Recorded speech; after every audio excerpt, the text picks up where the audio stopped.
Welcome to Mindshock True Crime. This is a podcast many have been waiting for.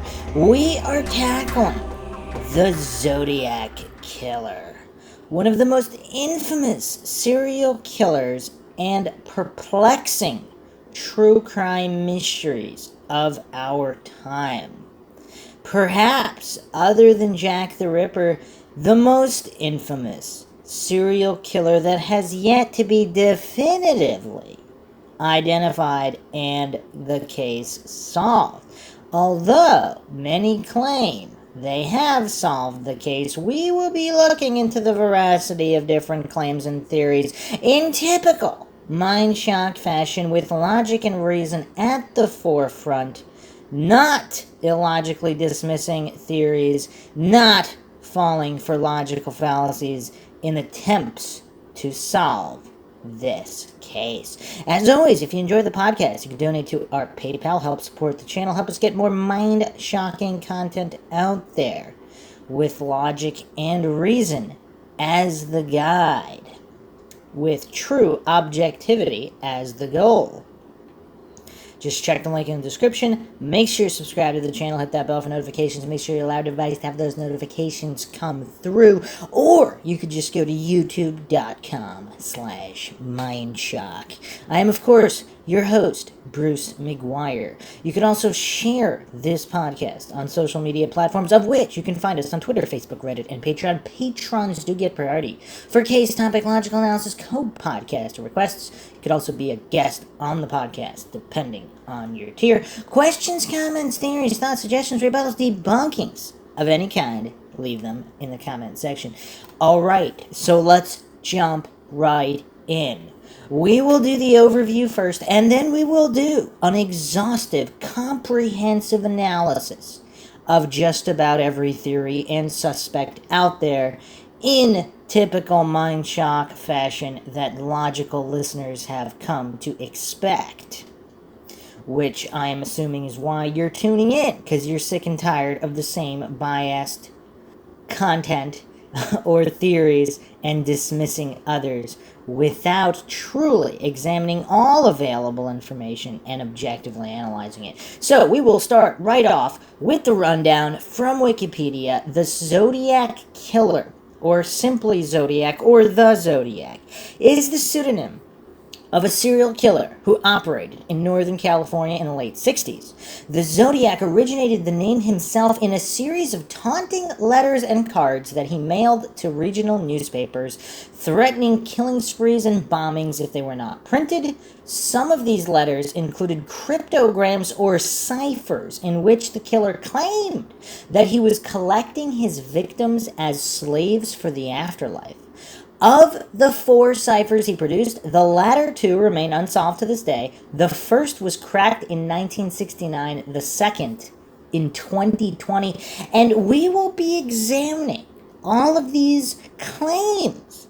Some believe that the Zodiac, some of these letters were hoaxes, possibly even all of them. I mean, there's all sorts of theories, and we do have to look at all of them without falling for faith, fallacies, and assumptions that many people just simply take on blind faith. Whatever information is perpetrated in the mainstream, they just take it on blind faith as gospel. But this is Mindshock, where we don't do that. We examine all claims for veracity with logic and reason. So, we will be examining the evidence for and against the letters even being written by this particular killer. We will even examine victims who may or may not have been killed by the Zodiac Killer. And this is similar to Jack the Ripper, where if you take as gospel that certain victims are victims, certain victims are not, that's problematic. So again, in the interest of true objectivity and the honest pursuit of truth, we have to at least consider the possibility that some of the victims were not his, or possibly even more victims were his, and we'll be getting into that next. Continuing on the breakdown here, the Zodiac murdered 5 known victims, and again, we will be examining what known means, in the San Francisco Bay Area between December 1968 and October 1969, alternating among rural, urban, and suburban settings. In chronological order, the known attacks took place in Benicia, Vallejo, unincorporated Napa County, and the city of San Fran proper. He targeted young couples, with two of the men surviving attempted murder. He also killed a lone male cab driver.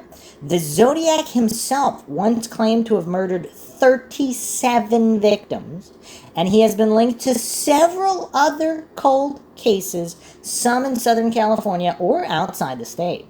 The SFPD marked the case inactive in April 2004, but reopened it some point prior to March 2007. So it did not remain inactive for long. That's curious as well.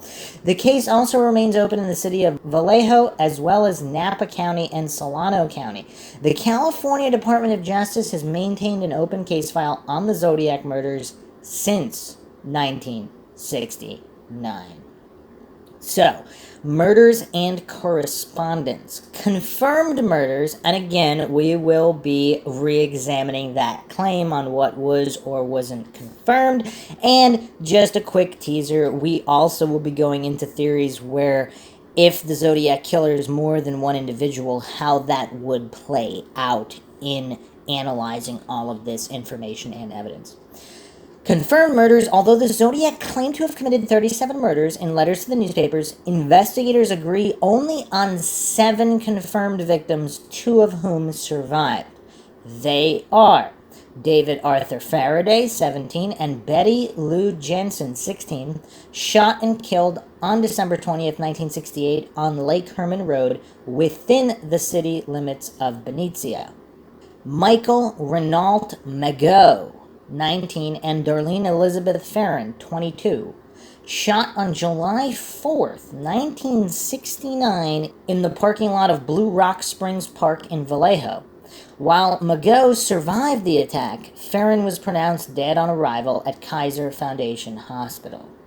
Brian Calvin Hartnell, 20, and Cecilia Ann Shepard, 22, stabbed on September 27, 1969 at Lake Berryessa in Napa County. Hartnell survived 8 stab wounds to the back, but Shepard died as a result of her injuries on September 29, 1969. Paul Lee Stein, shot and killed October 11, 1969 in the Presidio Heights neighborhood in San Francisco. So, the Lake Herman murders.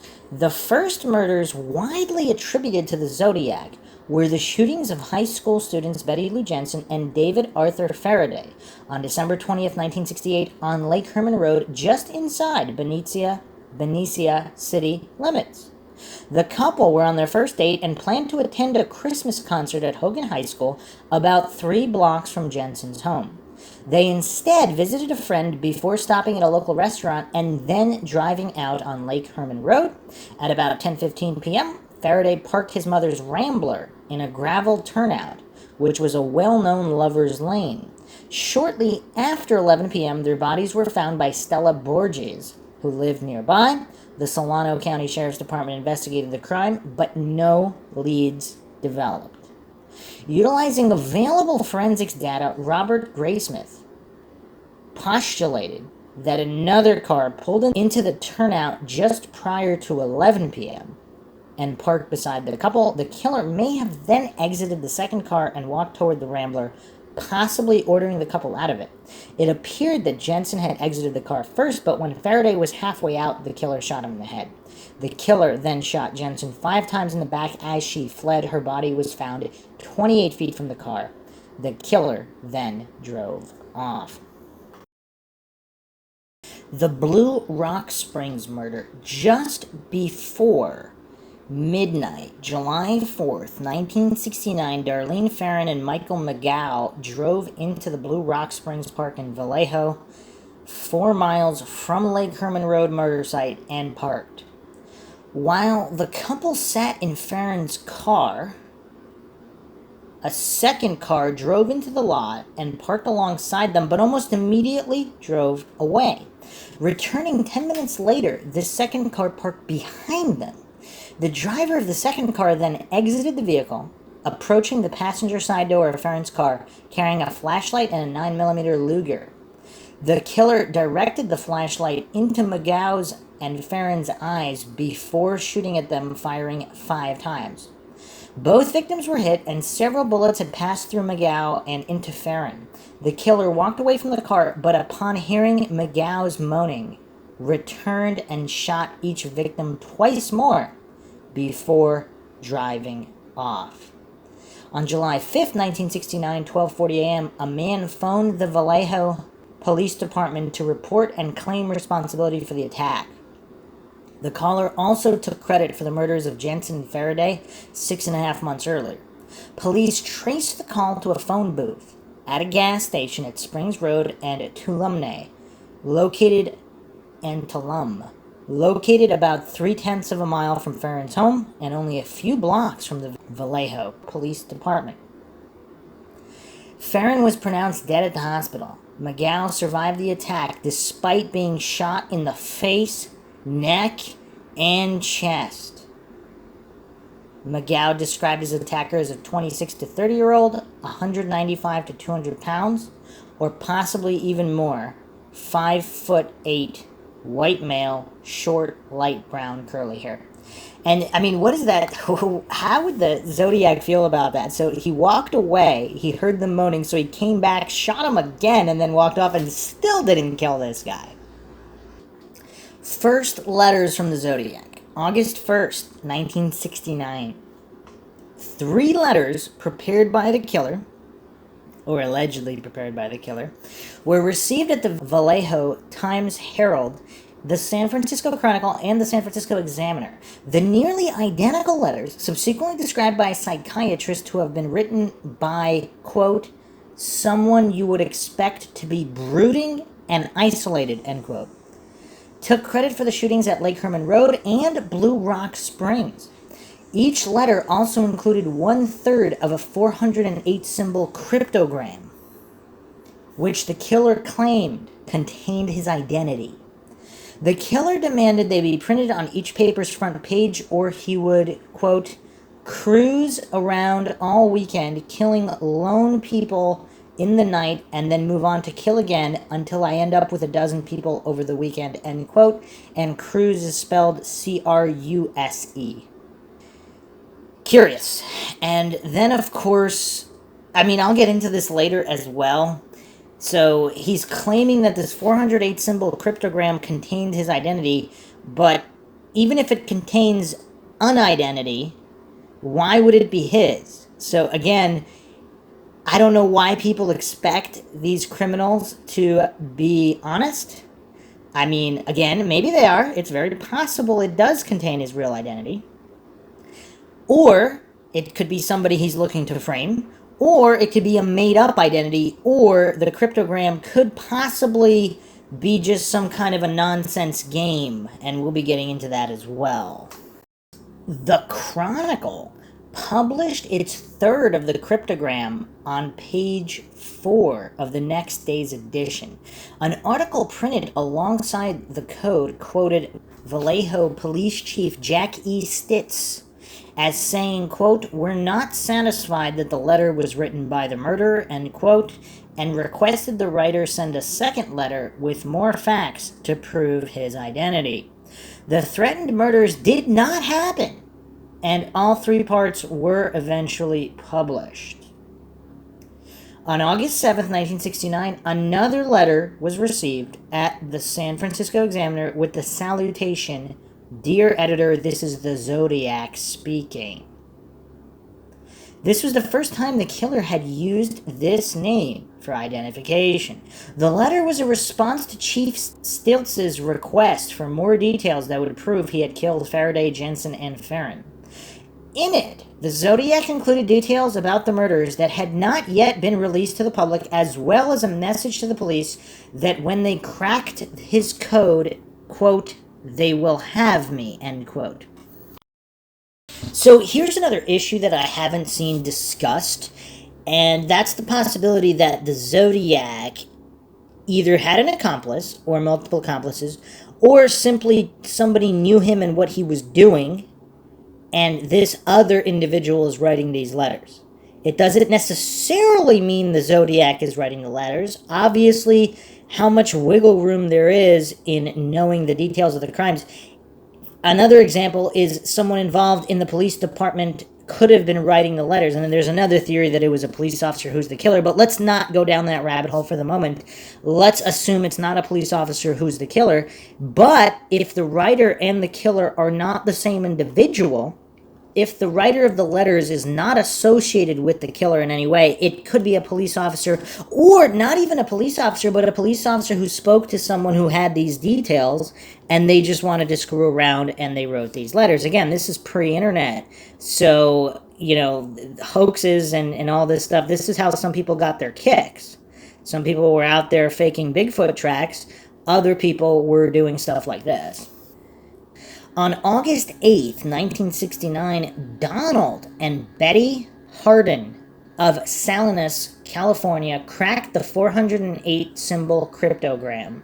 It contained a misspelled message in which the killer seemed to reference The Most Dangerous Game.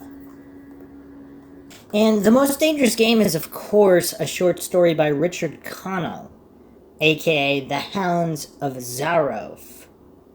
The story features a big game hunter from New York City who falls off a yacht and swims to what seems to be an abandoned and isolated island in the Caribbean where he is hunted by a Russian aristocrat.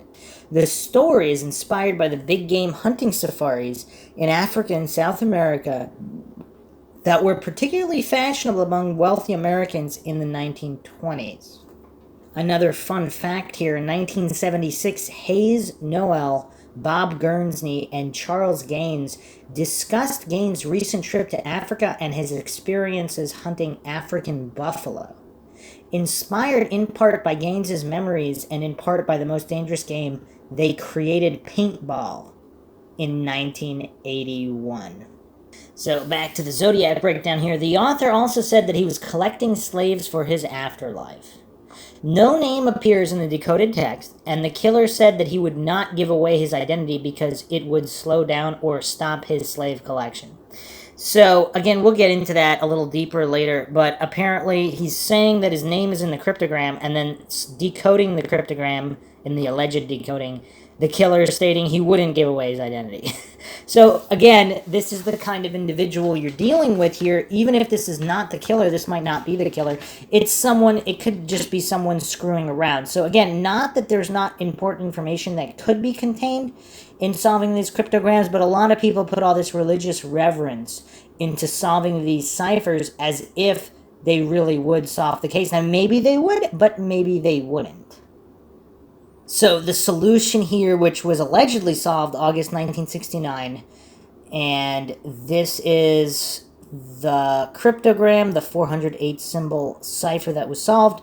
Quote, "I like killing people because it is so much fun. It is so much more fun than killing wild game in the forest because man is the most dangerous animal, A-N-A-M-A-L, of all. To kill something gives me the most thrilling experience. It is even better than getting your rocks off with a girl. The best part of it is they, T-H-A-E, maybe that's supposed to be that. When I die, I will be reborn in paradise, with a C, and all the I have killed will become my slaves. I will not give you my name because you will try to slow, S-O-L-O-I, down or atop, I guess that's supposed to be stop, my collectiog of slaves for my afterlife eberiotempete. I'm not sure what that's supposed to be. EBEORIETEMETHHPITI. So that's supposedly the solution to the 408-symbol cipher. So let's continue on here. The Lake Berryessa murder. On September 27, 1969, Pacific Union college students Brian Hartnell and Cecilia Shepard were picnicking at Lake Berryessa on a small island connected by a sandpit to Twin Oak Ridge. A white man about 5'11", weighing more than 170 pounds, approached them wearing a black executioner's type hood with clip-on sunglasses over the eye holes and a bib-like device on his chest that had a white 3x3-inch cross circle symbol on it. He approached them with a gun, which Hartnell believed to be a .45. The hooded man claimed to be an escaped convict from a jail with a two-word name in either Colorado or Montana. A police officer later inferred that the man had been referencing to a jail in Deer Lodge, Montana, where he had killed a guard and subsequently stolen a car, explaining that he now needed their car and money to travel to Mexico because the vehicle that he had been driving was too hot. The killer had brought pre-cut lengths of plastic clothesline and told Shepard to tie up Hartnell before he tied her up. The killer checked and tightened Hartnell's bonds after discovering that Shepard had bound Hartnell's hands loosely. Hartnell initially believed this event to be a bizarre robbery, but the man drew a knife and stabbed them both repeatedly.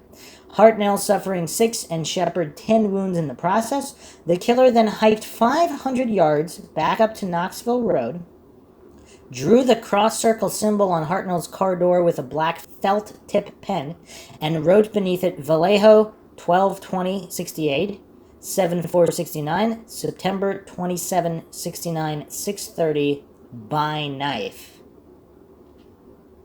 At 7:40 p.m., the killer called the Napa County Sheriff's Office from a pay telephone to report this latest crime. The caller first stated to the operator that he wished to report a murder. No, a double murder, before stating that he had been the perpetrator of the crime. The phone was found still off the hook minutes later at the Napa Car Wash on Main Street in Napa by KVON radio reporter Pat Stanley, only a few blocks from the sheriff's office, yet 27 miles from the crime scene. Detectives were able to lift a still wet palm print from the telephone, but were never able to match it to any suspect. After hearing the victims scream for help, a man and his son who were fishing in a nearby cove discovered the victims and summoned help by contacting park rangers. Napa County Sheriff's deputies Dave Collins and Ray Land were the first law enforcement officers to arrive at the crime scene. Shepard was conscious when Collins arrived, providing him with a detailed description of the attacker. Hartnell and Shepard were taken to Queen of the Valley Hospital in Napa by ambulance. Shepard lapsed into a coma during transport and never regained consciousness. She died 2 days later, but Hartnell survived to recount his tale to the press. Napa County Detective Ken Narlow, who was assigned to the case from the outset, worked on solving the crime until his retirement from the department in 1987. So there's some curiosities here. Zodiac, if this is the same individual in all these crimes, he's failed to kill 2 victims now. And the victim's companion died 2 days later after their wounds. And of course, this is a departure in MO. And again, is there definitive proof that there was only one individual here? We'll be getting into that later as well. Moving on to the Presidio Heights murder, 2 weeks later, October 11th, 1969, a white male passenger entered the cab driven by Paul Stein at the intersection of Mason and Geary Streets, 1 block west from Union Square in San Fran, requesting to be driven to Washington and Maple Streets in Presidio Heights. For reasons unknown, Stein drove 1 block past Maple to Cherry. The passenger then shot Stein once in the head with a 9mm handgun, took Stein's wallet and car keys, and tore away a section of Stein's blood-stained shirt tail. The perpetrator was observed by 3 teenagers across the street at 9:55 p.m., and they phoned the police while the crime was in progress. They observed a man wiping the cab down before walking away toward the Presidio, 1 block to the north. 2 blocks from the crime scene, patrol officers Don Fook and Eric Zelms Fauke And Eric Zelms, responding to the call, observed a white man walking along the sidewalk east on Jackson Street and stepping onto a stairway leading up to the front yard of one of the homes on the north side of the street. The encounter lasted only 5 to 10 seconds. Falk estimated the white male pedestrian to be 35 to 45 years old. 5'10", with a crew cut similar to but slightly older than the description provided by the teenagers who observed the killer in and out of Stein's cab.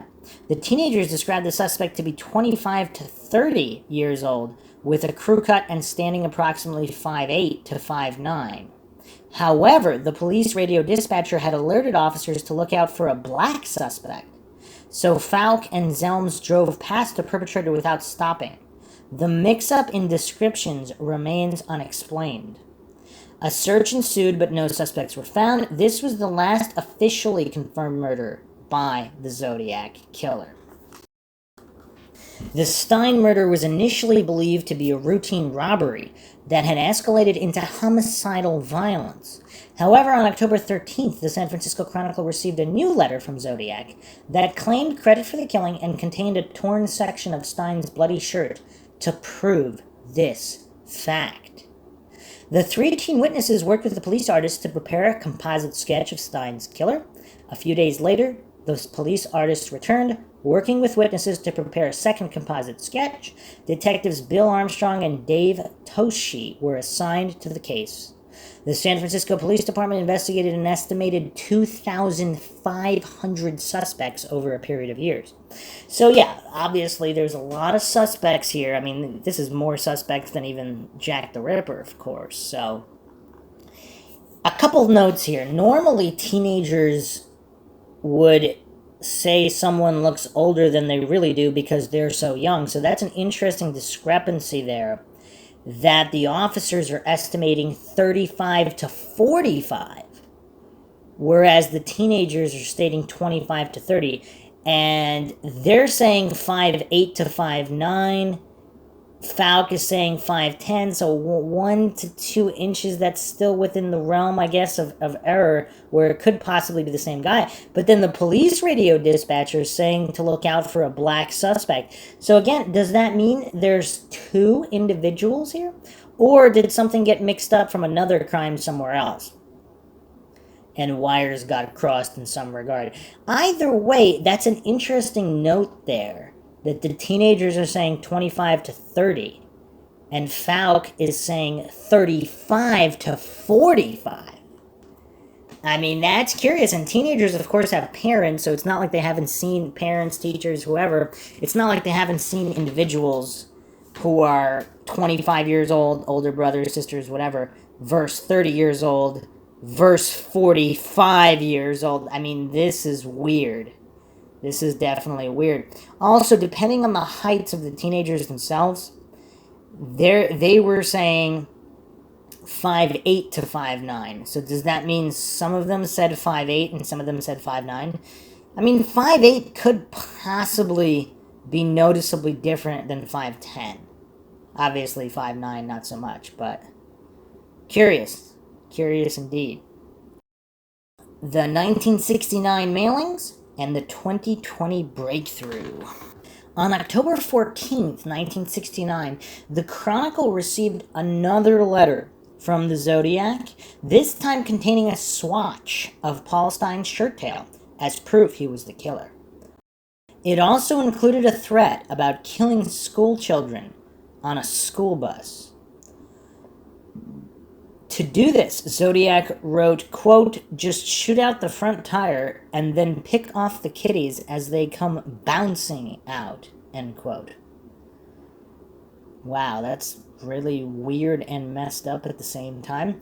At 2 p.m. on October 20th, 1969, someone claiming to be the Zodiac called the Oakland Police Department, demanding that one of 2 prominent lawyers, F. Lee Bailey or Melvin Belly, appear on AM San Francisco, a talk show on KGO-TV hosted by Jim Dunbar.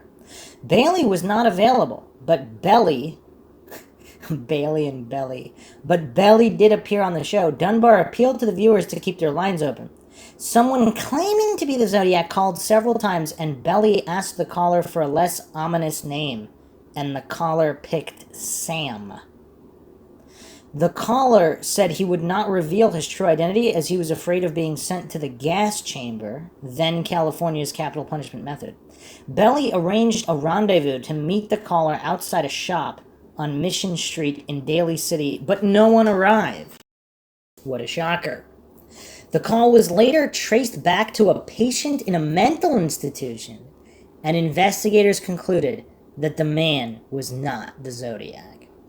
On November 8th, 1969, the Zodiac mailed a card with another cryptogram consisting of 340 characters.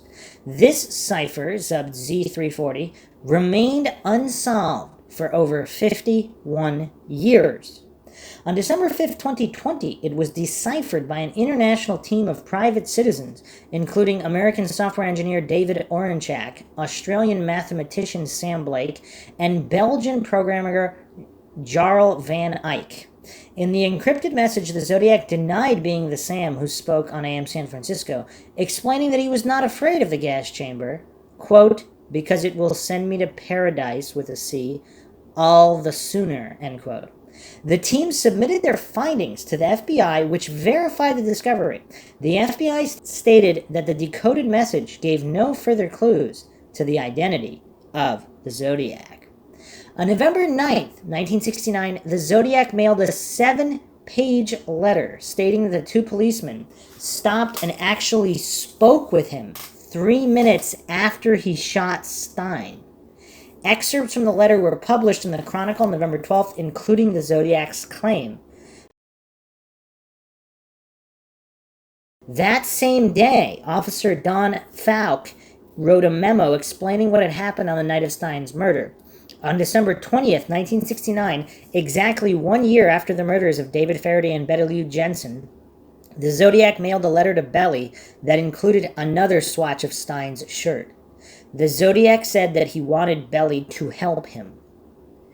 Alright, so this is the 340 symbol cipher, solved in December 2020.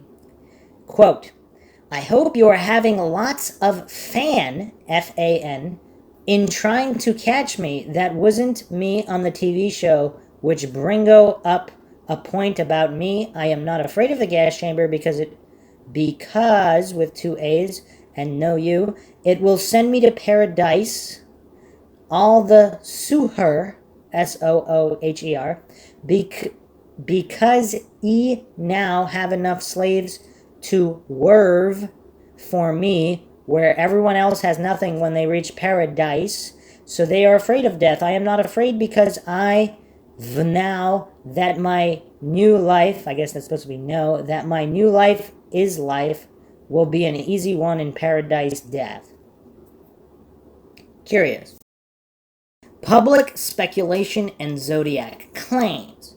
Various authors speculated at the time of the killings that other murders and attacks may have been the work of the Zodiac, but none have been confirmed. Robert George Domingos, 18, and Linda Faye Edwards, 17, shot and killed June 4th, 1963, on a beach near Gaviota. There are some specific similarities between their attack and the Zodiac's attack at Lake Berryessa 5 years later.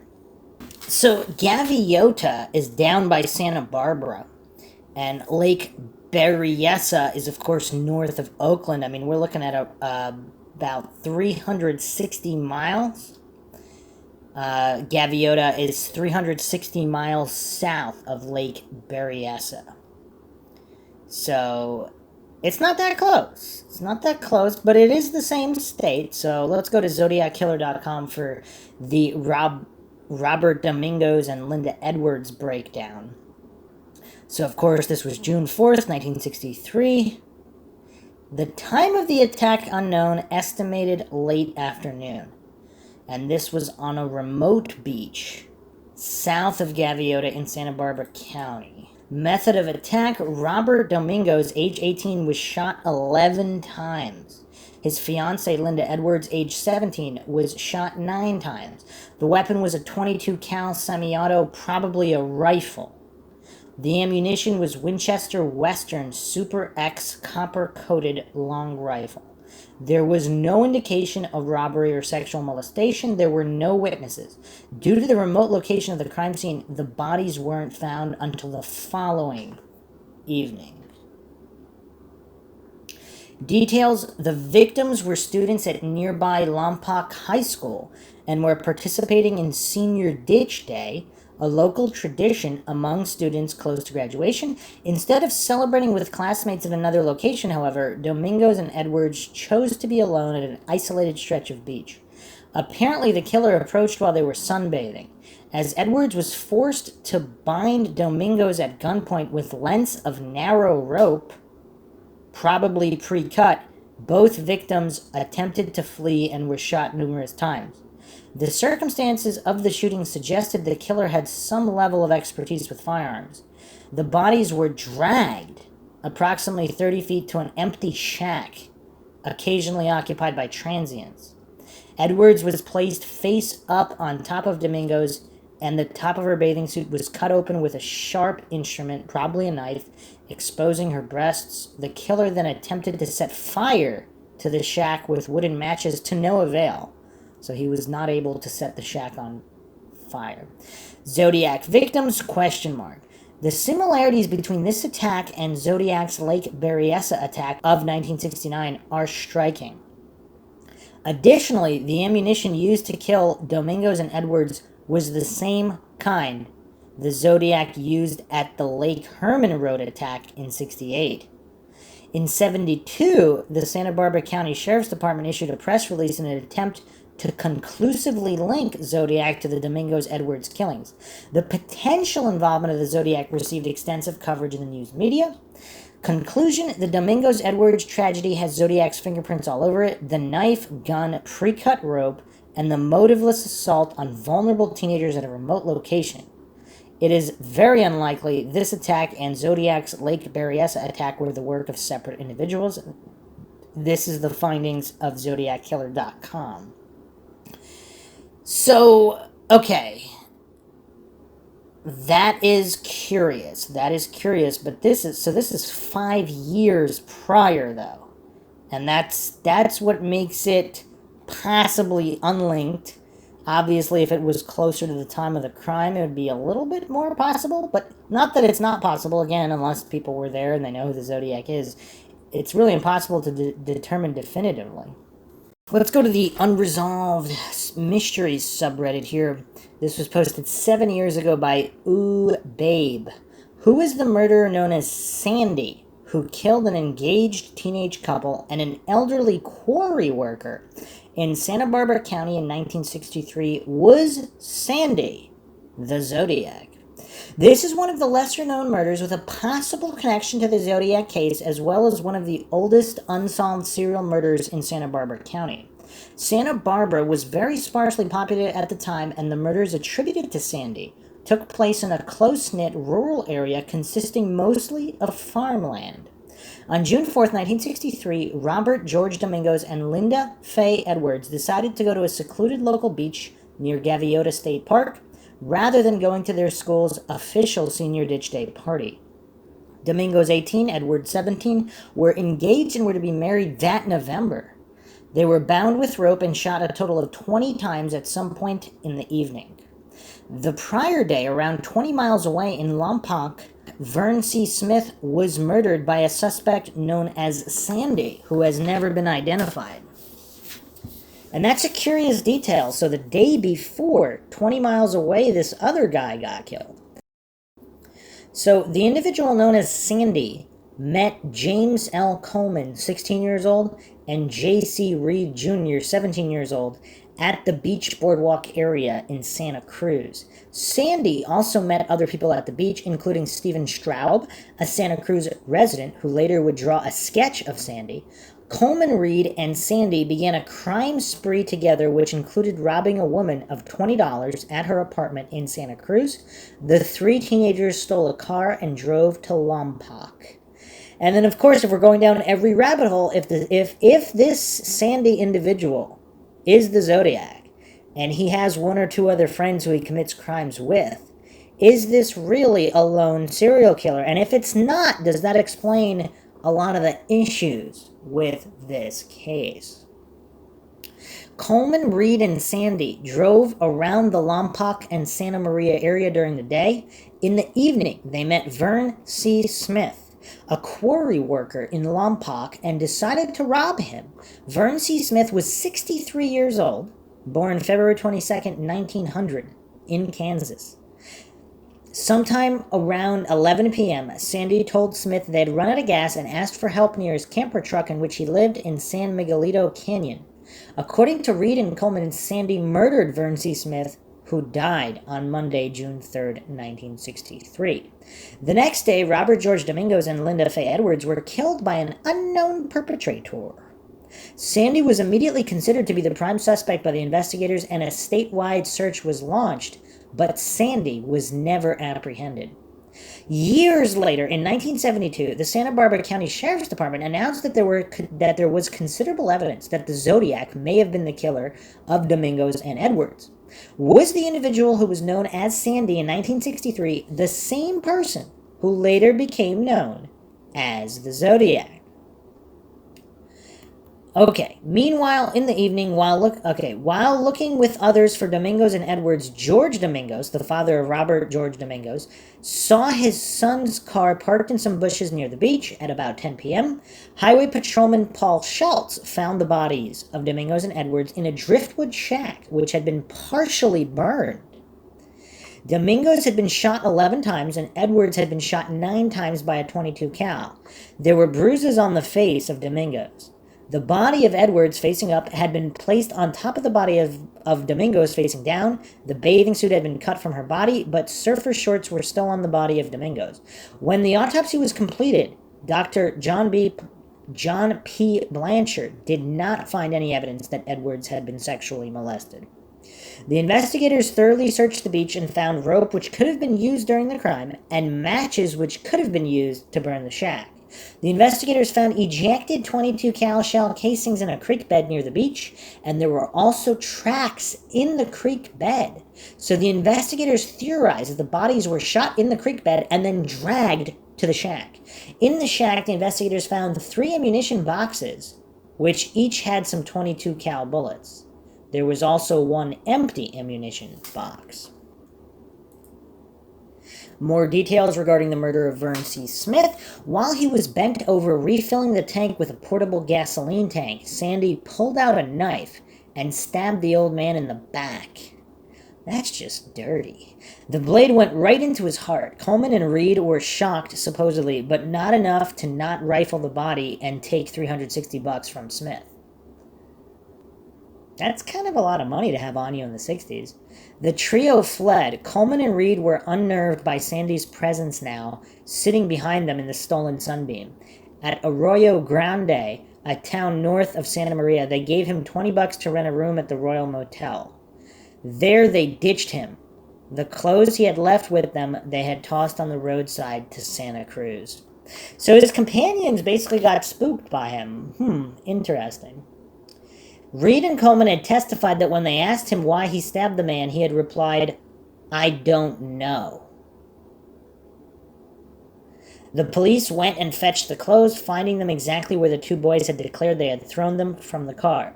In the clothes, there was a sewn name tag with the name Bob Kaufman thereon. Investigation proved that Sandy did tenuously exist. At the motel in Arroyo Grande, where he had been ditched, he had registered under the name of William Carr, giving a fake address in Bakersfield. The police searched high and low, but never found Sandy. And the Steven Straub sketch of Sandy with the glasses, that sort of could be Zodiac. It's close enough. Obviously, it's not a dead match. But, again, if somebody has slightly longer hair versus a crew cut, if he later got a crew cut, it could be the same guy. It looks more similar than countless other random sketches of random suspects, which, again, is curious. Continuing the post here on Unresolved Mysteries, there are many similarities between the Santa Barbara beach murders of Domingos and Edwards in June 63 and the Zodiac killer attack at Lake Berryessa in September 69. In both murders, we have victims, male-female couple, on a blanket by the water. In both, the attacker has a gun, knife, and pre-cut rope. In both, the attacker orders the female to tie the male, then binds them both. And like the Zodiac killer attack on December 20th, 1968 at Lake Herman Road, a victim is shot in the back while running away. Also, the exact same type of ammo was used at Santa Barbara 63 and Zodiac attack Lake Herman Road 68. A 22 Winchester Western Super X, 6 right-hand twists and grooves indicating the same model of gun was used, and perhaps even the exact same weapon. So I guess they're not able to match whether or not the weapon is exact. There was an attempt to start an arson fire at Santa Barbara. Improbable Zodiac victim Kathleen Johns, her car was burned, and there are several other arsons close in time and space to suspected Zodiac crimes. Some counterpoints here. To me, there is a better link between the Santa Barbara murders and Zodiac than between Sandy and the Santa Barbara murders. The MOs and victims are nothing alike in the cases, and it seems like the only link is they happened in relatively close proximity, time and place. Also, Sandy's sketch looks pretty young, and they refer to him as a teenager, while Zodiac was clearly described to be in his late 30s in '69. Although, again, I mean, people really age quickly between early 30s and late 30s. People in their early 30s can still pass for possibly even 20-ish, whereas people in their late 30s can. So, who knows? Some more interesting posts here. He claimed responsibility for a lot of murders that he may not have done. Was this one mentioned in any communication from him? Ooh, babe, the original poster here responds with this. Consider the Halloween card, generally accepted to have been sent by the Zodiac. The back of the card contains the inscription, by fire, by knife, by gun, by rope, which fits the Domingos Edwards murders. There was an attempt to burn down the shack containing the bodies. A sharp implement, presumably a knife, was used to cut open Edwards' bathing suit. Multiple gunshot wounds were the cause of death, and rope was used to bind the victims.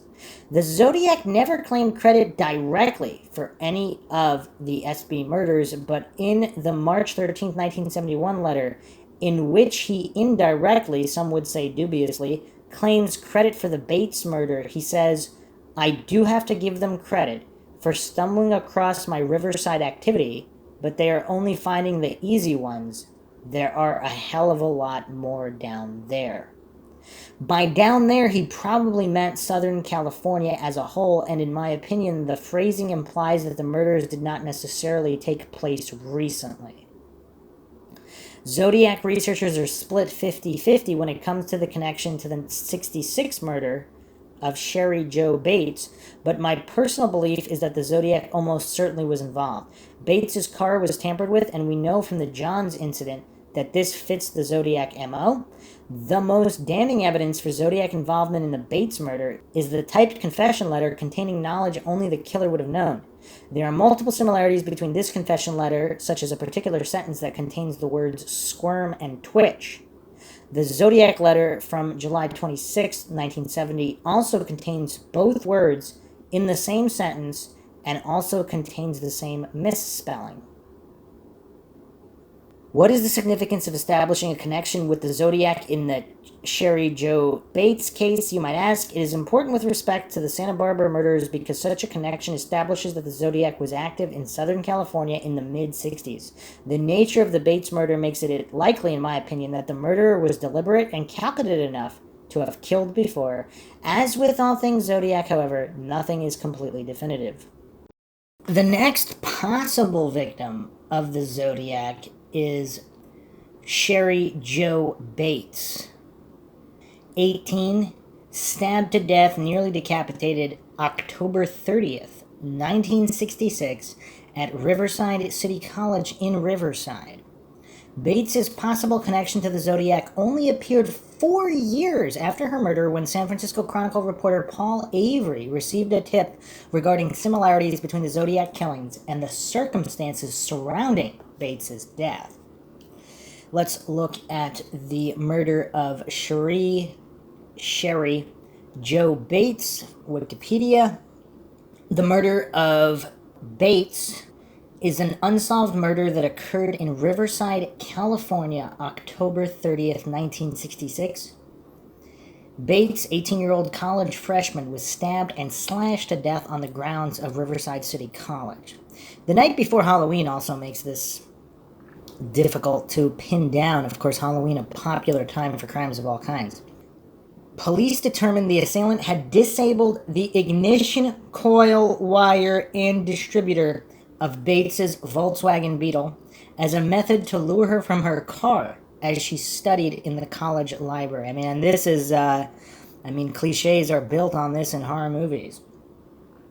The murder itself remains one of Riverside's most infamous cold cases and has been described by some locals as a murder which stripped Riverside of its innocence. Bates's murder became highly publicized due to both the graphic nature of her death and the fact she is considered by some investigators to have been the first murder victim of the Zodiac, although this theory has never been definitively confirmed. And of course, if you believe the Gaviota murders from 1963 are Zodiac, that would have been the first, because Bates is 1966. Early life: Sherri Josephine Bates was born in Omaha, Nebraska, February 4th, 1948. She was the younger of two children born to Joseph and Irene Bates. The Bates family relocated to California in 1957, where her father found employment as a machinist at the Corona Naval Ordnance Laboratory. Wonder if that's still around. Bates was a graduate of Ramona High School, where she had been a varsity cheerleader, active upon the student government, and an honor student. Described as a sweet, outgoing girl by acquaintances, she held aspirations to become a flight attendant. Following her graduation from Ramona High School, Bates enrolled at the Riverside City College and found part-time employment at the Riverside National Bank. Her savings plus wages from this part-time employment helped pay for a 1960 lime green Volkswagen Beetle, a vehicle she was proud to own. I wonder if Maxwell has one of those vehicles as well. Bates lived alone with her father at 4195 Via San Jose, her parents having divorced in 1965. Bates's mother also lived in Riverside, and her brother, Michael Bates, served in the U.S. Navy. Murder: on the morning of October 30th, 1966, Bates and her father attended Mass at the St. Catherine of Alexandria Catholic Church before the two shared breakfast at a local restaurant. In the early afternoon, Bates opted to visit the college library to both study and to work on a research paper. She is known to have twice phoned a close friend of hers named Stephanie at 3 and 3:45 p.m., asking whether she would like to accompany her to the college library to study and retrieve books, although on the occasion of the second phone call, her friend refused. Bates is believed to have left her house to visit the college library sometime between 4 and 5 p.m., 4:30 and 5 p.m. Her father had returned home in the evening to find a note taped to the family refrigerator reading, "Dad went to RCC library." Shortly before Bates left her home, she phoned a co-worker at the Riverside National Bank, inquiring as to whether she had seen a term paper bibliography she, Bates, had misplaced. When her co-worker replied she had not, Bates replied, "Now I'll have to start all over on my note cards." A subsequent eyewitness report given to Riverside investigators indicates Bates drove her Beetle in the direction of RCC at approximately 6:10 p.m. This eyewitness also claimed her vehicle was closely followed by a bronze 65 or 66 model Oldsmobile. According to many eyewitnesses, Bates studied in the library until the standard closing time of 9 p.m. A subsequent witness statement obtained from a female RCC student given to investigators would claim that a young man, whose age she estimated to be either 19 or 20 and approximately 5'11" in height, had been lurking in the shadows across the street from Bates's vehicle, and had been staring in the direction of her car around the standard closing time at the library. Although this witness did not know the individual lurking within the shaded areas aside the street, as she had passed him, the two exchanged brief pleasantries. Bates's father waited the entire night for his daughter to return home before filing a missing persons report with Riverside Police at 5:43 a.m. He filed this report after phoning Bates's close friend Stephanie in the early morning hours, only to be informed that she, Bates, was not at her residence and had intended to study at the library the previous evening, having held no plans to spend the evening away from home. At approximately 6:28 a.m. on the morning of October 31st, a groundskeeper named Cleophas Martin discovered Bates's body on the grounds of RCC. And I mean, this is really the stuff of nightmares. And the other thing to keep in mind, I mean, this is the 1960s. Obviously, in today's world, unfortunately, people are so desensitized. But I mean, this is scary stuff. Investigation: Bates was found sprawled face down on a gravel path between two unoccupied houses on Terracina Drive, close to the library parking lot where she had parked her Beetle the previous evening. She was still dressed in a long-sleeve pale yellow print blouse and faded red capri pants, and her woven straw bag, containing both her ID and 56 cents, lay alongside her body. Her clothing was undisturbed but was saturated in blood. She had been repeatedly stabbed in the chest and left shoulder and suffered several deep slash wounds to her face and neck. 10 feet from Bates's body, investigators discovered a cheap paint-splattered Timex brand wristwatch with a 7-inch circumference, along with a footprint of a shoe produced by Leavenworth prisoners, sold solely in military outlets. A shoe sold solely in military outlets. Was the sole of the shoe sold solely in military outlets? The shoe size is between 8 and 10 inches. Although only 5'3" in height, Bates had been an athletic girl. Both an examination of the crime scene and Bates' subsequent autopsy revealed ample evidence of a ferocious physical struggle between Bates and her murderer, she having evidently scratched her assailant's arms, face, and head and torn off his wristwatch. Bates's Beetle was parked just 75 yards east of the location where her body was discovered. The ignition wiring of the vehicle had been deliberately pulled loose, but the ignition key was in place and both the driver's side and passenger window were rolled partly down. 3 library books on the subject of U.S. government were lying on the front seat, and several smeared greasy palm prints and fingerprints were found upon the vehicle. Investigators would determine that these prints did not belong to Bates or any of her friends or relatives, and believe they may have belonged to her murderer. So this guy did not wear gloves, possibly. An autopsy revealed Bates had been repeatedly kicked in the head, in addition to having received 2 stab wounds to her chest, inflicted by a knife estimated to be 1.5 inches wide and 3.5 inches in length. Her left cheek, upper lip, hands, and arms had also been cut, with 3 slash wounds to her throat and having severed her jugular and larynx and almost decapitating her.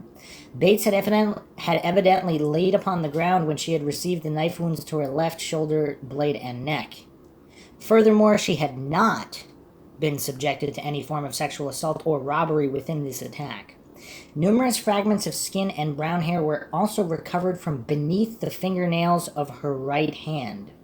This evidence having evidently been collected beneath her nails as she clawed at her assailant in a desperate effort to defend herself. The ground surrounding her body was described in her official autopsy report as, quote, looking like a freshly plowed field, end quote. I mean, is that 60s language? I guess you don't really hear things described that way today. November 4th, 1966, Bates was laid to rest at Crestlawn Memorial Park in Riverside. Her parents, older brother, several hundred other mourners were present at this service. Murder scenario. Within 24 hours of Bates's murder, investigators had interviewed 75 individuals, including numerous RCC students, and had begun interviewing military personnel stationed at the nearby March Air Force Base. By November 6th, all but 2 of the individuals known to have been on the RCC campus had been traced and eliminated from the inquiry. Investigators also received testimony from 2 separate individuals who had heard brief female screams emanating from the direction of Terracina Drive on the evening of the murder. From this, plus the conclusion of the coroner, Investigators determined Bates had most likely been murdered at approximately 10:15 p.m. Wait a second, though. The library closes at 9. Huh. Investigators into her background could also deduce no obvious motive and revealed nothing which could classify her as an obvious or typical target for any form of revenge or random non-sexual violence. Investigators theorized Bates' murderer had likely disabled her vehicle before waiting for her to return from her studying within the college library on the night of her murder. They also believe the perpetrator likely surprised Bates after she had repeatedly attempted to start her car before offering her assistance as an initial ruse to lure her from her vehicle before proceeding to attack her within a dimly lit section of Terracina Drive, partly shielded from the view of potential witnesses by domestic shrubbery. I mean, isn't that still kind of risky, right, between two houses? At the time of discovery, both windows of Bates's Beetle were rolled down and the keys of her vehicle were still in the ignition, thus meaning she had likely been forced from her vehicle to the scene of the murder where she stood aside or sat inside her vehicle. At the initiative of Detective Sergeant David Bonine, a staged reenactment of Bates's final hours studying within the RCC library was conducted 9 days after her funeral in the hope of producing vital eyewitnesses. Present at this reenactment were 62 students, 2 librarians, and 1 custodian who had actually been in the library on the evening of October 30th, all of whom sat or stood where they had actually been on the evening in question. All participants who owned a vehicle were asked to park their car in precisely the same spot it had been on the evening of the murder, and all participants wore the same clothing they had on the evening in question. The initiative did bring forward numerous eyewitnesses, although no fruitful leads were gained. Nonetheless, several individuals stated that they had seen a tan gray Studebaker vehicle in the close vicinity of the RCC campus on the evening of October 30th. Despite extensive appeals by both investigators and the local press, the owner of this vehicle was never traced. Interesting. I mean, they really did. It seems like they did a relatively thorough investigation at the time. I mean, major reenactment. I mean, that's a lot of people, over 60 people. Correspondence. 1 month after Bates's murder, 2 identical typewritten letters arrived at Riverside Police Headquarters and the editorial offices of The Press Enterprise. The author of these letters described in detail a likely scenario as to how Bates had been lured from her vehicle and subsequently murdered.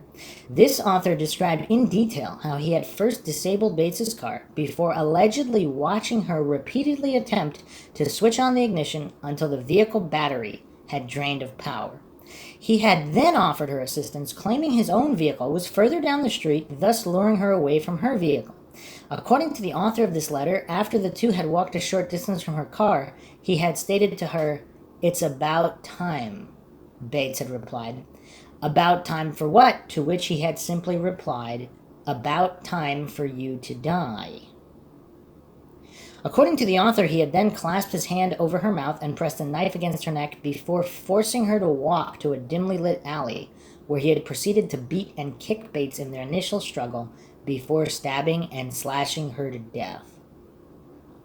The author of these letters claimed to have known his victim, proclaiming, quote, "Only one thing was on my mind, making her pay for the brush-offs that she had given me during the years prior," end quote. Due to the fact the letter included details of the murder which had not been released to the press, including the fact that the ignition coil and middle wire of the distributor of Bates's vehicle had been disabled, investigators initially believed that the author of the letter may have been the actual murderer. Although later advances in forensic technology, such as the DNA retrieved from this letter, not matching the actual DNA retrieved from beneath Bates's fingernails, make an unlikely possibility the author of the letter could have been the actual perpetrator of the crime. Unless, of course, there were 2 perpetrators. And if this is the Zodiac, if he had a partner, is it possible the 2 of them did this crime? And that's how they know these details, similar to other letters of the Zodiac. On April 30th, 1967, the Press Enterprise printed a further update on Bates's murder. The following day, both the police and Bates's father received handwritten letters from an unknown individual who had scrawled the message, "Bates had to die. There will be more." on a single sheet of paper.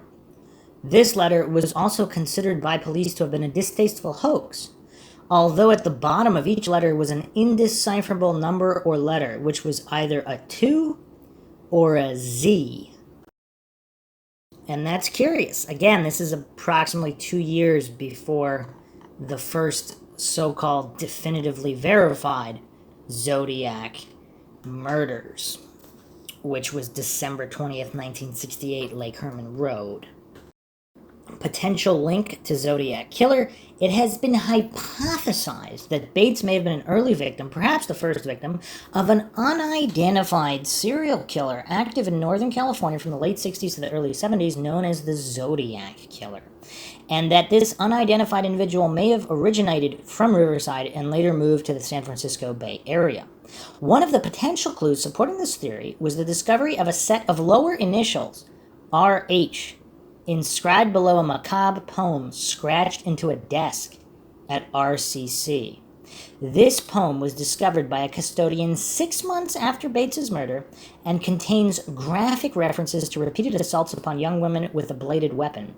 The desk in question was in the college storage area at the time the poem was discovered, although the custodian informed police the desk had been on the library floor at the time of Bates's murder. Police photographed the inscription and added this piece of circumstantial evidence to the file. So this is the inscription here. Sick of living / unwilling to die. Cut, clean, if ready, clean, blood spurting, dripping, spilling, all over her new dress. Oh well, it was red. Anyway, life draining into an uncertain death. She won't die this time. Someone will find her. Just wait till next time. R.H. Wow. So again, not definitive per se, but supposedly on the library floor that night. Furthermore, the fact that the perpetrator subsequently sent correspondence to the police and press, including details of the murder withheld from the public, is reminiscent of the Zodiac killer. In addition, Riverside police have also noted similarities between Bates's slang and the general modus operandi of a fatal attack upon a young couple committed at Lake Berryessa in September 1969, an attack conclusively ascribed to the Zodiac killer. San Francisco Chronicle journalist Paul Avery followed the series of murders committed by the Zodiac killer from the date of the perpetrator's first definite murders. In November 1970, Avery received a letter from an anonymous source informing him of the similarities between the murders committed by the Zodiac killer and the murder of Bates 4 years previously. The letter urged Avery to investigate the similarities in greater detail. Although Riverside police remained unconvinced of his conclusions, both Avery and a handwriting expert named Sherwood Morrill stated on November 16th that the handwriting scratched on the desk at RCC and the letters sent to the Press Enterprise and Bates's father in 1967 were unquestionably written by the same individual who had later written the Zodiac letters. By this date, the Zodiac killer claimed to have killed 14 victims, although only 5 murders and 2 attempts committed between November and 2 attempted murders committed between December 68 and October 69 have ever been conclusively attributed to this individual. I mean, everybody keeps stating individual again. How do they know it's only one guy? In a letter dated March 13, 1971, the Zodiac killer penned a letter to the LA Times in which he claimed to be responsible for the murder of Bates, stating, quote, "I do have to give the police credit for stumbling across my Riverside activity, but they are only finding the easy ones. There are a hell of a lot more down there," end quote. And of course, down there, some believe, belongs to Southern California as a whole, which possibly includes the Gaviota slayings, Domingos and Edwards, in '63. So this is a evaluation of the mindset of the murder of Bates, written by chief psychologist of Patton State Hospital, July 1967. Quote, he is obsessed and pathologically preoccupied with intense hatred against female figures, all the more so if he sees the young woman as attractive. Because of his own unconscious feelings of inadequacy, he is not likely to act out his feelings sexually, but in fantasy as a rule. The fantasy can take on aggressive aspects. I would like to emphasize that there is a real possibility that he can become homicidal again, end quote.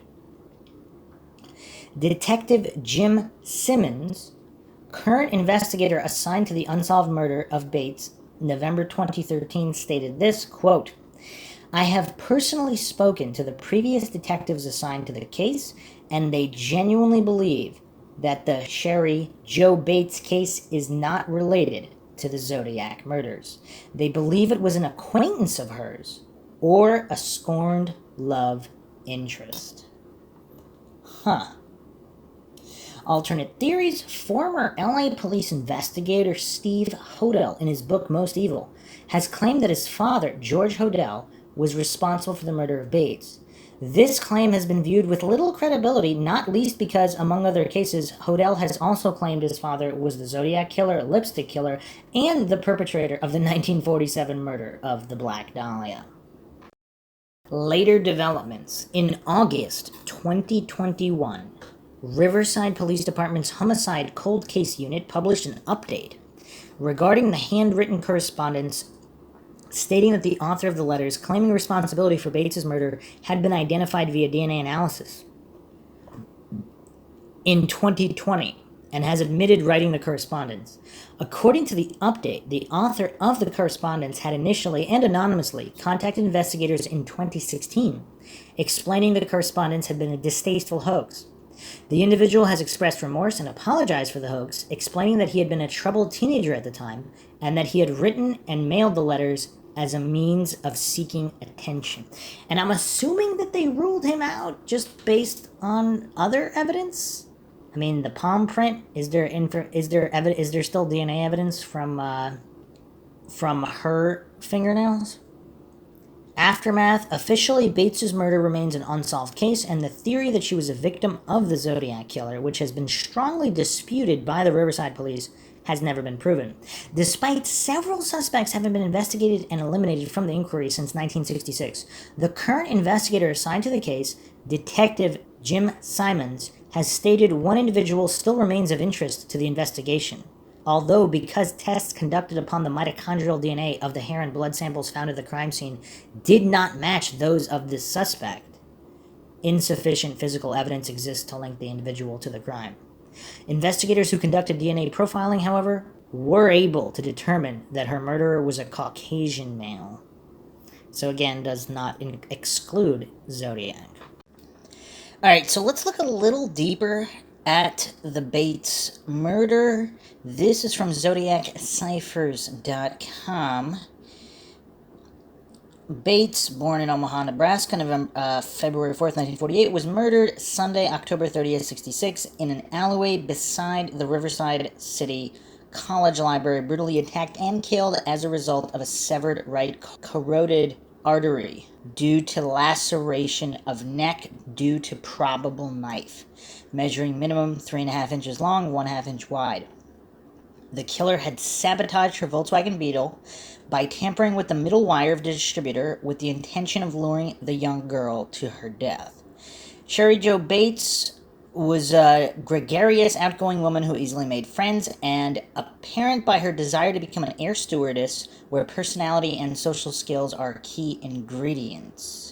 This makes it even more strange that such a vivacious young woman, who by all accounts was in amiable, humorous, and sociable mood all day, could enter the Riverside College Library shortly after opening time, 6 p.m., it only opens at 6? It's only open from 6 to 9? Curious. Check out 3 books from stocks and go unnoticed by virtually everybody in the cramped library annex, including her close friends who were present between 6:30 and 9 p.m. that evening. No testimony of the library attendees that night corroborate the widespread claims that she left the library at its 9 p.m. closing time. All right, so we're really going into Mindshock land now, because as we begin to explore this case, regardless of whether it's a Zodiac murder or not, I mean, this is weird. This does not add up. So she's very popular. A lot of people know her. The library has a fair amount of people in it, and not a single witness can corroborate that she was there or that she left at 9 p.m., including her friends. And wouldn't she say hi to her friend? I mean, again, if you're, I don't know. What's the normal protocol? This is what we need controls. I'm sure the interviews should have asked. They should have asked. I mean, normally when they see her at the library, is there an exchange? Is there some kind of greeting? And just how large is this library? This does not seem to be a gigantic library where you wouldn't run into somebody just from apparent photographs here. In fact, a reconstruction performed by police 2 weeks later, the majority of the 60-plus people assembled do not remember ever seeing Bates. The only two recollections, so there were two, I mean, still not a lot, but were that of a Mexican-American student who noticed Sherri Jo Bates close to opening time, and shortly thereafter, who stated, quote, he knew Sherri Jo Bates and had noticed her in the library the night in question. He said he saw the girl writing something with a ballpoint pen in her blue spiral school notebook. The boy told us he was outside about 5:30 p.m. waiting for the library to open at 6, and it was then that he saw the girl. Wait a second. So he saw her before opening? He noticed her in the library. He noticed her outside. A male librarian at the college said he thought he saw Bates in the library that Sunday evening. What makes this crime even more unusual is that nobody set eyes on the young woman from around the time the library opened at 6 p.m. that evening until her body was discovered 12 hours later laying in a dirt alleyway. So apparently, we only have one student who noticed her. He knew her, and he noticed her as he was waiting for the library to open. Curious. And then a librarian is unsure. The male librarian said he thought he saw her. So not a definitive ID. So we have one ID from somebody who specifically knew her and noticed her. You know what's really insane? I mean, I'm sure these people were investigated, but if she was harmed elsewhere and this was some kind of setup, now this makes it least likely because we're talking the 60s here. I mean, how elaborate is this going to be? It's just, it is kind of bizarre that nobody saw her. And then the writing on the desk, that creepy poem matching the Zodiac's handwriting. I mean, it's weird. Let's continue here. Walter Siebert of 3667 Glorine Court, who attended the library that evening, stated that, quote, he and a few friends were in the library from 7:15 until 9, but did not see Miss Bates, whom they all knew.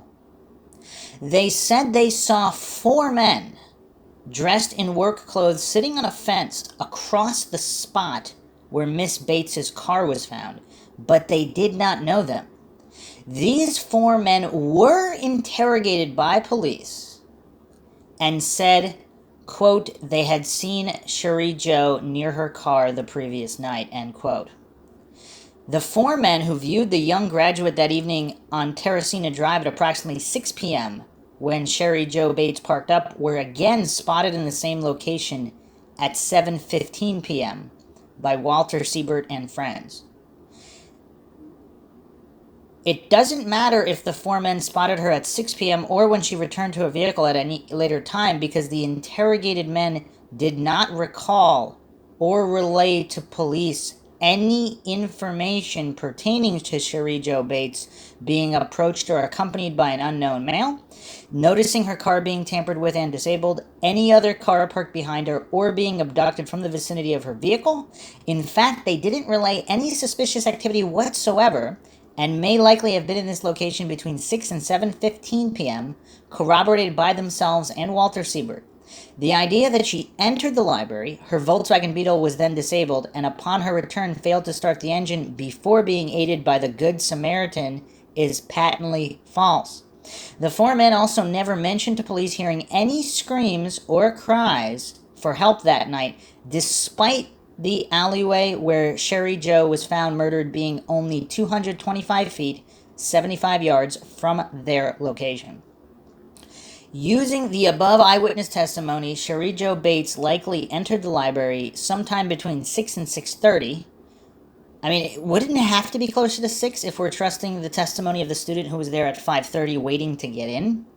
And so if he's getting in at 6, if that's accurate, because he was waiting, it said that he was there 5:30 waiting for it to open at 6, and it was then he saw the girl, so shortly before 6 possibly? So, using the above eyewitness testimony, Sherri Jo Bates likely entered the library sometime between 6 p.m. and 6:30 p.m. before her close friends arrived, and while the library was relatively empty of students. Okay, so it wasn't that crowded between 6 and 6:30. So if it got more crowded later, that would make slightly more sense that nobody saw her. But how did her close friends, it says here, her close friends, so if this is accurate, we're not even talking about acquaintances or general friends here. This article here on zodiacciphers.com is stating that there were close friends of hers present in the library, and apparently they didn't see her. Now, wow, there is so much to dissect here. I mean, there's a lot here. So, police early on, we're going to go into a couple different theories. Now the police are stating that they believe it was someone known to her, either former friend or some kind of jaded love interest of some kind, possibly not reciprocated. And if this individual who did something to her is an acquaintance with the friends, and if there was some kind of massive falling out where they did see her but they didn't want to say they saw her, and they didn't want to cast suspicion upon themselves, and they didn't want to lie and say they greeted her, if they simply ignored her because there was something going on there. Again, I'm just speculating here.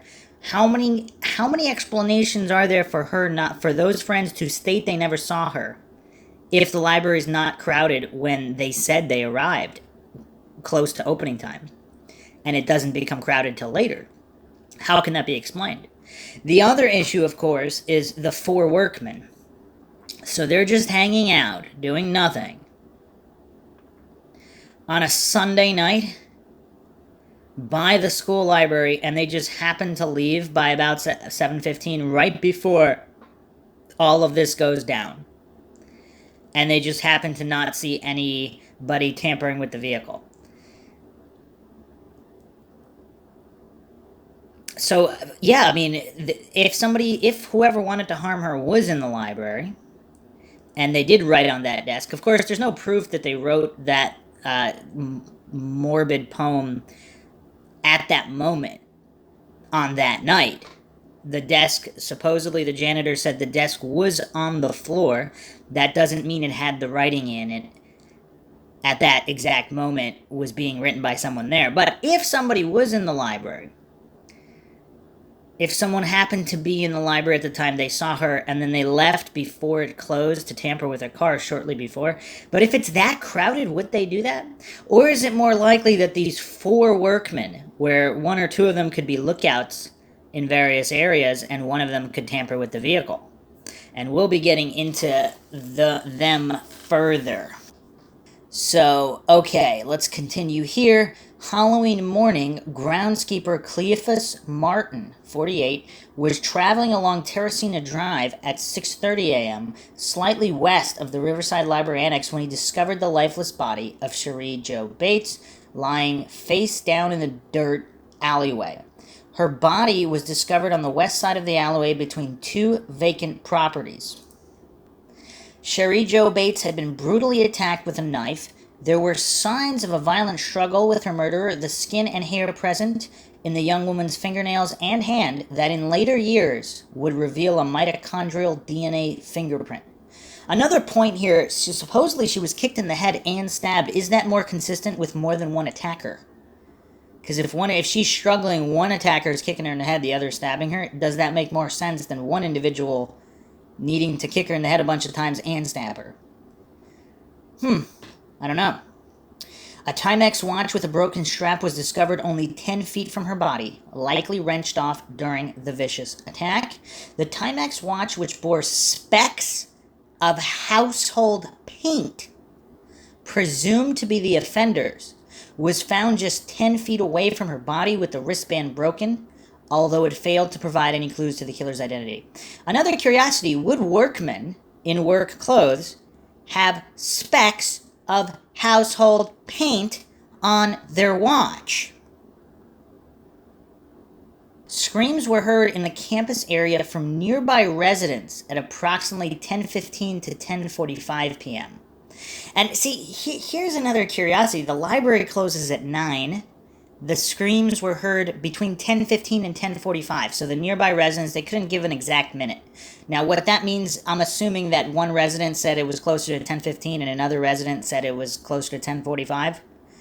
Or were they both adamant that one heard screams at 10:15, one heard at 10:45, or did they give a range? Did they both give a range between 10:15 and 10:45? So let's cut it down the middle. So approximately 10:30, there are screams. What was she doing for over an hour after leaving the library? If it's that crowded and there are that many cars there was nobody there that could help her? Now, nobody saw her leave the library. Now, this is another problem. I mean, this case is really, really mysterious in this way, where we have anomalies here that can't be explained. Even if this is not connected to the Zodiac, I mean, this is one strange case. Nobody spotted her leaving? So she could have theoretically left even earlier. And we only have one person claiming definitively to have seen her. The male librarian said he thought he might have saw her. Not quite definitive. Although maybe he did.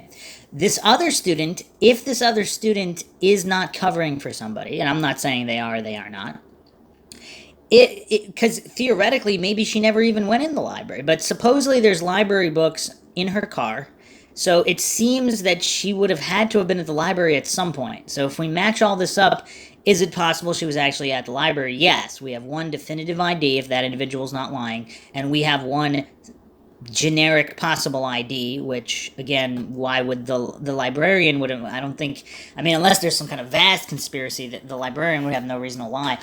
But nobody saw her leaving. So could she have left much earlier? Could she have taken a ride with somebody and then they take her back while somebody else had tampered with the vehicle? If this was some kind of plot.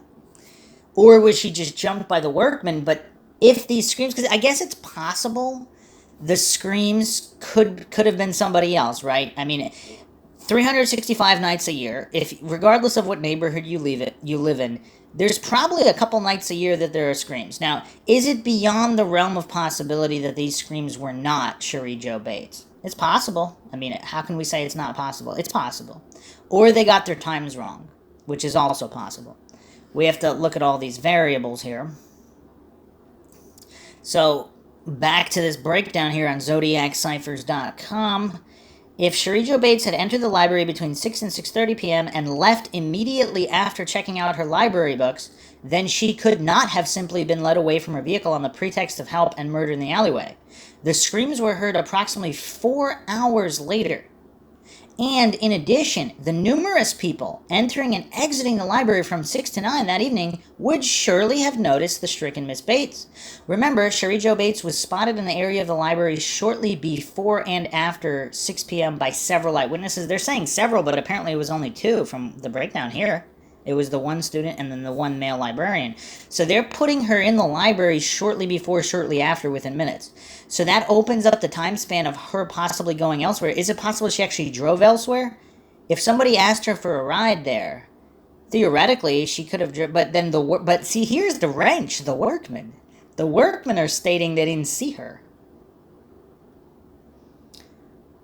Is it possible the workmen are criminals?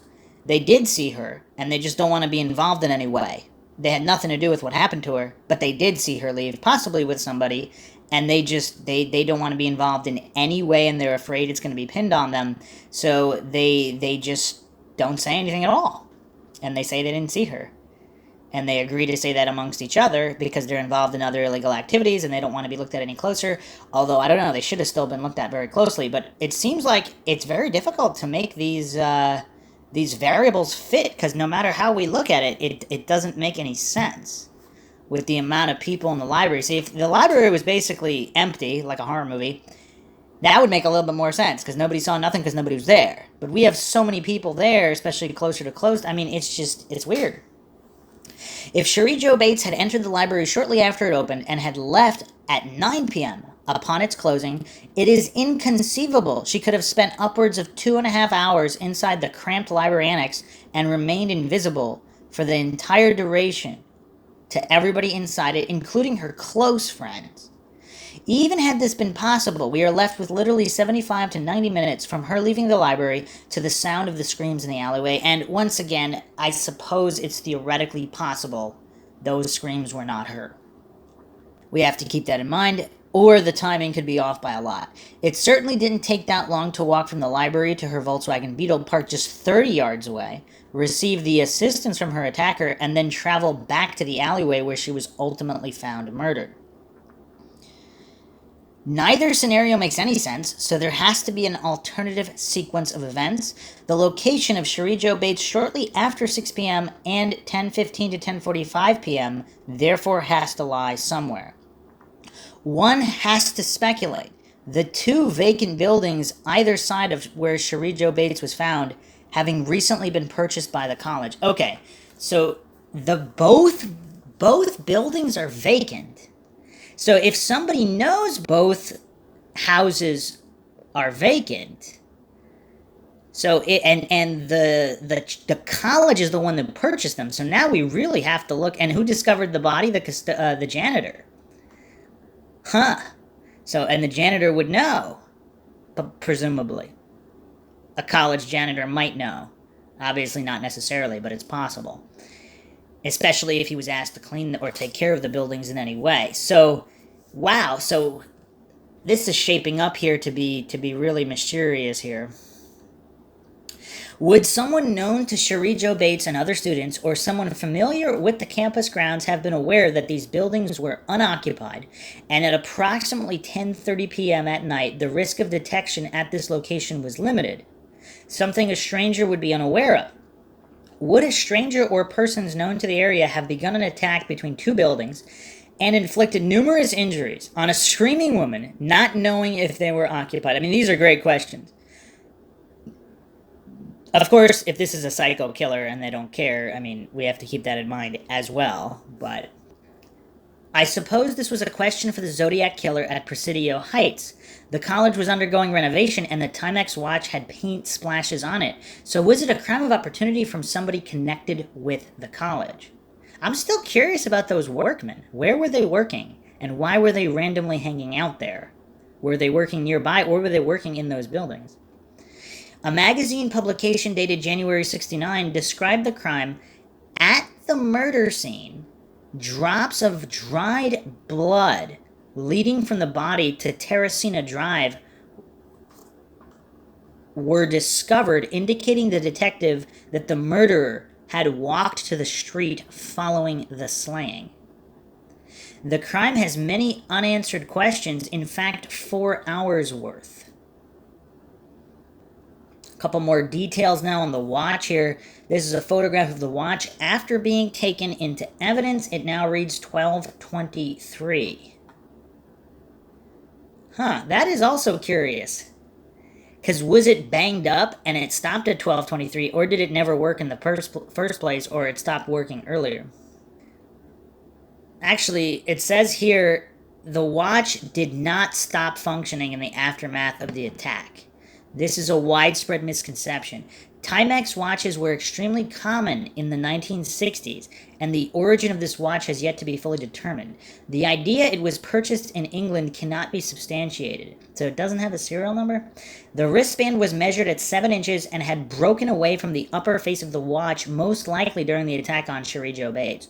Small flecks of white paint were discovered on the watch, leading some observers to believe the assailant may have been involved in the renovation of the Riverside campus just prior to the brutal murder. Now, here's another point, too, because if this is somebody, again, random crimes are quite rare. A murdered female or a harmed female usually is harmed at the hands of someone known to her, or at the very least, someone who knows her, even if she doesn't know them. So if it was somebody who was watching her that was renovating for whatever days, weeks, possibly months, and then they just took an opportunity to harm her, and if it was more than one individual, I still can't get around these 4 workmen. There needs to be, I mean, is there no more detail regarding these 4 workmen? Also, 4 workmen, if they all want to be involved in the crime, it's weird, though, because supposedly she was not sexually assaulted. There's another statement here. On the Wikipedia, it says there's a witness statement from a female RCC student that claimed a young man whose age she estimated to be either 19 or 20 years old, approximately 5'11", in height, had been lurking in the shadows across from the street from Bates's vehicles and had been staring in the direction of her car at around the standard closing time of the library. Although the witness did not know the individual lurking within the shaded area aside the street, as she passed him, the two had exchanged brief pleasantries.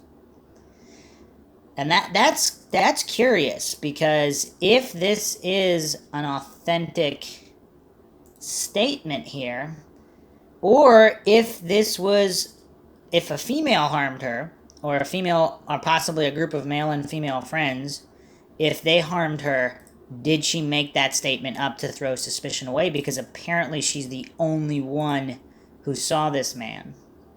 Or if she's not lying, then again, this would have to be a prime suspect, but this is around 9 p.m., so nobody sees her leave. Nobody sees her to go to the car, but this female student sees a guy staring at her vehicle from the shadows. I mean, does that seem like a legitimate statement, or does that seem like a conjured up statement? I mean, I don't know. It's kind of weird. We have to keep in mind it's the 60s, too. Not that people didn't lie in the 60s, but it seems like if this happened now, I would have a lot more skepticism towards this supposed witness. Not that I don't have skepticism now, of course, but it's just I have less skepticism just because it was the 60s. I don't know. Maybe that makes me a little bit naive, but it just seems like there would be less people making up stories in the 60s. Not that they weren't doing that. Continuing on here from zodiacciphers.com. 1 month later, November 29th, 1966, a typed confession letter would arrive claiming responsibility for the murder of Sherri Jo Bates and bragging about the crime. Exactly 6 months after the murder, April 30th, 1967, 3 letters were sent to Joseph Bates, Sherri's father. Riverside Press Enterprises and Riverside Police. They were very short in nature. 2 contained the words, "Bates had to die, there will be more." But the letter to Joseph Bates stated, "She had to die, there will be more." Furthermore, a morbid poem was discovered written in blue ballpoint pen on the underside of a plywood folding desktop at the Riverside City College, discovered by a janitor in December 66. So they actually did not know this. So that was discovered later. Huh. Curious. Questioned documents examiner Cheryl Morrill, who analyzed many of the Zodiac letters, would link the Riverside correspondence to the Zodiac killer. However, not everybody is convinced that Sherri Jo Bates' murder is connected to the attacks in the Bay Area. Okay, let's look. They have an in-depth timeline here. So, of course, this is October 30th, 1966. The Mexican-American student, 6 p.m., he stated he knew Sherri Jo Bates, noticed her in the library the night in question, saw the girl writing something with a ballpoint pen in her blue spiral school notebook. The boy told us he was outside at 5:30 waiting for the library to open at 6, and it was then he saw the girl, so roughly at 6.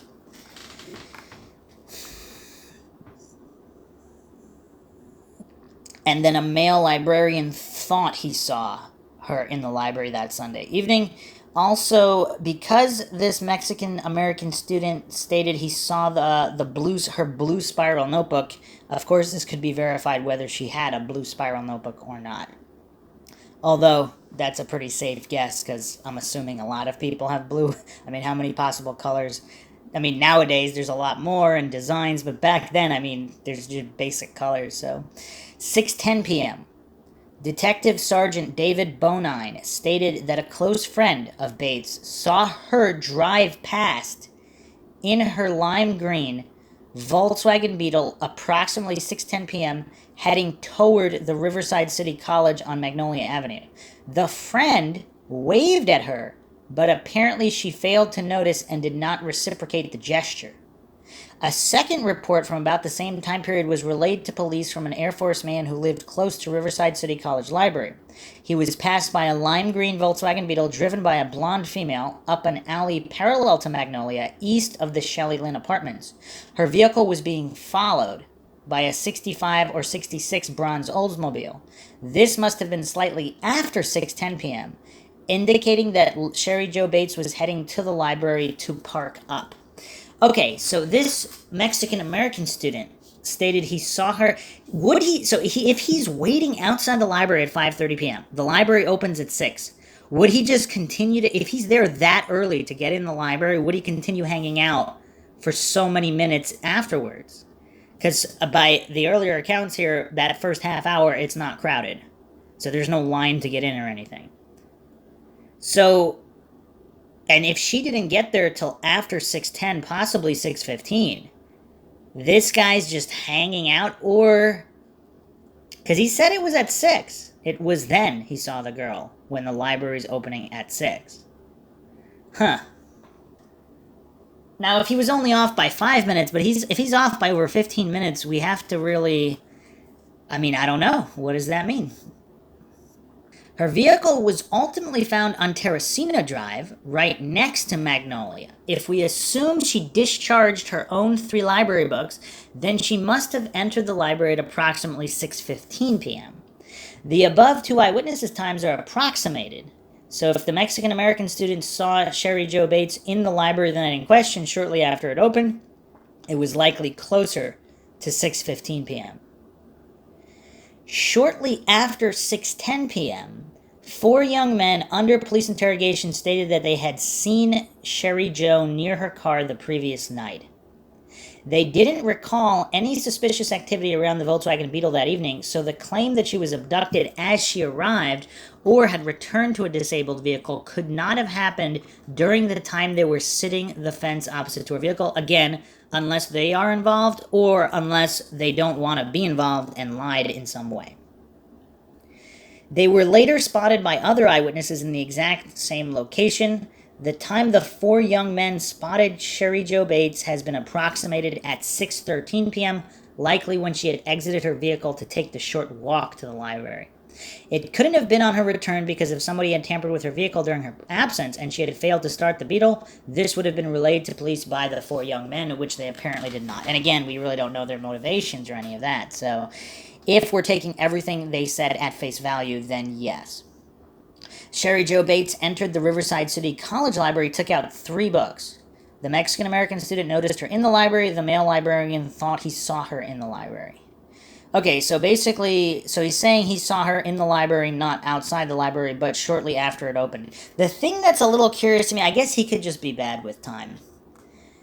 Because it was the fact that he's waiting a half an hour for it to open. How off could he be? But I don't know. Extract from the November 29th, 1966 confession letter.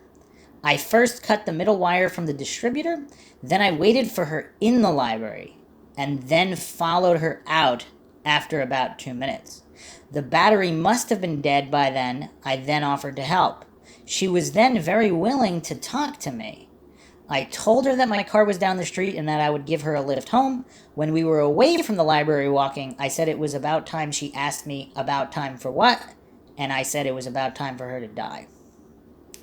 The 4 young men sitting opposite Sherri Jo Bates' Beetle never saw anybody tamper with the engine. The 4 young men were still sitting on this fence at 7:15 p.m., 1 hour after seeing Sherri Jo Bates park up. Therefore, the only way that the author of the confession letter may be proved correct is if the 4 young men left that location shortly after spotting Bates leave her vehicle, only to return to the same spot sometime later. The 4 men notice the young woman leave her vehicle. They walk away from the near vicinity, at which point the assailant disables the Volkswagen, tracks Bates, offers her assistance, then murders her in the alleyway, likely before 6:30 p.m. The four young men then returned to the original location after 6:30 p.m. and before 7:15 p.m. Hence, see or hear nothing untoward. However, this is not possible because a later eyewitness present in the alleyway at 9:30 p.m. saw no signs of murder. So, was she in one of those buildings at 9:30 p.m.? Okay, other students who were acquainted with Sherri Jo said they were in the library between 6:30 and 6:40 and did not see the girl during that time. Okay, so if this is her close friends and they didn't get there on open, they got there at 6:30, is it possible they just missed her? This suggests that Sherri Jo Bates had entered the library at approximately 6:15 p.m., then had discharged her reading material and exited the vicinity of the library annex by 6:29 p.m. at the latest. Had she traveled back to her Volkswagen Beetle at this point, it is likely her friends would have spotted her by the stricken vehicle.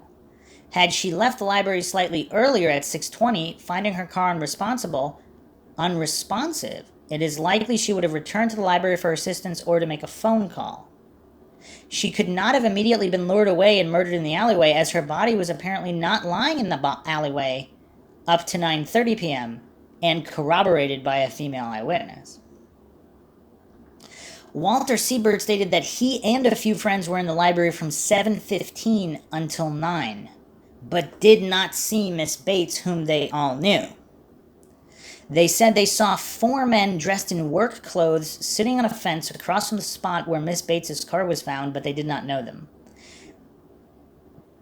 So not just four workmen nearby, they were actually sitting right across from Miss Bates's car. A fence across from the spot. It doesn't say the exact distance, but I'm assuming here it's relatively close. This indicated that four young men were present from 6:15 through 7:15, opposite Sherri Jo Bates' Beetle, or had left and returned by 7:15. Walter Siebert and friends recall the four men, but not Bates. Further indicated that the four men must have spotted her at approximately 6:13 p.m. when she arrived at Terracina Drive to enter the library. The vehicle had still yet to be disabled at this point. I mean, I don't want to get real crazy with how the vehicle could have been disabled, but is it theoretically possible, if this was a mechanic or somebody with experience with vehicles, is it possible they could have jiggled the cable in some kind of a manner? I mean, it says it was completely disabled, but I don't know. Is it possible it could have been messed with earlier and they knew at some point it would stop working?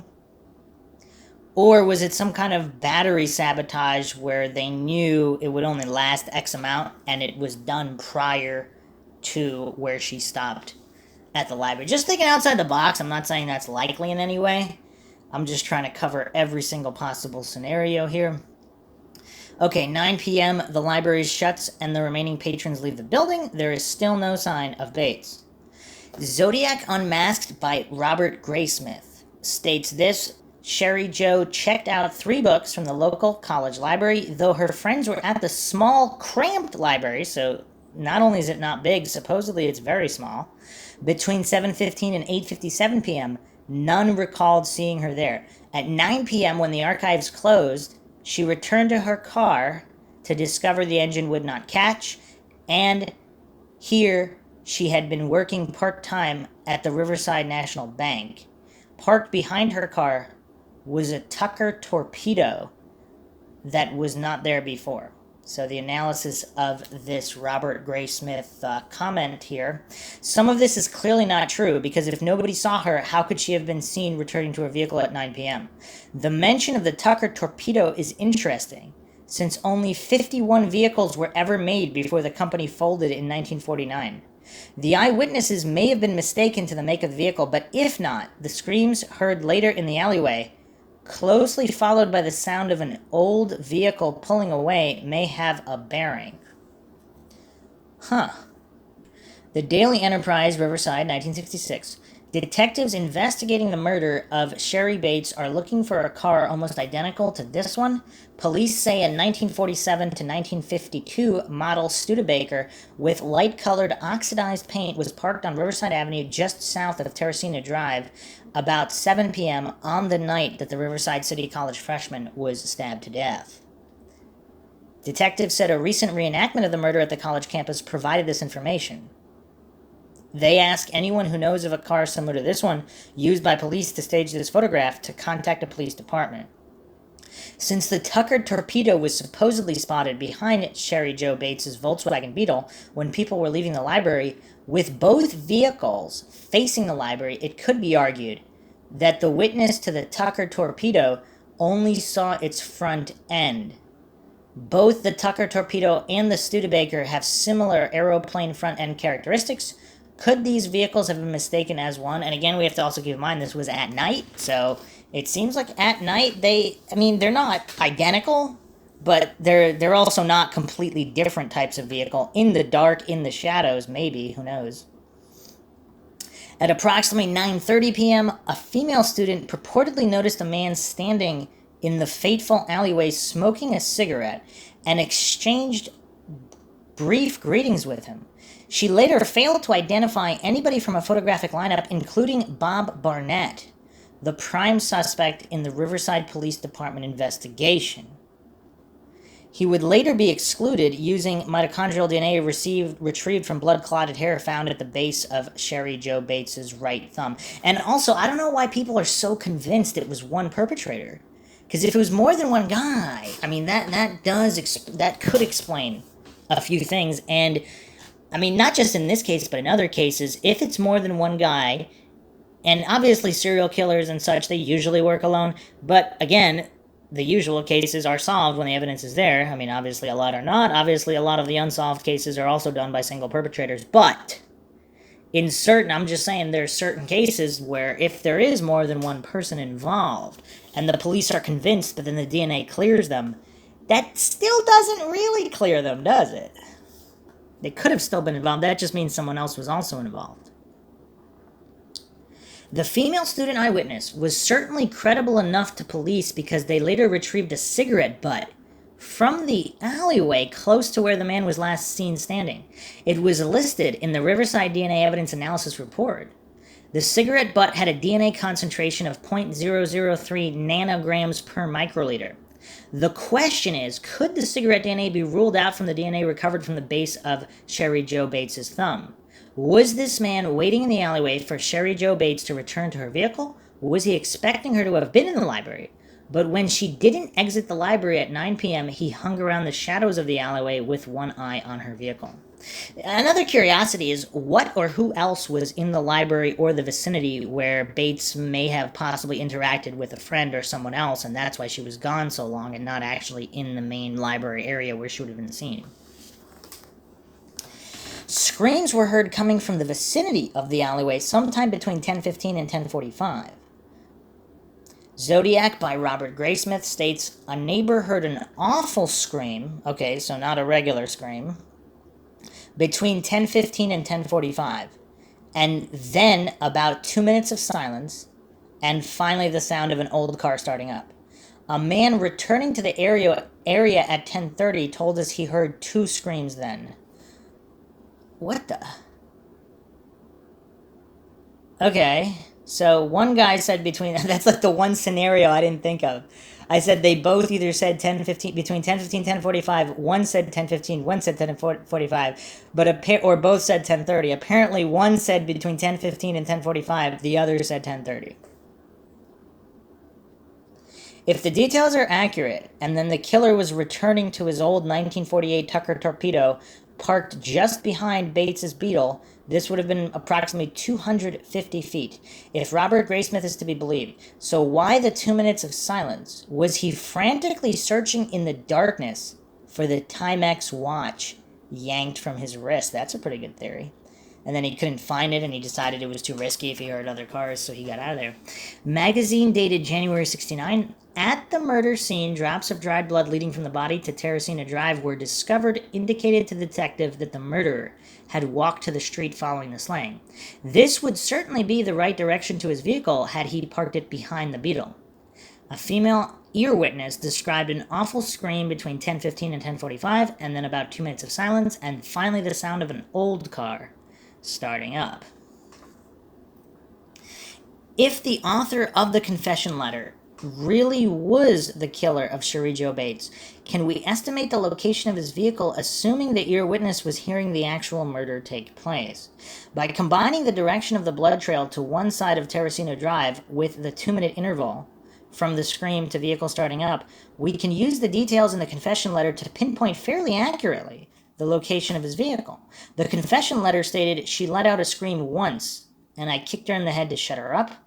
I plunged the knife into her and it broke. I then finished the job out, cutting her throat." If this is when he finished the job out before leaving the scene, then he had 2 minutes to kick her in the head, plunge the knife into her, cut her throat, and walk to his waiting vehicle, assuming he isn't searching for the watch. Allotting about 45 seconds at the murder scene, he has approximately 75 cents to negotiate the 100 feet to Terracino Drive and the rest to reach his vehicle. Traveling at an average walking speed of 1.4 meters per second, the 100 feet 30.48 meter journey could take about 22 seconds, leaving 53 seconds walking time on Terracino Drive. That would mean a vehicle parked 243 feet, or 74 meters, or 81 yards from the alleyway. Bates's Volkswagen was parked 75 yards, 68 meters, east of the alleyway, just beyond the library annex. This rough estimate would place the killer's vehicle only 18 feet behind her vehicle, had he exited the alleyway east, the ideal spot to offer her assistance when her vehicle failed to start, and the near exact location of the Tucker torpedo or Studebaker described in Graysmith's book. So, rounding out this write-up here, October 31st, 1966, Halloween morning, groundskeeper, City College groundskeeper Cleophas Martin was traveling along Terracina Drive, 6:30 a.m., slightly west of the Riverside City College Library Annex, when he discovered the lifeless body of Bates lying face down in a gravel alleyway. Okay, so another question I have is whether Mr. Martin here, did he know the 4 workmen? That would be a good question. So, regarding the autopsy findings, they calculated her body temperature, so her time of death was approximately 7:31 p.m. Now, of course, there's a margin for error here, but according to the calculations, they're going by liver temperature, was 26 Celsius and 28 Celsius at 9:31 a.m. So at 1.5 degrees Fahrenheit per hour, there was a fall from, and factoring in the daily temperature, which was a max of 97, wow, it's hot that day, falling to 52 degrees at the lowest. So they approximated an ambient temperature, and it supposedly, so by the time it cooled 18 degrees at autopsy, which would take 12 hours. And so they're roughly at 8. So at that time, they have 2 numbers here. So from one of the liver measurements, it'd be 8:31 p.m. or slightly earlier. From the other one, the bottom liver measurement, there is a drop of 20 degrees, just over 14 hours. So the murder would be 7:31 p.m. So we have a time between 7:31 and 8:31. If this is accurate, that would put her murder before closing time. But can that be? So that can't be possible if we trust the witness that nobody was in the alley, unless she was killed in one of the buildings and moved to the alley later, after 9:30, after close, after that witness. So the screams supposedly are heard between 10:15 and 10:45. Now, obviously those screams could be her being attacked if she didn't die instantly, though. So her body would remain temperature even if she was unconscious, of course. So there's a lot of variables here, but according to this math, which of course could be wrong, they're generally giving an estimate here that she would have been killed between 6:30 and 8:30, just with the max amount of error for the autopsy temperatures. So between 6:30, so no later than 8:30. So then those screams would not have been hers. if these numbers are accurate. Another interesting thing regarding the autopsy, pathologist F. Renee Modglin stated the gastric contents suggested she had eaten a supper-type meal, probably not more than 2 to 4 hours before death. In addition, the stomach contents contained at least 100 milliliters of thick fluid with particulate food particles in which they are easily recognizable as large pieces of beef, along with vegetable particulates and or celery and onion, and what appears to be milk or cottage cheese. Sherri Jo Bates consumed this meal prior to 5 p.m. before Joseph Bates arrived home.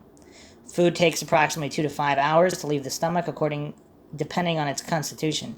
The pathologist stated she had eaten not more than 2 to 4 hours before her death. This means that if she ate at approximately 4:30 p.m., she would have been killed sometime between 6:30 and 8:30, tying in with the findings of body temperatures above and indication of an earlier murder. This is all quite curious. This is all very, very curious, because all of these estimates would basically say that she couldn't have been killed by 8:30, even if we add another half hour, by about 9, so she still would have been killed before the library closed. Huh. So this would match the confession letter on November 29th, 1966, if Sherri Jo Bates arrived at the library at 6:15, checked out her books immediately, and was followed to her vehicle before being killed at 6:30. The author states, Miss Bates was stupid. She went to the slaughter like a lamb. She did not put up a struggle, but I did. It was a ball. I first cut the middle wire from the distributor, then I waited for her in the library and followed her out after about 2 minutes. The battery must have been about dead by then. I then offered to help. She was then very willing to talk to me. I told her that my car was down the street and that I would give her a lift home. When we were away from the library walking, I said it was about time. She asked me about time for what? I said it was about time for her to die.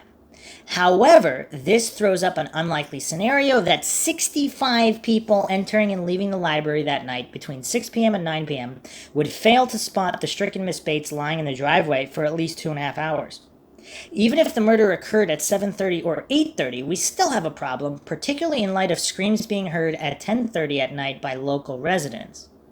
Additionally, we have the female eyewitness who allegedly spotted a man smoking in the alleyway at 9:30 p.m., and Sherri Jo Bates' body not being viewed, but a 10:30 murder leaves us back where we started. 4 long hours to explain, and seemingly contradictory to the body temp and stomach analysis described above.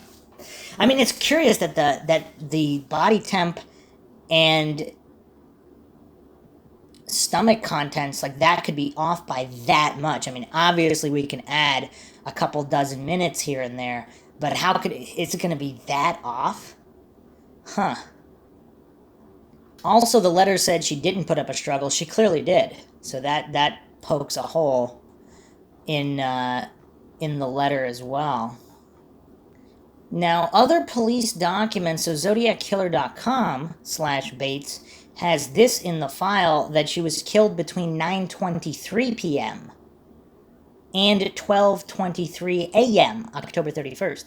So this is putting her murder way later. Up to after midnight. That's really, really weird. I mean, that one witness who said that there was nobody in the alley, there was no body there, I mean, could they have been mistaken? I mean, I don't know. Huh. Also, on ZodiacKiller.com, they're stating that a military-style heel print was also found at the scene, indicating an 8 to 10 shoe size. And it's stating here that the origin of the watch was traced to a military post, possibly in England. The shoes could have been sold at nearby March Air Force Base. Also, the autopsy, from here, they're stating that Bates died very quickly, so she was not alive long after the attack. Now, I mean, that's all very curious as well, but I mean, how much could those temperatures have been off, though? That doesn't, and trying to match everything up with the witnesses, it doesn't make a lot of sense.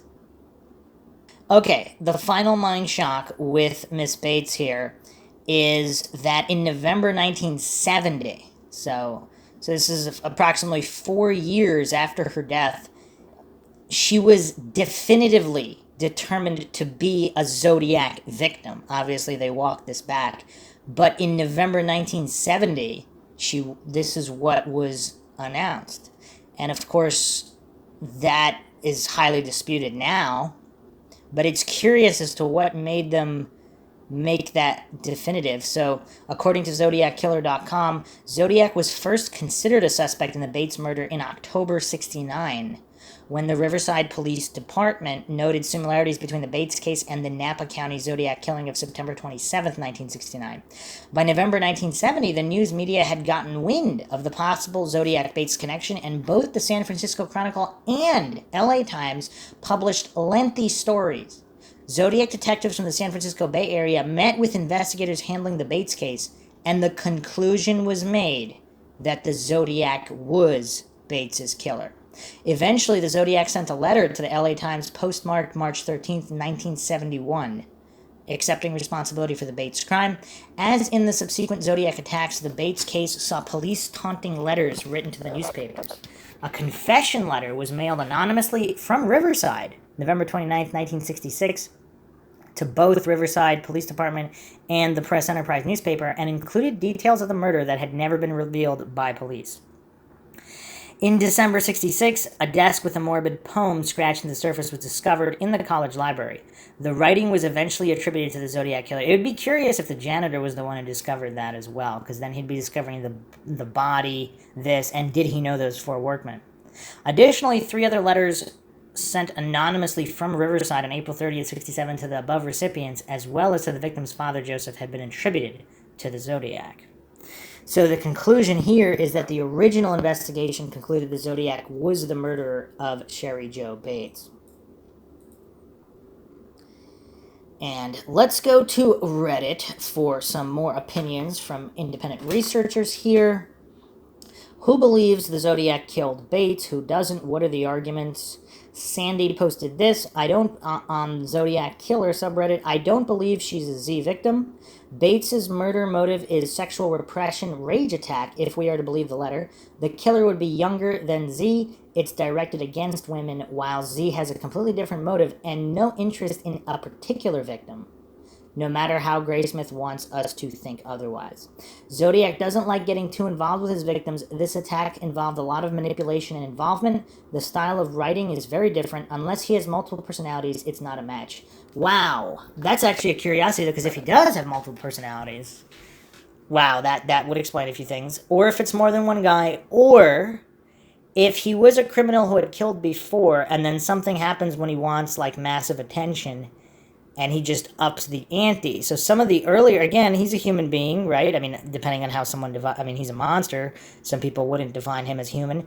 But in terms of a person who goes through various changes in life, when he was younger, he may have had personal victims, right? If he's a psycho killer, somebody offends him or somebody wrongs him in some way, or at least in his own mind, even if it didn't happen for real, it could be personal.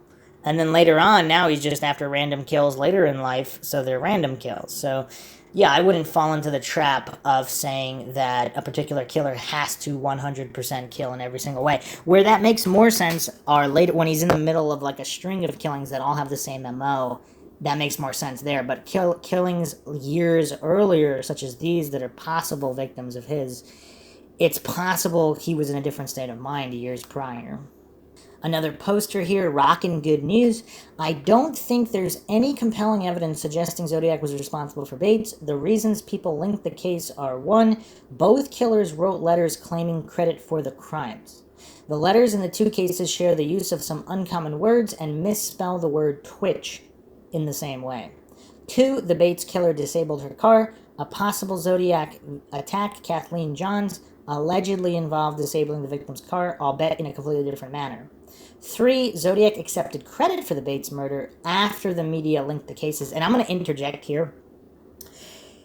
Of course, it's possible the Zodiac is not... The person writing the letters could be a single individual who is not the Zodiac, who possibly has ties to law enforcement, which is why he has details nobody else has. Or it is the Zodiac who wrote the later letters and then he took credit for it by having information nobody else had, if he has a law enforcement connection.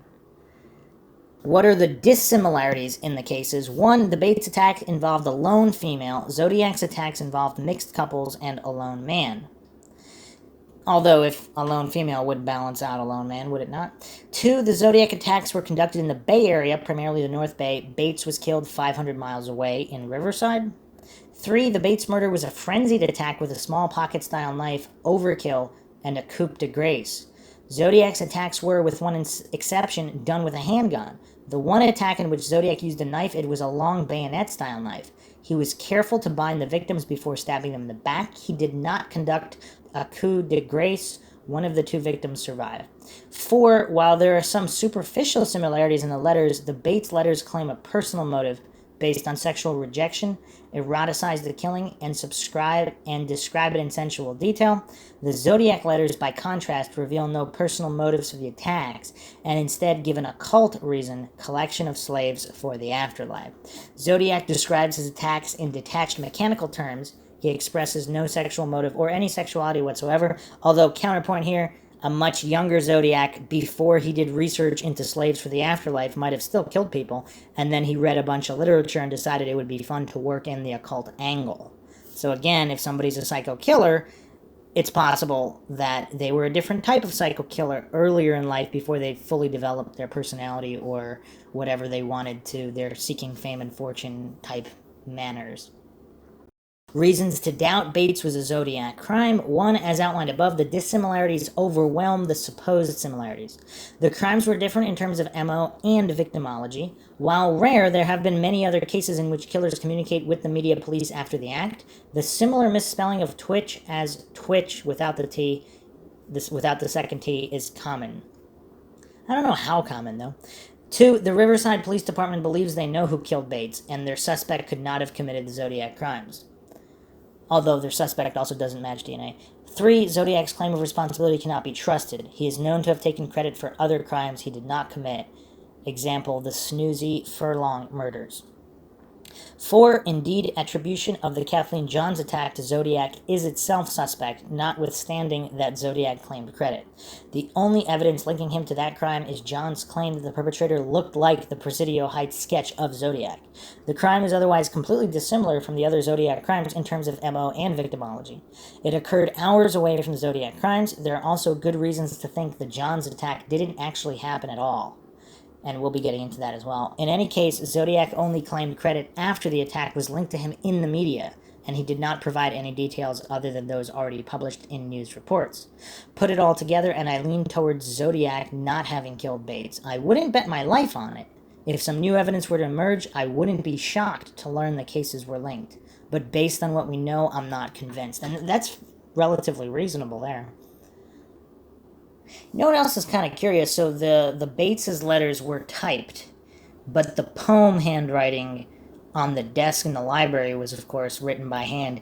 Is it possible that that was Zodiac who wrote it, but who was not responsible for the Bates murder or the typewritten letters? He just happened to be in that library, and that's one of his morbid poems from his earlier years.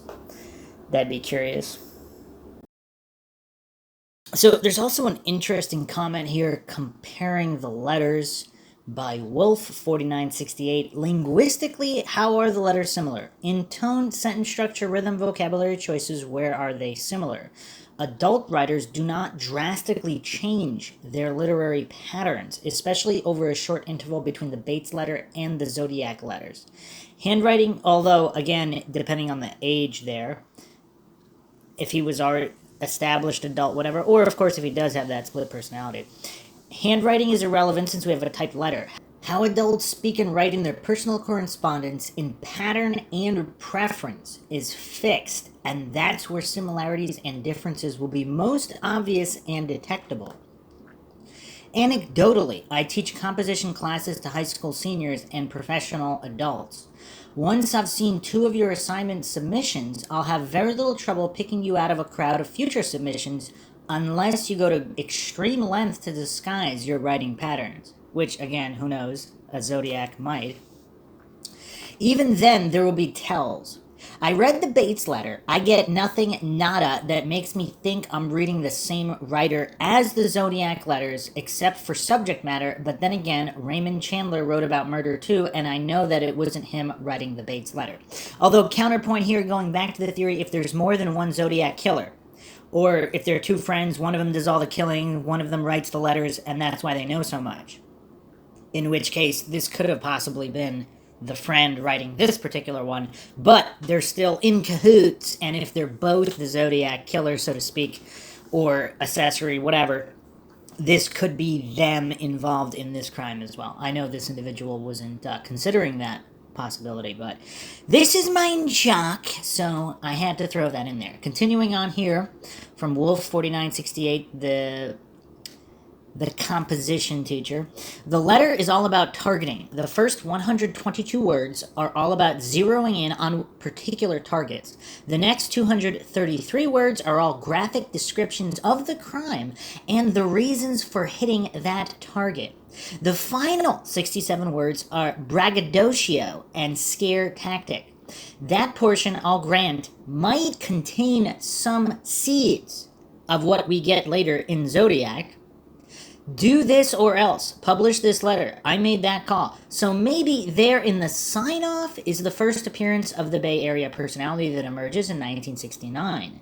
Maybe the first 355 words of the Bates letter are so personal and graphic because Bates was a known commodity to him and not some random couple on a country road, and after he got Bates out of his system, but not the lust or blood or infamy, he went another route. And that's a very fair point, very astute observation, because that's a very real possibility. If I'm wrong, I'm wrong. Good for the sleuth who figures this all out and discovers that Bates was a Zodiac killer. I remain intrigued, and I'm relieved we're discussing, not name-calling. Thanks for that. Okay. Here's an interesting response, though, by I Keep Forgetting. Interesting. My niece and her husband were doing a course together. My niece was a much better writer and able to consolidate thoughts. Her husband was very charming. My niece did all their written coursework. The teacher always gave her husband higher marks for the essays. This was the response to this composition teacher. Curious. So their written coursework was done together, but the husband got higher marks because the husband was charming. That's weird. Okay. A response here. I'm doubtful Zodiac committed the murder. He could be behind the Bates had to die letters, and quite likely was. Opposed by morbid imagination. I think there's some compelling reasons to think she was a Zodiac victim, but unless there's some DNA to use, I doubt we'll prove it either way. And there's DNA, but obviously there's been nothing conclusive done with it. Very curious post here by Mio Nemo. The Magic Zodiac number 3. Bates had to die letters. Barely said anything, and the only signature was an odd Z, and that the Zodiac-like text impressions hidden on the paper. The desktop poem is what was linked to Z by a handwriting expert, Sherwood M. Many say female. Makes me wonder about the man-woman team angle. Something about this attack seems very juvenile. The bit about two people seen with flashlights always interests me. What was he looking for? The broken knife. Okay, curious here. So if Zodiac was a male-female team, how does that impact everything? Because again, as I've been postulating this entire podcast, if Zodiac did not act alone, either having a friend, acquaintance, accomplice of some kind that knew the information of the killings, even if they weren't present at the killings, but maybe they were present at the killings, maybe they were a lookout or whatever, although, again, because he was spotted by these witnesses, he didn't finish some of them off. Is it more likely that his accomplice, if he had one, wasn't actually present at the killings or wasn't in the immediate vicinity? Either way, they talked after and they knew all the details, so they could send those letters. Curious. The response here, I don't think you could even take a bet on whether or not two people would be seen with flashlights looking around the spot someone's already been murdered. No way, them two had something to do with it. I always thought the boot print was from a woman. A man and woman, the only two missing from the reenactment. I thought it might have been Chester and his girlfriend and or Lauren, but Chester was black and that threw everything I had out the window, unless Terry Phelps was the brains and she had some other guy help her out. If Sherri went missing for hours, I'd say she could have went away with a strange girl over guy any day, especially in daylight. I'd bet just because of how people thought that they saw two guys with a flashlight, because why would a guy and a girl be out that late up to mischief? I dunno. So I don't actually remember going through the flashlight information, so let's do that. Let's do that now. HeatherMonroe.medium.com actually had a write-up on the unsolved murder of Sherri Jo Bates, and she mentioned this here. Wait, what? Actually, there's a lot here. I'm going to have to read this entire article here because there's information here that has not been gone over on any of the sources we went over. I mean, this is very, very troubling. So this is Heather Monroe. She wrote this February 1st, 2020. The unsolved murder of Sherri Jo Bates, brutally killed in a dark alley on her college campus in 1966, claimed by an infamous serial killer who remains unidentified. In the 1960s, the city of Riverside, California, was a peaceful community full of families who enjoyed relatively crime-free lives. Unlike Los Angeles, 60 miles west, Riverside was a safe place to raise children. Their illusions of relative safety crumbled Halloween morning 1966 when a pretty wholesome co-ed was found brutally slain on her college campus. Sherri Josephine Bates was a freshman at Riverside Community College that fall. She was born in Omaha, Nebraska, February 4th, 1948, to Joseph C. Bates and Irene Karolowitz. When Sherri Jo was very young, the family moved her and her brother Michael to Riverside, where she spent her girlhood. Sherri Jo graduated from Ramona High School summer of 1966. She was a varsity cheerleader, homecoming princess, and active in many extracurricular activities. Students and friends describe Sherri Jo as an outgoing girl who was popular but not cliquish. She had no enemies that anyone knew about, and was the apple of her father's eye. Sherri Jo, the quintessential girl next door, had recently become engaged to Dennis Highland, her boyfriend of 2 years. Sherri Jo was a part-time employee at Riverside National Bank. She saved up her earnings and bought a lime green 1960 Volkswagen Beetle. Michael was in the Navy that year, and her mom lived out of the home. So Sherri Jo lived alone with her father at 4165 Via San Jose. On October 30th, 1966, Sherri Jo and her father went to a morning mass at St. Catherine of Alexandria Church. Next, they had breakfast at Sandy's restaurant around 10 a.m., and Joseph and Sherri Jo parted company. Joseph was going to the beach that day, and Sherri Jo stayed back to do some studying. That afternoon, Sherri Jo called her friend and asked if she would accompany her to the Riverside City College library. She declined twice before Sherri Jo decided to go alone. She left her home shortly after 5, wrote a note for her dad that read, "Dad, went to RCC library." Gone. Joseph wasn't too concerned by the note since he knew she was staying home to study. The library closed at 9 p.m. and Sherri Jo never returned. Joseph looked out the window for most of the night, hoping he'd see Sherri Jo trotting up the driveway. Instead, Joseph reported her missing at 5:30 a.m. on Monday, October 31st. Less than half hour later, on that Halloween morning, groundskeeper Cleophas Martin found Sherri Jo's body in a secluded campus alleyway between two vacant houses. She was face down in the dirt and covered in blood. It's actually kind of gruesome because even though it's not like a close-up shot, the newspaper at the time, the Press Enterprise, October 31st, 1966, actually ran a photograph with her body in the photograph. Quite gruesome. Investigation witnesses saw Sherri Jo enter the library around 6 p.m. A young man who knew Sherri Jo noticed her at a desk writing in a blue spiral notebook with a ballpoint and pen. Contrastly, Detective David Bonine interviewed a friend of Sherri Jo's who reported seeing her driving toward the college 10 minutes later. Either way, she parked on Terracina Drive in front of the library building, and I already addressed that inconsistency. Officer Don Walters was the first law enforcement official to arrive at the scene. He quickly examined Sherri Jo's body and immediately called headquarters to report a homicide. Riverside Chief of Police Lambert Curley Kinkhead and Captain Irvin Cross led the investigation.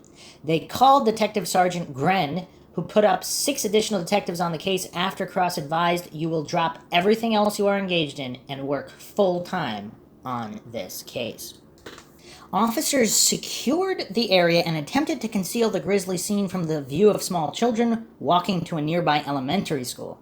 Not far from Sherri Jo's body, detectives found a broken Timex watch. The watch had flecks of house paint and fit a 7-inch wrist, which is on the smaller side of average as far as wrists go. So if it was a female-male team, either this was a smaller male or possibly a female. Sherri, in a fight for her life, ripped it from the killer's wrist. Detectives located a boot print in the alleyway. They learned the size 8 to 10 men's boots were military issue. So here's the thing, though. A lot of people, I want to say this here because there's a lot of cases like this where, I mean, obviously females don't normally wear men's boots, but if we're talking vagrants, homeless people, some kind of criminals of whatever sort, if that's all available, if that's whatever they have available, or if there was some kind of rush and they just pulled on boots that might not have been theirs, again, there's no law of the universe that states that females cannot wear men's boots.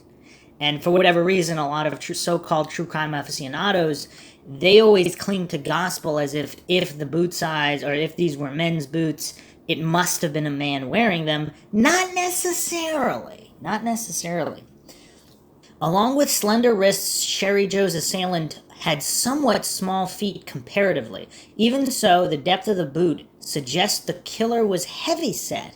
And again, I'm not sure how they can definitively prove that, because if it was only one boot, and that boot print was from an impression where there was a lot of force, so if it was in the middle of a struggle, and whatever the struggle was, if part of Sherri Jo's weight was on the assailant in the middle of their struggle, and the assailant was on one leg, really digging into the street to make that boot print. If there's only one boot print, how do they know if there's no other boot prints to compare to? So yeah, again, taking that on face value is problematic because the conditions under which that boot print was made are unknown. The killer sabotaged Sherri Jo's car by ripping out the middle distributor coil. When she tried to start it, he likely offered help.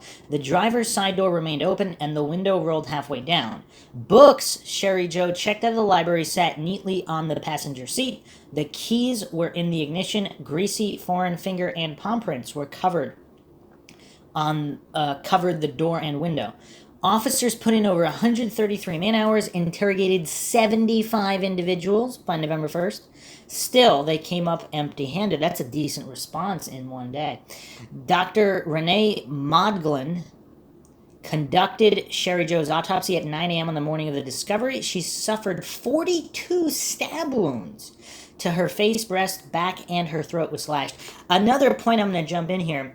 Men are more likely to be serial killers, but female killers are often more vicious than male killers. So for those that have studied the differences between male and female killers can be more vicious and inflict many more wounds than a male serial killer would. And again, every case is different. Every killer is different. So that's not hasty generalization, logical fallacy there. I'm just bringing that general information just to keep it in mind, not to assert any particular argument in this particular case because we don't know.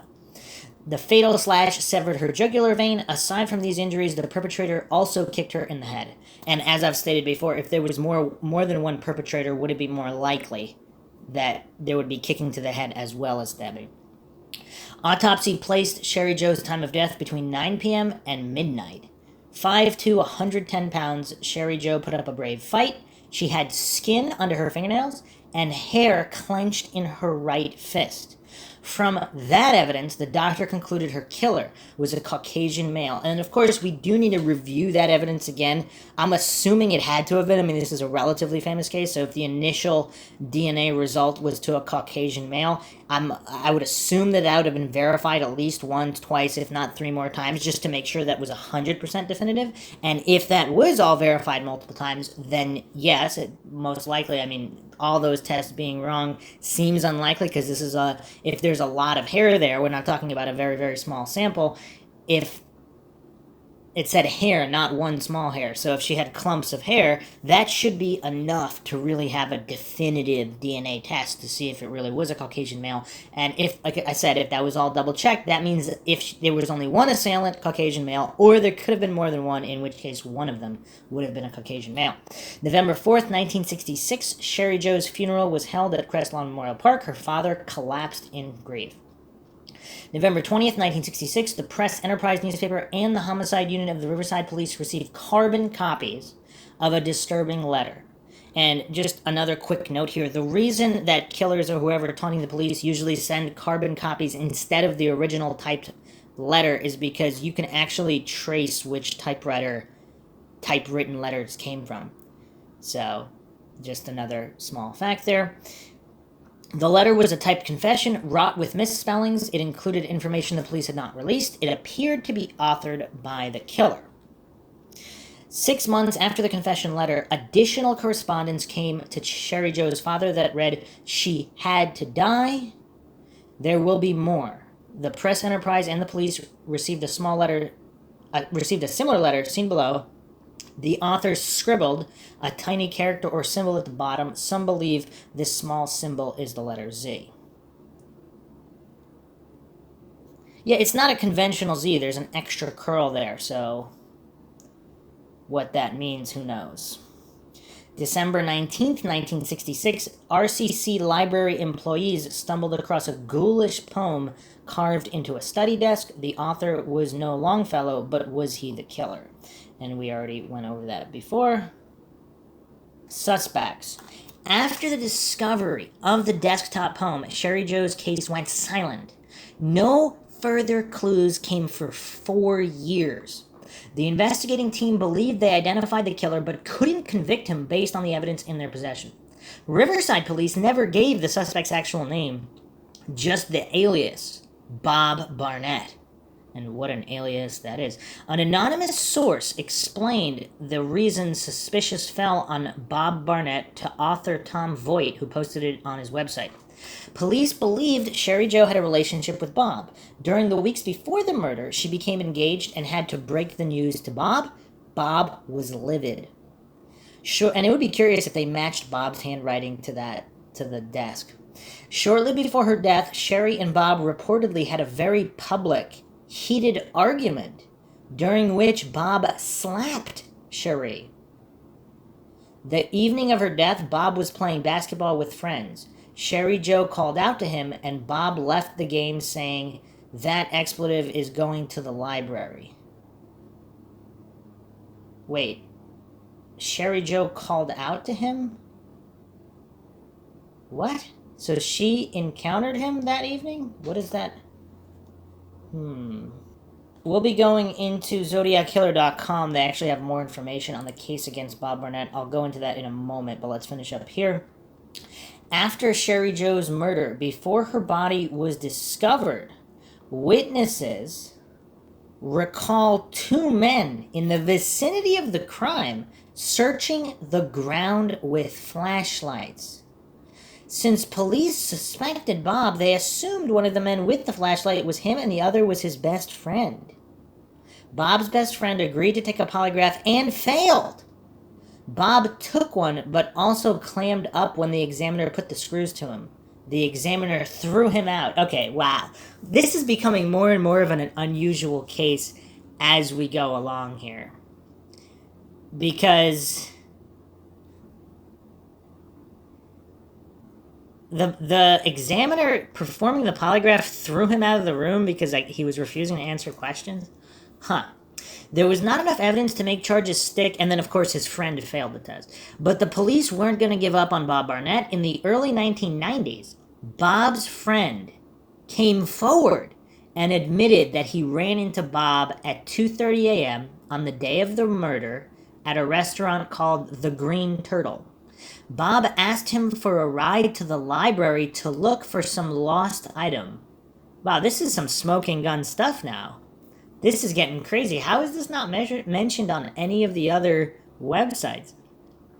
A second friend told police that Bob was sobbing that morning and stated that he, quote, snuffed Sherri, end quote. Both of these men passed polygraph tests, but no one could test Bob because he left the country. Okay, wow. So Bob had left the country by the 90s. So this is the 90s. So this is 30 years later, approximately. 20 to 30 years later. The friend who failed the polygraph now randomly admitted this. He came forward. It says he came forward. So what does that mean? He reached out to police or whoever? Wow. And then a second friend admitted that Bob was sobbing that morning and stated that he snuffed Sherri, and then they both passed their polygraph tests. So the first friend failed his in the 60s in 66, but now he's passing it in the early 90s, and his friend is also passing it, the second friend. Okay, December 98, investigators learned that Bob was returning for Christmas. They quickly obtained a warrant for Bob's DNA. Bob wasn't surprised and didn't resist. So did someone tip him off? Because they thought he was a suspect in the 60s. 30 years go by, and now they randomly show up for DNA, and he's not surprised in the least? I mean, I don't know. What does that mean?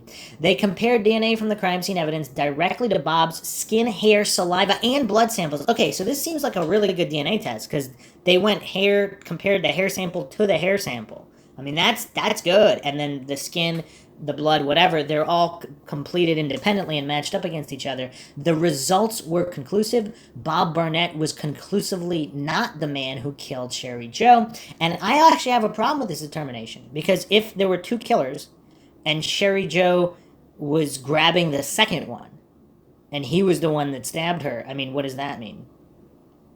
So again, I think there's a lot of true crime cases out there out of the unsolved where there possibly could be more than one killer, which is causing a problem because the second killer is not the DNA that they have. They only have DNA from one. Investigators suspected the killer. And how did that second friend pass the polygraph? So did Bob... Okay. Wow. I mean, the plot's going to thicken here, because how do we explain that? Is it possible that Bob knew that somebody else was going to kill her or wanted someone else to kill her? And Bob and another individual, but maybe Bob... let's say there were three individuals involved. Let's say Bob employed these four workmen or whatever to snatch her. However, I mean, who knows? It doesn't state here what Bob's financial status was.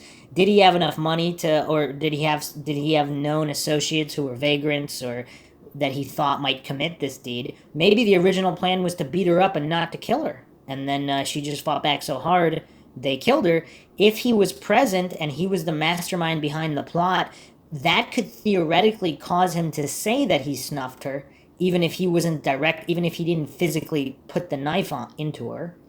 Because if he was responsible in some way, he could have said that. That would account for the second friend passing the polygraph, would it not? And then why did the first friend fail the original polygraph but then pass the second? I mean, come on. This is wacko stuff. Okay, continuing on here from the Herman Road write-up. Investigators suspected the killer was local, since he appeared to know which dimly lit alleyway he could use to get away with murdering her. The assailant also knew that the two houses on either side of the alley were vacant, unless, of course, he was like a real psycho and he didn't care if they were vacant or not. I'm not saying that's more likely, just pointing out that's a theoretical possibility, that there are mentally deranged individuals out there that might kill without really caring who or what is around him. And or they thought they didn't know it was vacant, but they could see that there was nobody there at that moment. And so they felt safe doing it, whatever the case may be. And Sherri Jo was a smart girl with a fiance. She wouldn't walk into the darkness with some strange man. For those reasons, detectives surmised the killer was someone she knew. Another point here, too. The witness that said she saw the young man smoking in the shadows or whatever, lurking in the shadows, I'm assuming she must have been shown a photo of Bob Barnett so that she could say whether it was him or not, and his friend. I wonder if that was done. Library staff at RCC certainly had their suspect. Ross Sullivan worked at the Riverside City College Library at the time Sherri Jo died. He was an imposing figure, 6'3", 300 pounds. Employees noticed that Ross always wore the same clothes, fatigues, and wing walker shoes. Ross lived at the YMCA part-time and mentioned how he needed to keep writing to prevent himself from harming anyone. He bragged about being an inmate at Patton State Hospital in the nearby town of San Bernardino. Ross enjoyed taking English courses as well as cryptography classes, though he was a notoriously bad speller. None of the library employees wanted to be alone with Ross. Aside from being a creepy person, he had terrible hygiene. And wait, how does this institutionalized individual... He was an inmate at Patton State Hospital? So how does this institutional individual work at a college library? After Sherri Jo died, Ross stayed away for 6 days. When he returned, he looked like a new man. He finally changed into fresh clothing and tidied up. Ross relocated just after Joseph Bates, the press enterprise, and the police received the final taunting letters from the killer. He moved to Northern California. Well, that's a lot of coincidences, because if you want to write off one of them, like, for example, if he didn't stay away for 6 days and he simply moved after the letters, I mean, that's theoretically possible. Now we have two. Right after her murder, he disappears 6 days, comes back completely different, and then as soon as the last letters are received, he moves permanently. I mean, I don't know. What are we going to make of that? That's weird. That's definitely weird. In 1968, Ross was arrested in Santa Cruz, California for indecent exposure. It was learned that he was mentally ill and physically unwell. He passed away in 1977 due to heart failure caused by extreme obesity at the age of 36. If he's that obese, too, I mean, What's the size of his wrist, though? Unless we're going to say that watch... I suppose it's theoretically possible that the watch was there from somebody else, but then why were there people looking for it? If the ripped-off watch was there and it had nothing to do with Bates's murder, I mean, is that a possibility? This guy, he's going to have such a small wrist? I mean, I don't know. He's 6'3", and he would wear only an 8 to 10 shoe. I mean, I guess there are some people who can meet those parameters. I don't know. I'm assuming this was all considered. Was his DNA tested? It doesn't say here. Library staff shared their concerns with police, who swore Ross had an alibi. Police never shared that alibi publicly. They couldn't let go of their desire to convict Bob Barnett, especially an officer named Granville Douglas Kelly, better known as Bud. Bud Kelly was a patrolman. That's a very 60s name. Bud Kelly was a patrolman when Sherri Jo was murdered and even helped on the crime scene. In 66, Bud, who was 10 years Sherri Jo's senior, lived across the street from her high school and less than a mile from her home. After Bud advanced to a detective, he inherited her case. Bud insisted Bob Barnett murdered the girl and failed to compare Ross Sullivan's handprints to the ones on Sherri Jo's car. How is he the only one involved in the case, though? You would think there'd be multiple detectives involved. So he didn't even check. If he didn't check the fingerprints, there's no way, or the palm prints, there's no way he checked the blood. Bud had custody of the case for 15 years before he retired in 1990. During that time, he secretly took Sherri Jo's diary home. He claimed she mentioned Bob Barnett frequently. After Bud retired, he went on to start a law enforcement ministry and sat on the board for a Christian school. In 2013, 74-year-old Granville Bud Kelly was arrested and convicted of molesting two 7-year-old girls. He was 74 years old at the time of his arrest. He was convicted and sentenced to 24 years in prison. Bud didn't become a sexual predator the first time he got caught. No one knows how many girls and women Bud left in his wake. To be clear, child molesting and murder are two different crimes, but surely the man needs to be considered. That is curious, though, because if he was involved in her death, and he's the detective on the case, he can make sure it doesn't get solved. Partly due to Bud Kelly's efforts, Bob Barnett was the prime suspect as far as Riverside was concerned. Bud and the rest of Riverside Police Department clung to their suspect so tightly, they refused to entertain any other suspects. Even when presented with evidence that Sherri Jo's death might be part of an infamous string of murders. For this reason, Ross Sullivan has never been ruled out or in. I mean, come on, don't they have his DNA though? And I mean, he's been arrested before. He's an inmate at a mental hospital. They must have his DNA. Why would they not have run his DNA? Zodiac. Paul Avery was a writer for the San Francisco Chronicle while the Zodiac killer was active during the 60s. In November of 1970, he received an anonymous tip addressing similarities between those crimes and the murder of Sherri Jo Bates. Paul agreed the crimes were similar. As with Sherri Jo's killer, Zodiac wrote letters to the police in various newspapers. Zodiac killed college-aged people, usually couples, in secluded areas. The confession letter states, "She squirmed and shook as I choked her," spelled Choaked, and her lips twitched, Twiched. The author of a Zodiac letter from January 26, 1970 wrote, "Some I shall tie over anthills and watch them scream and twitch," Twich, and squirm. Both writers have the unorthodox habit of beginning their sentences with conjunctions, such as but and or. Zodiac and Sherri Jo's killer also used double postage. Both letters reference their murder as the game. I mean, that's interesting, huh? In both cases, the killer warned that there would be more victims.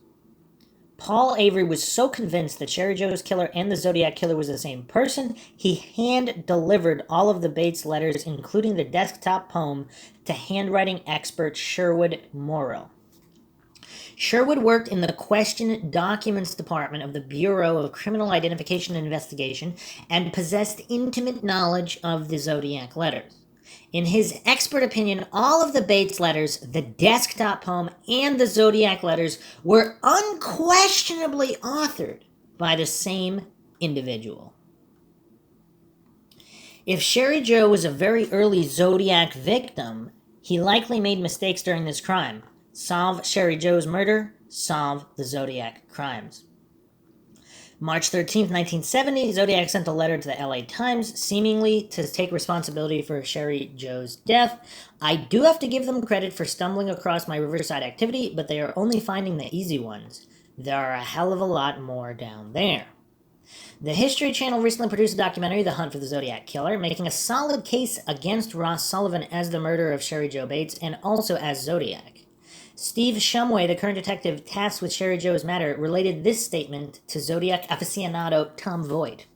There are two things for sure you can share with your many readers. There was a murderer who called himself the Zodiac, and there was the murderer who killed Sherri. They are two different people. It's weird, though, because this is the detective for the Sherri Jo case, and how much does he really know about Zodiac if he's specifically focused on only that case? You would need an objective third-party investigation to truly examine all this. It remains unknown if Sherri Jo's killer is also the Zodiac. Perhaps DNA testing will someday answer this question. We wait. Aftermath. Immediately after Sherri Jo's death, the school cleared the alleyway of brush and debris. They also installed lights to make the area safer for students and staff and less of a draw for perpetrators. You know what else is interesting? The 4 workmen are not mentioned in this article by Heather Monroe, and yet the stuff she mentioned is not mentioned in the other articles. It's weird. So there doesn't seem to be a definitive overview, but now I guess the Mindshock podcast will have to fill that gap.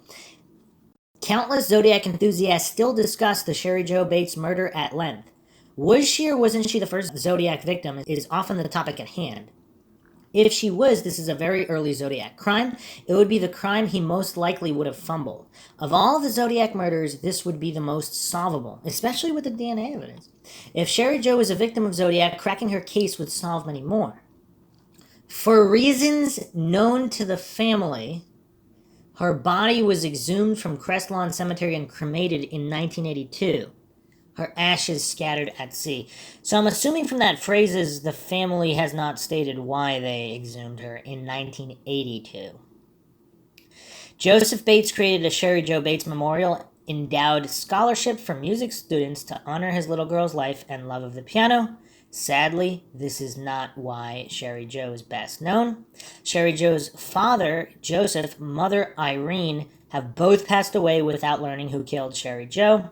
With advancements in forensic technology such as genetic genealogy, her living family members and many friends may someday know the truth, and Sherri Jo's death will not have been in vain. And the people with flashlights, that's the initial reason I read that article. That's curious. So we have a witness who said that there was no body.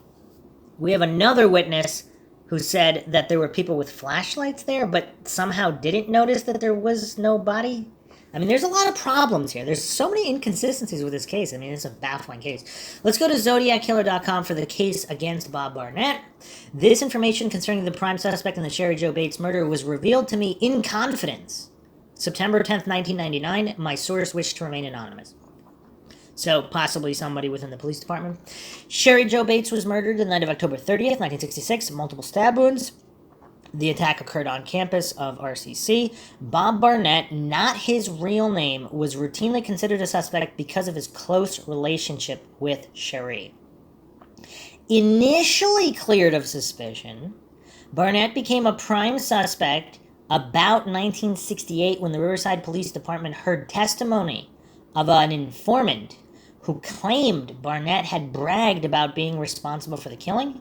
This informant was in jail when he came forward with incriminating information about Barnett, but he passed a polygraph test.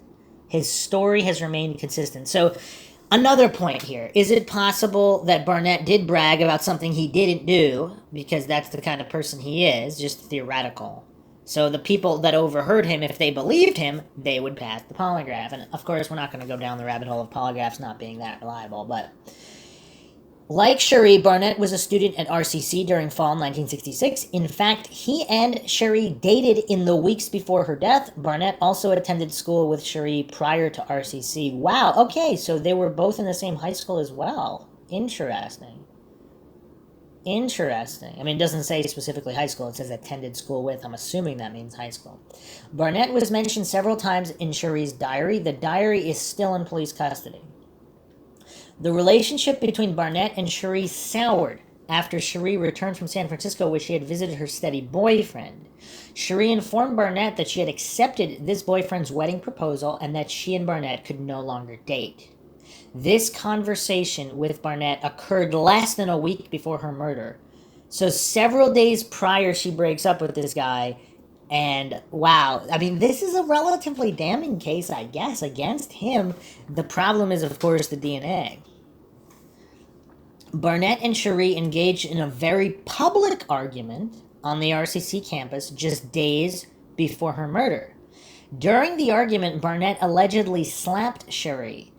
A passerby heard Barnett say, "Have you changed your mind yet?" Wow, that's messed up. That's messed up. The evening Sherri was killed, Barnett was playing basketball with his buddies. Sherri called him for reasons unknown, and Barnett immediately left the game saying, quote, "That expletive is going to the library," end quote. She called him for reasons unknown. See, it doesn't... Did she call out to him physically at the game? Or was he at a game, she called on the phone, this before cell phone, so he had to go answer physically the phone and then left the game? I mean, this isn't a clear... It's still not clear to me exactly how... It says called him, not called out to him. I mean, I don't know. But he immediately left the game. It also doesn't say where the game was. If it's an outdoor game on a public court somewhere at a park, how does she call him? She had to have physically been there. Huh. I mean, I would want more information on that. I can't really find any more information other than that. 9:30, night of the murder, a female student passed a man standing in the alley where Sherri would be attacked just minutes later. Although they didn't know each other, the female student and the unknown male said hi to each other. The stranger was standing in the shadows. It was later determined that from his vantage point, he could have easily watched Sherri's Volkswagen Bug while she was at the library. Several years later, RPD showed the female student a photo lineup which contained Barnett's picture. Although she could not identify anyone in the lineup, She initially had described clothing on the unknown male that matched what Barnett was wearing the night of the murder. Huh. That's interesting. So she said she couldn't tell his face, so they were close enough to each other that they said hi, but she couldn't make out his face, but she could make out his clothes. Now, in the 60s, obviously, there was less variation in clothing. It doesn't state what it was jeans, whatever, shirt. But obviously, today it'd be I mean, the amount of different types of clothing you wear today versus 1966. I mean, yeah, in 1966, a lot of people were very similarly dressed, but this is curious. And it also doesn't state whether he was wearing something that really could be differentiated from others. Or was it plain? Was it a color? I mean, it would also be curious. So, and this was years later, which is not good. I mean, this is years later. This should have been done, within days. It says several years later. There's no date here. RPD showed this student a photo lineup with Barnett's picture. And it says she could not identify anyone in the lineup, but she said that the unknown male, so they didn't tell her, obviously they couldn't tell her this is Bob Barnett, was it him? So they just included him in the lineup. And I guess they included him with what he was wearing, and she said that's what he was wearing. I mean, again, unclear. At about 1:30 a.m., on October 31st, only hours after Sherri was murdered, neighbors witnessed two men in the area of the crime scene with flashlights. It says neighbors. Is that plural? More than one neighbor? The men appeared to be searching for something. After about 15 minutes, they left. This info led police to believe Barnett had an accomplice. Barnett's best friend failed the polygraph test. Barnett later took a polygraph test on the advice of his lawyer. He cooperated at first, but when the tough questions were asked, he simply refused to answer. The polygraph examiner finally said, quote, "Get him the expletive out of here," end quote. Wow, that polygraph examiner was really pissed off at this guy. In spite of promising circumstances, the case against Bob Barnett was at an impasse. In the early 90s, Barnett's former best friend admitted that he had seen Barnett on the morning of the 31st. He had, quote, accidentally, end quote, run into Barnett. He had accidentally run into Barnett at about 2:30 a.m. at a restaurant called the Green Turtle. Barnett had asked him for a ride to RCC in order to look for something he had misplaced. So this is at 2:30 a.m. However, the witnesses said at 1:30 a.m. were the people with flashlights. Wow, this is quickly becoming a case where nothing adds up. I mean, it's so weird. It's just so weird. Like, literally none of the pieces fit. To police, Barnett's friend would not admit that he had any knowledge that a crime had occurred. He eventually took a polygraph test which indicated he was truthful, except regarding questions that might implicate himself in Sherri's murder. Huh. Another friend of Barnett's came forward and admitted that a sobbing Barnett had claimed early on the morning of the 31st that he had snuffed Sherri. This friend also passed a polygraph.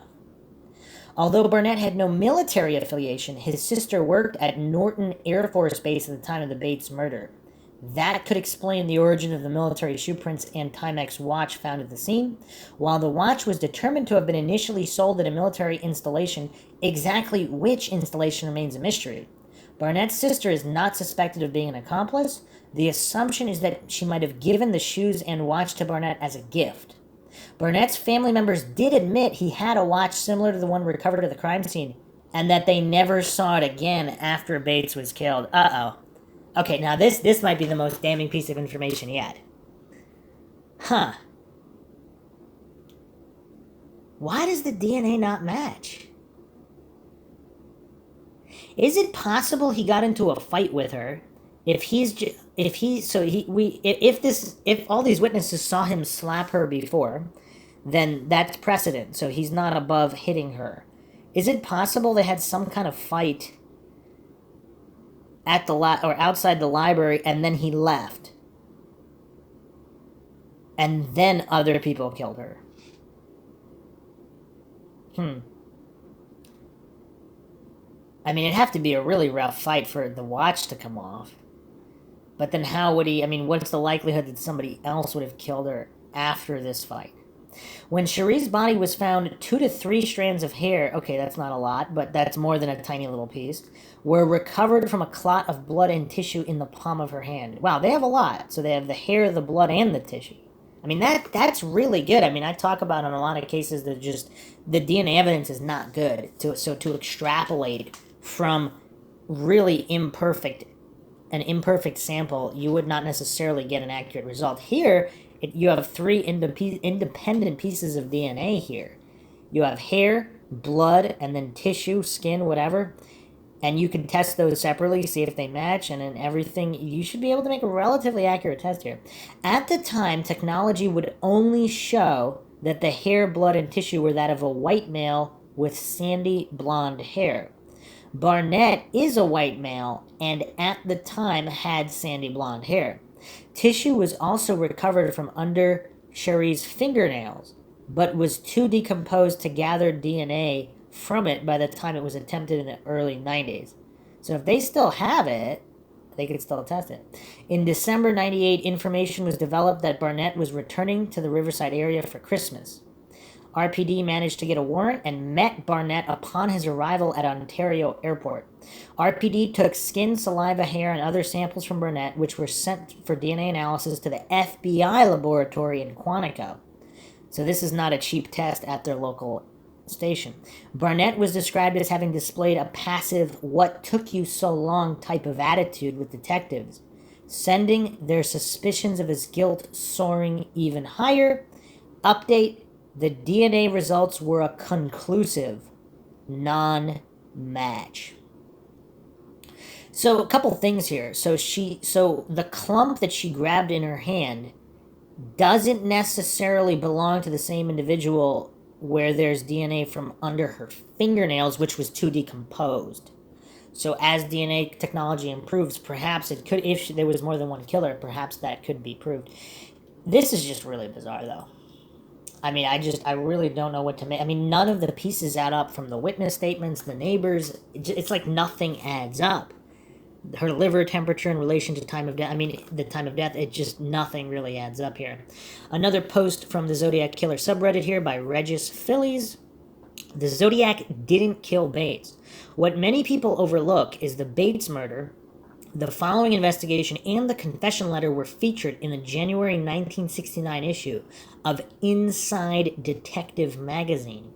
It is common belief among Z-sleuths that he was an avid reader of pulp crime mags and true crime stories. I think it is very likely Zodiac borrowed some stylistic elements of the Bates confession letter. Misspellings is one example. Depending on circulation dates, it's possible this magazine was on the newsstands before the Lake Herman Road attack.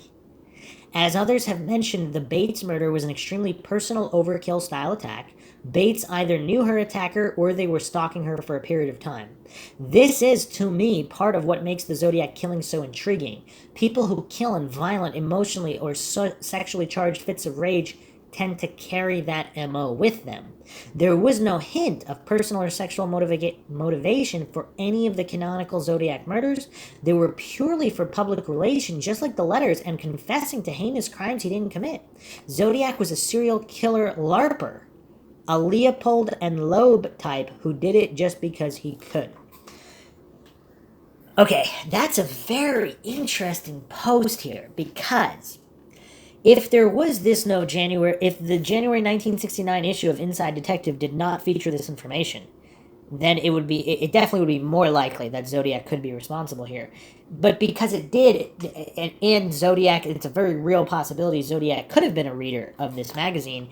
I mean, that really muddies the water. And then, of course, even if he was responsible, and he could have been responsible for the Bates murder as well, and also been a reader of Inside Detective magazine, so either way, that doesn't really prove anything one way or another, but it's curious. Another post here, the poem scrawled into the desk looks a lot like the Zodiac's handwriting. That's the only thing that makes me think Bates' killer could have been the Zodiac. If I'm not mistaken, other letters were sent to family members and law enforcement, but the handwriting in those is different. Yeah, I mean, yeah, it's there's a lot of curious aspects here, and seemingly there's a lot of evidence in this case. I mean, would you really think a case where there's DNA evidence, there's witnesses, there's some kind of timeline, there's other neighbors reporting the screams, the flashlight evidence, there's a witness who walked past a guy lurking in the shadows. See, the thing that makes what would make this not solvable, if it was the ex, is it possible he could have had one or two female friends assist him in this that didn't like her? And that's why, and they made up these things. Because there's the other witness, who, was it 9:30, there was nothing in the alleyway? And then 1:30, there's flashlight. I mean, and yet no body. I mean, there's a lot of things that don't make sense here.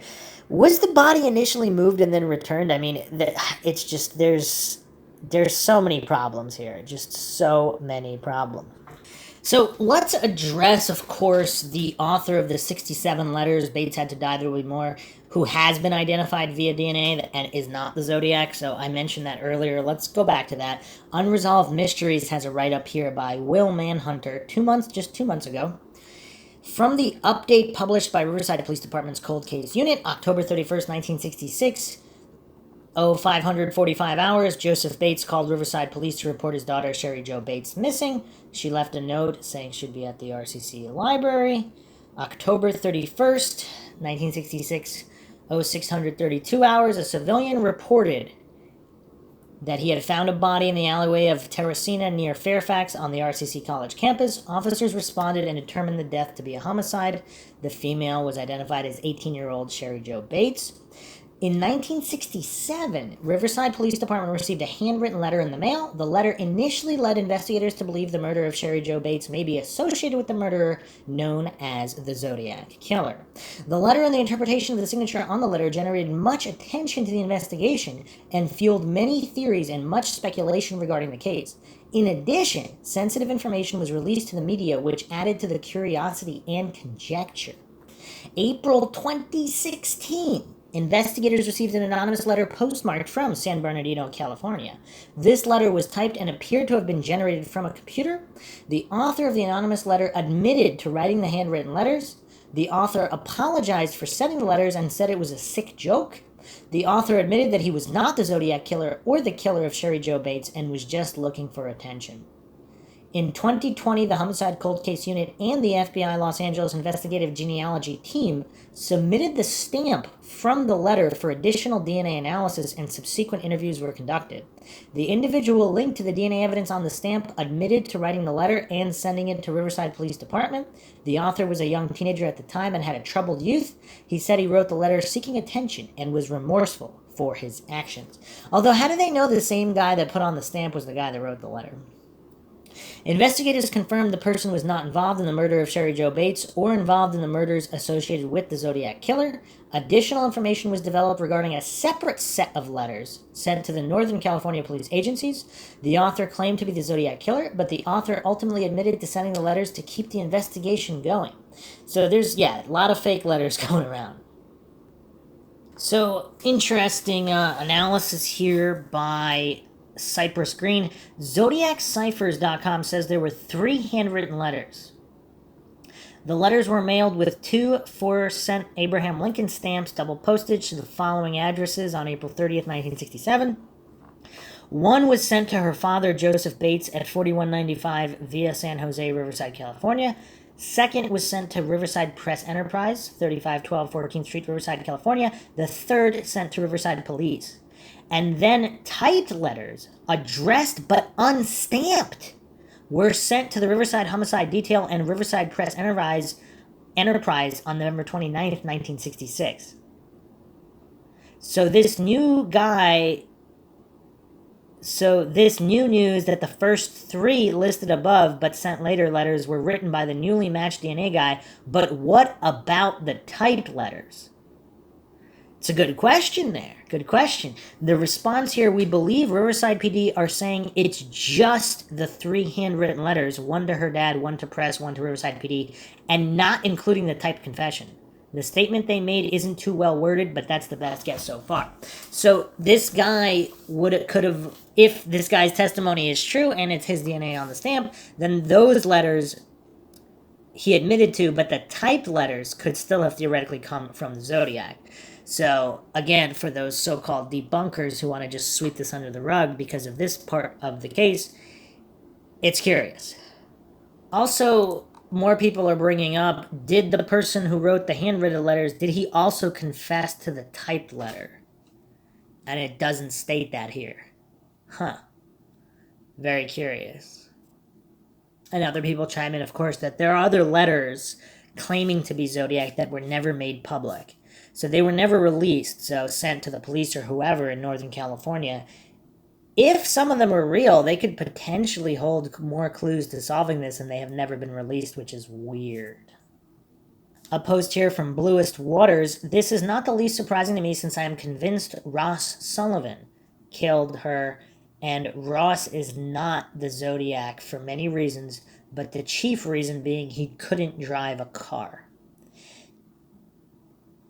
Okay, so I found one more post here, also on Unresolved Mysteries, which appears to clarify the phone call Bates gave to the ex on the basketball game, and this was posted by From X the X Ashes 3 years ago.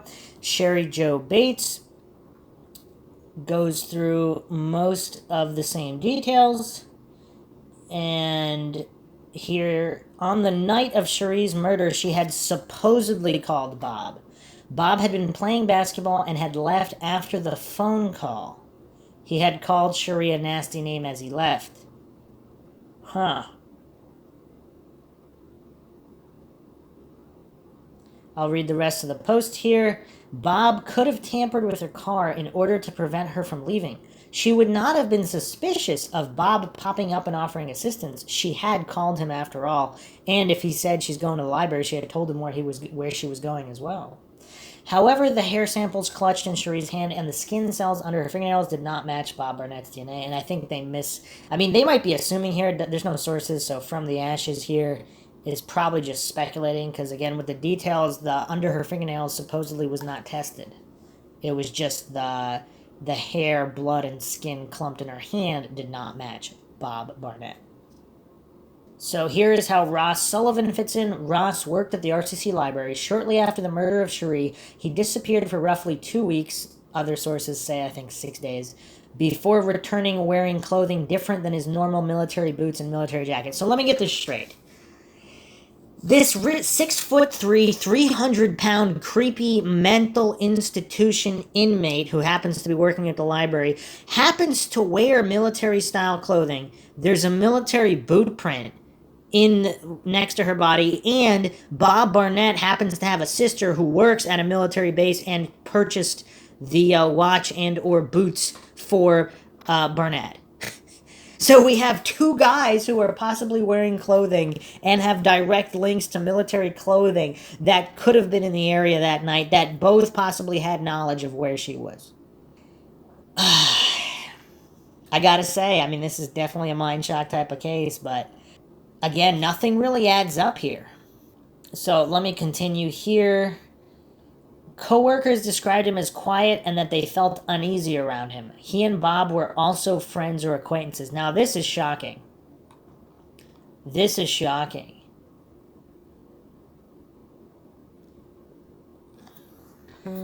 Okay, so Ross Sullivan, though, here's an interesting write-up on zodiackiller.fandom.com. I know I'm going all over the place, but this is curious.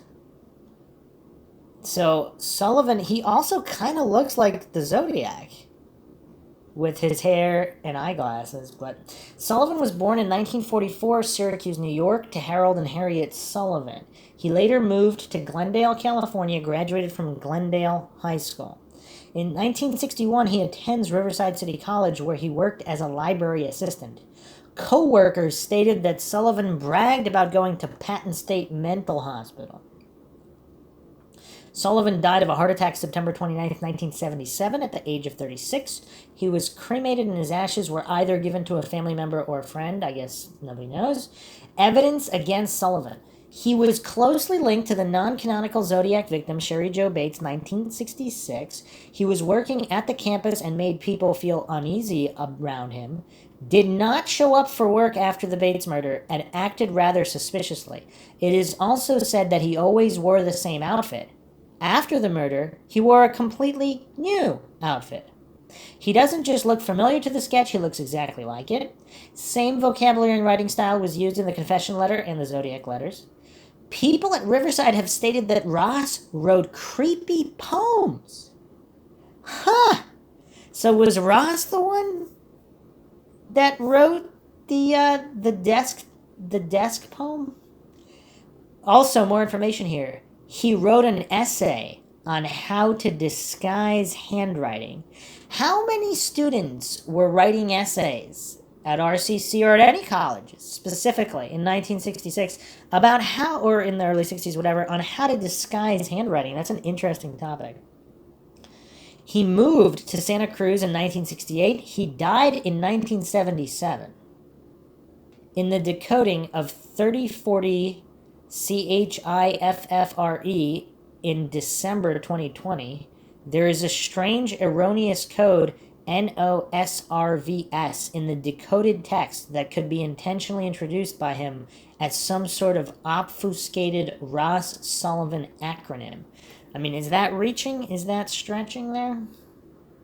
But if he's friends with Bob Barnett, that actually changes the dynamic quite a bit. So back to this Unsolved Mysteries write-up. It is highly possible Ross was aware of the situation between Bob and Sherri, or maybe he had an infatuation with Sherri himself. Whatever was his reasoning, I theorized that he accompanied Bob to the library, but wouldn't he already be there if he works there? Not necessarily if he doesn't work there at that time. There has been a theory that maybe Bob thought Sherri had reconsidered going back out with him, but wouldn't explain why he was so mad at the but that wouldn't explain why he was so mad at the basketball game. Or, what time did that call at the basketball game come in? Did she go to a phone after her car wouldn't start, and did she call him then? But why would she call him then if there's other people in the library? But then again, nobody saw her leaving the library or at what. I mean, none of it really adds up. He wanted her, so that would have made him happy. Maybe she said that she was transferring colleges or saying goodbye to him, thus his angry response. Either way, one of them disabled her car while the other kept lookout. I believe they worked together because it doesn't seem that Sherri knew Ross. So it would make more sense that Bob was there again because of her previous phone call. I think what happened next was Bob angrily confronted her, and probably was the one to physically attack her with his fists and feet. It has been reported that Sherri had been hit and kicked several times. Ross most likely egged him on for sport or motivation or personal gain. Bob must have been satisfied with the beating and backed off, and that's when Ross jumped in, stabbing her to death. Whether Bob knew that this would be Ross's response or not isn't clear, but it has been determined that Sherri had fought back during her attack. The hair in her hand was similar to Bob's hair coloring, but some reports say the testing had come up inconclusive. It is more likely she scratched Ross due to his abrupt disappearance from the college. I do not believe they ever tested his DNA. As for why the Zodiac took possession of this case is odd, considering the murder happened years prior to his supposed first victims, but there is a theory that Ross Sullivan is the Zodiac due to several physical features, coding knowledge, and writing samples. If he was the one to kill Sherri, it could explain why he targeted couples or women, especially couples in what he would perceive as a love triangle. The one victim, Darlene, had a possible stalker male admirer named Richard, but that's another tangent for another day. Interesting theory there. Interesting theory. A short write-up here from Bustle.com. This news show thinks it can finally figure out who the Zodiac Killer is. This was written by Dana Getz, November 14th, 2017. Nearly 5 decades after the Zodiac Killer began his 1960s murder spree in Northern California, his identity remains unknown. But History Channel's new docuseries, The Hunt for the Zodiac Killer, examines a man the show's team believes could be a suspect, someone whose name has been circulated in online forums for years, but has rarely been covered by the mainstream press. So just who is Ross Sullivan?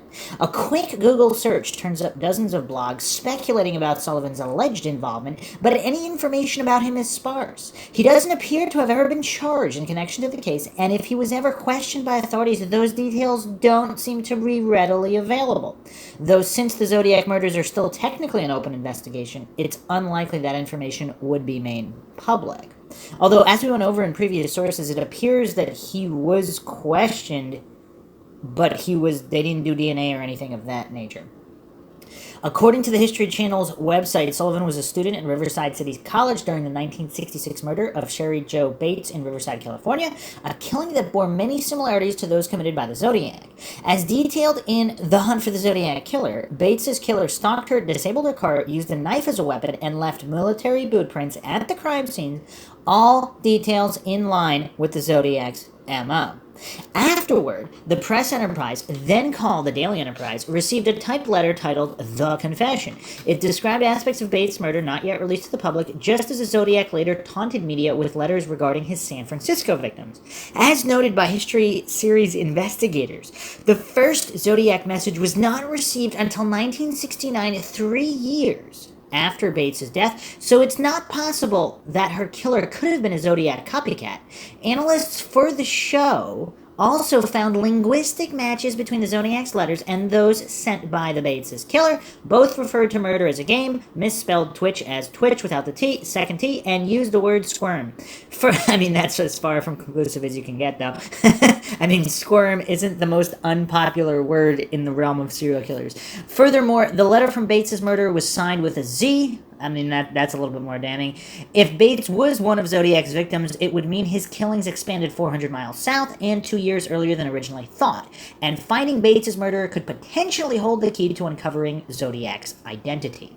At that point, he possibly wasn't an experienced killer, which could have made him more prone to slipping up and leaving behind crucial evidence. The Riverside Police Department has kept the name of their prime suspect in Bates' murder under wraps and did not immediately return Bustle's request for comment. But midway through the Hunt for the Zodiac Killer's premiere, the investigation turns to Sullivan. While at Riverside City College, he worked at the library where Bates was last seen, possibly, and after her death, employees reported that he disappeared for several days. A current staff member interviewed for the show described him as a quiet, unsocial man who made her feel uneasy and said that fellow employees had openly wondered if he was a suspect in Bates' case. She added that Sullivan almost always wore an army jacket and military-style boots, much like the footprints found at both Bates' murder scene and Zodiac's Lake Berryessa stabbings, and that when he returned to work, he was wearing an entirely new set of clothes. Although, to be fair, if there were certain details leaked, so to speak, he didn't want to be accused, so he could have switched up his look, even if he was innocent, just covering all the variables out. Though eyewitness accounts are notoriously unreliable, Sullivan also matched the Zodiac's rough description, somewhere around 6 feet and 200 pounds. Although other reports stated that he was closer to 300 pounds, so I don't know, stocky build. And based on the photo displayed in the show, he bears an uncanny resemblance to the Zodiac's composite sketch. Also, according to the show, as an English student, Sullivan reportedly took classes on cryptology, something the Zodiac Killer made infamous use of in his coded taunts. That is more damning, though. It's like assignments on disguising handwriting and cryptology. This is just... there's evidence there. There's a case that can be mounted to a certain extent here. And finally, he reported moving to Northern California in 1967, just before the officially recognized Zodiac murders began. Per the History Channel's website, Sullivan was hospitalized several times for bipolar disorder and schizophrenia. His current whereabouts appear to be unknown, although according to the series, he was born in 1941, which would make him 76 if he's still living. Most of the blogs, I believe, wasn't it reported that he was already dead? Most of the blogs speculating about Sullivan claimed that he died in 1977 per a Find a Grave entry for a Ross M. Sullivan who lived in Santa Cruz, California. Well, also, even Ross M. Sullivan, there's got to be more than one. Those aren't the most unique names possible, especially for that time period. Ross was quite a popular name. And Sullivan, a relatively popular last name, so I don't know. Over the years, police have investigated hundreds of subjects, and if there are substantial links between Sullivan and Zodiac, it's likely a lead they've chased. Without hard evidence, it's impossible to make any definitive connections, but the hunt for the Zodiac killer investigators clearly intend to continue their search. Okay. So, back to the Unresolved Mysteries subreddit here regarding the write-up I read prior to that Bustle article. Here are some responses here. Last Seen Hitchhiking wrote, "Thanks for the write-up. There's some good information about Bates and the case to be found here, linked to this, the story of the Zodiac Killer speaking.blogspot.com." And there is some more detailed information here than what we've already gone over, and some photos of the library. Wow. It actually... I mean, it's not the tiniest library in the world, but it's not gigantic. I mean, it looks... I mean, there's high school libraries that are much larger than this college library. Huh. Okay, unfortunately, much of the information about the case online has become enmeshed with Zodiac theories. Bates had become engaged to her boyfriend the weekend prior to the Sunday murder. I've wondered if this wasn't a botched abduction. Possibly someone who she was acquainted with who attempted to lure her down the driveway to his vehicle or offered her the use of a nearby phone. Bates may have used a payphone to call her coworker at 5:30 that evening, and 56 cents was found in her purse. Due to Bates's petite build, he might not have anticipated her putting up much of a struggle, and that she did so may in part explain the overkill against her. This may also tie into some sort of bladed knife, estimated around 3.5 inches long, more akin to a pocket knife that may have been routinely carried rather than a weapon specifically brought for the purpose of an attack. That's curious as well. We haven't seen that theory yet. That's very interesting, actually. Still, if there were two perpetrators, it almost seems that might be more likely. And again, just to reiterate, I mean, how uncanny is it? How coincidental is it that we have two possible connections to military boots through Bob Barnett's sister, who was at the base and might have bought him military-type clothing, and Sullivan as well? I mean, it's weird. Definitely weird. Gordy LaChance wrote, "Is there any evidence that Bob Bennett, or I think he's trying to say Bob Burnett, and Ross Sullivan even knew each other? Fusing two likely unrelated suspects into a super team might be interesting, but I don't think presents a very likely scenario." The response here by From the Ashes, I had seen an article that mentioned they possibly knew each other. Whether as friends or mere acquaintances is unsure. I suggested it because the case against Bob sounds convincing, but DNA seems to have cleared him. And the response here by Ox Baker, "To me, that seems like a stretch to make the evidence and crime fit. The DNA doesn't match, but I don't want to let go of him as a suspect. So there's this other suspect who was acting kind of creepy suspicious at the time. So if you team them together, ... But the thing is, if it fits, though, if it fits, I mean, if we're eliminating all possible scenarios and that's the only one left, I mean, I'm not saying the others were eliminated, but if, I mean, it'd be kind of illogical to disregard that on an appeal to incredulity logical fallacy. Whoa, we have a mind shock here. Kay Shapper responded with a comment here. Actually, Ross had likely met Sherri, as his brother married one of her best friends. Wow, just when you think, I mean, if this is true, again, I haven't seen corroboration of that, but this person's making a definitive statement here. So if that's true, well, he worked at the library, so most likely he did see her, especially looking at the images of the library here. It's not a gigantic library, like on one of these gigantic colleges. This is a small library. Some more recent takes on this from the Zodiac Killer subreddit, r/Zodiac Killer. BD Holland posted this pretty recently, the other month. I doubt that if Zodiac didn't murder Sherri Jo Bates, then what serial killer did? I doubt that the murder of Sherri Jo Bates could rein himself in if the content of the confession letter reflects true intent. So if the Zodiac didn't murder Sherri Jo Bates, then where is the serial killer and what crimes seem to link up with that pattern? I think this line of reasoning may give more weight to Sherri Jo Bates being a Zodiac crime, especially since he guessed correctly it would not be solved, and over 50 years later, appearing to be right. Some comments here. I can't presume Bates was a serial killer. It may have been a one-off or even a personal cause homicide.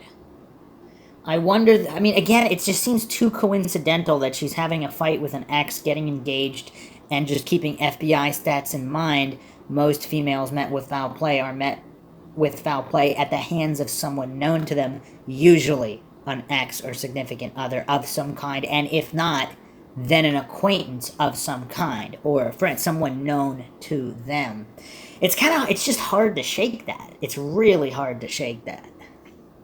A response here by B.D. Holland. How about Lake Berryessa as a much more evolved killer who has learned his lesson to subdue and tie up before attempting an attack with a knife? Shepard and Bates have very similar looks, and the victimology lines up. The footwear print size is also consistent with the Zodiac, although I have to chime in here. Is there irrefutable evidence that that boot print was from the moment that Bates was being killed, and that footprint couldn't have been left there by any other individual at any time ever?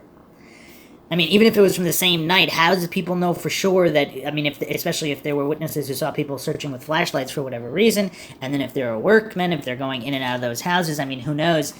I haven't seen irrefutable evidence that that footprint had to have been connected to Bates. I mean, maybe it was, maybe it wasn't. Also, did you notice how the Zodiac also misspelled the same words, twitch and squirm?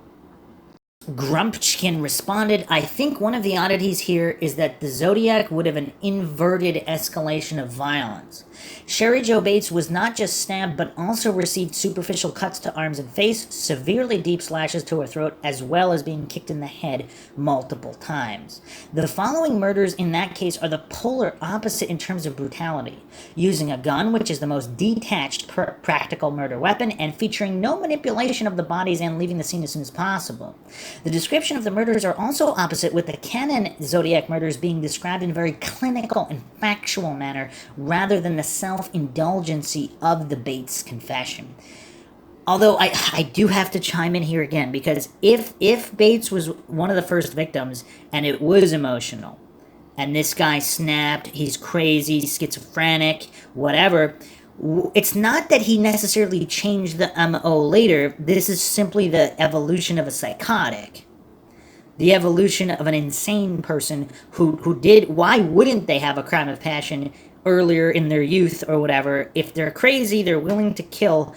Why not kill somebody they're enraged about and there is some kind of passion involved? Possibly with a second person, because if there was a second person involved, that actually solves all of that, and then later on, maybe he only works alone, and he becomes completely detached, and the other victims aren't personal. He just developed a like for killing through the original personal kills. That got him a taste for killing, and then those other kills weren't personal, he just wanted to kill. But for these original ones, they might have been. Again, we have to consider all these possibilities, especially with the case being officially unsolved at the moment. Also odd is that when he returns to the knife and has full control over the victims, he decides to do less damage rather than doing more, which is the conventional assumption for a killer evolving and having more power over someone. Although, again, depending on whether it's personal or not. I think based on these factors, I would tend to think it's probably a different killer, just because it doesn't really make sense to me if he goes from the indulgent violence of Bates to the detached violence of the Zodiac murders. I can't say it's impossible, of course, but it would require a fundamental change in killer behavior and motivation, or for him to have somehow either suppressed his desires when killing as a Zodiac, or having deliberately exaggerated with Bates in some long-term plan. Or just being unhinged. But of course, it does bring up the original question of who the hell killed Bates then. It may be possible that it was a personal and singular grudge against her, and the letter is meant to disguise this as a serial killer as a deflection, where the grudge would account for the brutality. But it's also probable that someone who engages in that kind of violence would desire to kill again. That's a good point, too. Let's say whoever killed Bates, if it is the Zodiac, and then he did come up with the scheme to disguise it as a serial killer, but then he's crazy and he wants to kill again, so he thinks, why not become the serial killer that he made up to take the blame for Bates? Why not become that serial killer? And now the Zodiac is born years later. Is that a possibility? K. Shepard responds here, crime has all the earmarks of a personal attack, proximity to victim, weapon used, violent struggle, overkill, actually like Nicole Brown Simpson, which is why BB was the primary suspect, could be Bob Barnett was the primary suspect, could be a singular attack. And again, even if it was a personal crime, more than one person involved, perhaps that one of those individuals did go on to become the Zodiac killer. I mean, serial killers don't just magically become serial killers one day in middle age. I mean, there's a certain escalation, there's certain emotional traumas. I mean, there's just so many variables here, so to dismiss them outright seems kind of silly. B.D. Holland responded as being kicked in the head multiple times. In my opinion, that is the inside knowledge which connected the letter writer to the crime, not the tampering with the car which appeared in the papers. You make a good point on de-escalation, but I wonder if that has something to do with them not fighting back. That's a good point. The Bates crime scene was evident she put up a fight enough for him to have his Timex watch strap break and get cut because he bled as he fled. The ground around her body was churned up from the fight. You know, I think I mentioned this scenario, but this is Mindshock, so I'll mention it again. Is it possible Barnett or possibly Sullivan, possibly somebody else who had some kind of relationship with her, they had a fight and she fought them off and they left, or they pushed her really hard and she fell and she was just laying there crying and they left, and then either one of the workmen or someone else took advantage of that situation and basically killed her? And that's why the watch could possibly belong to somebody. I mean, is there some kind of magical rule in the universe that states that if someone gets into a fight with someone and is beat up and brought to the ground, possibly even knocked unconscious, that serial killers magically, or whoever, potential opportunists, criminal-minded opportunists, would magically not take advantage of that? Or would it be the other way around? That if she hadn't gotten into a fight, and if she was just closer to her vehicle, whatever, an opportunist might not take the risk. It's almost like a scavenger out in the wild. I mean, if there's a body there that's already hurt and dying, would they take advantage of that?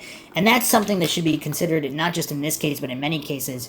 A lot of so-called true crime aficionados just fail to understand that there is no magical rule in the universe that protects people who have been in the fight or are vulnerable or are drug addicts, maybe even suicidal drug addicts. A potential killer might not know they're a suicidal drug addict, and even if they do know that, would that make it even more likely that they would attack that individual? I mean, these are things that nobody's talking about there, but they're fairly common sense. Another response here by Kaiser's Mulwood. Is it possible that Zodiac held a personal grudge against Bates?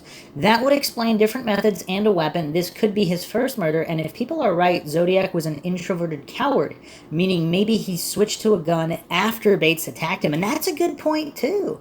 If a serial killer does not have a smooth first kill, would he change tactics, so to speak, to prevent possible issues in the future? Rockin' Good News posted this. The premise that this murder must have been committed by a serial offender is baseless. Women are murdered every day, and only a minuscule fraction of those murders are committed by serial offenders. The circumstances of the Bates murder are highly suggestive of it being a personal crime, even discounting the statements of the presumed killer. That's an excellent point as well. But also, there's a certain percentage of people who are serial killers, and their first crime might be a crime of passion if they're an unhinged lunatic that want to kill somebody who they feel has offended them, even if they didn't offend them. Or at least not intentionally. Electronic Effective 8 responded, this is exactly right. Women are murdered every day, and it is by someone who thinks they own them. Some of these men do subsequently kill other females in their lives. I wonder if it is worth looking at the men from that area who have a history of violence against their significant other. I mean, if Bob Barnett hit her, I mean, that's somebody with a history of violence that actually hit her in the week prior. So, I mean, of course he'd be the number one suspect, rightfully so. Unless proven otherwise, if the DNA really did prove it otherwise, I mean, it's still problematic. It's problematic no matter how you look at it. I mean, then there's also a reason this crime hasn't been solved. If it was that clear-cut in some way or another, it would have been solved. Another solid post here from B.D. Holland. The funny thing is that the confession letter clearly states that he killed Bates because she brushed him off. So it would be a bit strange to include that he is connected to her in some personal fashion if he really knew her. I like John Douglas's take on this. He thinks she is a stranger to him because he is describing other strangers he might kill and then threatens society's daughters. Douglas sees it all as one theme, stranger killings, which doesn't mean he doesn't stalk them and learn about them. I like red herrings, though, in serial killer cases. Finding those helps you because you can reverse them around to see what he's really trying to hide. Yeah, that is curious. That is curious. Although, even if he were the killer and he really did know her, he could still be having delusions of grandeur and wanting to be a Jack the Ripper. And if he's schizophrenic and has all these mental issues, I mean, you can't expect a psychotic person to not be psychotic. So these letters don't necessarily have to make sense or be consistent. Here's the thing, though. If it was Bob Barnett, why would he write the letter? He wouldn't write the letter, unless one wants to claim Bob Barnett went on to become the Zodiac Killer. Unless it was two guys, one of them became the Zodiac, and Bob Barnett was too scared of him to ever say anything, even if he suspected. I don't know. A good post here by Harbin009. There are far more one-time killers than actual serial killers. The April Tinsley killer, who has only ever been linked to her murder, also left notes warning he would strike again. With him, he seemed to get off on causing fear and panic in the community. Before the killer was caught by DNA a few years ago, many years before the FBI released their profile on that perp. This mentions the common misconception that the public often assumes that if someone kills, rapes, or kidnaps, they will continue to kill, rape, or kidnap. In reality, many offenders actually go back to committing less serious crimes. It's only the minority that go on to escalate. In the case of April's killer, after he killed her, he probably went back to peeping on kids and things like that, a de-escalation from murder. I think after the Bates murder, the killer either did no more crimes or he de-escalated. I tend to favor the idea it's more likely Zodiac only wrote the letters, a dry run and practice for his future letter-writing escapades. The Zodiac, who left nothing more than to offer proof he did commit certain crimes, was not able to provide any backing to his claims that he did the Bates murder. Other than, of course, certain details that supposedly weren't known. But I just got a new theory. This is the Mindshock theory here. This is the McGuire theory. Zodiac was the guy that wrote that morbid poem on the desk. Maybe he wanted to kill Bates or somebody else, but he didn't, and he didn't know about it until after the fact. Maybe Bob Barnett or Sullivan or the true murderer, maybe he knew the true murderer. Maybe he was jealous that they killed Bates and he didn't. And he got a taste for it, and he did write those letters, even though he was not the one that actually killed Bates. And then he became the Zodiac. Is that another option? Does that cover all the bases? Does that hit all the variables there? It might. A response here from B.D. Holland regarding the April Tinsley killer. That's not a bad example, and good for you for finding it. Although, to be fair, if the April Tinsley killer did kill others and it wasn't known about, obviously they don't know about him. As others have mentioned, one-time killers who leave messages seem rare. Communicating letter-writing killers within years of each other, 66 to 69, within 450 miles of each crime scene seems more constrained. I guess we would just have to say California and let the large numbers explain it to take up a position they have not connected. I mean, that is an interesting point. I mean, communicating letter-writing killers in the same general vicinity of a state. I mean, obviously 450 miles is not super close, but it's not, across the country or anything like that. So I actually just found something else here. ZodiacKiller.com has a second Bates update. ZodiacKiller.com/BatesUpdate2.html. This was written by Tom Voigt, October 30th, 2003. The murder of Sherri Jo Bates. 37 years of questions, suspects, and DNA, but no answers yet. So he regards the DNA. So in 98, they took the DNA last year, so that would have been 2002. They learned that Barnett's DNA did not match what was recovered from Sherri's hand. And I've already gone over the intricacies there. So Barnett speaks. This month, I was able to contact Barnett, who is again living overseas. It's also curious that he just decided to move overseas. I asked for his comments on the entire matter. While leery about saying anything that could potentially cause more of what he perceives to be negative attention from law enforcement, Barnett made these corrections to the information published at this website. To set the record straight, below are the truths that you need to know. I never hugged Sherri. I did not date Sherri weeks before her death. In fact, Sherri and I never dated once. I had my own steady girl in 1966, and I was very much attached. I never slapped anyone in public. I never had an argument in public. I don't know anything about Sherri having wedding plans. I never sobbed to anyone. So this is the response Tomboy got. I received this independent corroboration via email almost 2 years before Barnett's claim. It indicates Barnett was in fact involved in a steady relationship with someone else at the time Sherri was murdered. So this was November 25th, 2001. And someone wrote to Tom Voigt stating this: Tom, I did not want my name to appear on the website, so I'm sending you an email. It was my understanding that the person you refer to as Barnett was not dating Sherri at the time. He was dating Donna, a friend of Sherri's. The last time Barnett saw Sherri was that morning at a restaurant, and she was there with her father. Whoa, the plot thickens. So he was at the restaurant with her father the day of her murder, and someone is claiming at a basketball game that Sherri called him, and he was saying that expletive was at the library and left the basketball game. This is all very curious. This is all very, very curious. There is no doubt that the RPD has done an exhaustive job attempting to bring Sherri's killer to justice. The question is it focused on the wrong guy? A Barnett-Sherri dating scenario adds to an interesting circumstantial case against him. Without that scenario, however, the circumstantial case weakens. Add the fact that Barnett's DNA was a conclusive non-match, and it just may be time to look in a different direction to find answers. Here's the thing, though. Even if he had another girl who was a friend of Sherri's, does that make it more likely that he might have also been involved with Sherri? Are these other so-called reports all false? That he didn't hit her, he wasn't involved with her in any way, the basketball call. But by this other admission now, he did see her that morning at the restaurant with her dad. Obviously, Sherri's friends, Donna and other friends, would be able to clear all this up, and supposedly they told the police something. And actually, believe it or not, we are still not done with the Sherri Jo Bates case and how it might intertwine with the Zodiac case. Here is ZodiacCiphers.com. Crosshairs, the Inner Circle. This was posted August 11th, 2017, with a curious connection here on the origin of the Zodiac killer's crosshair target sign and how it might connect with the Sherri Jo Bates case.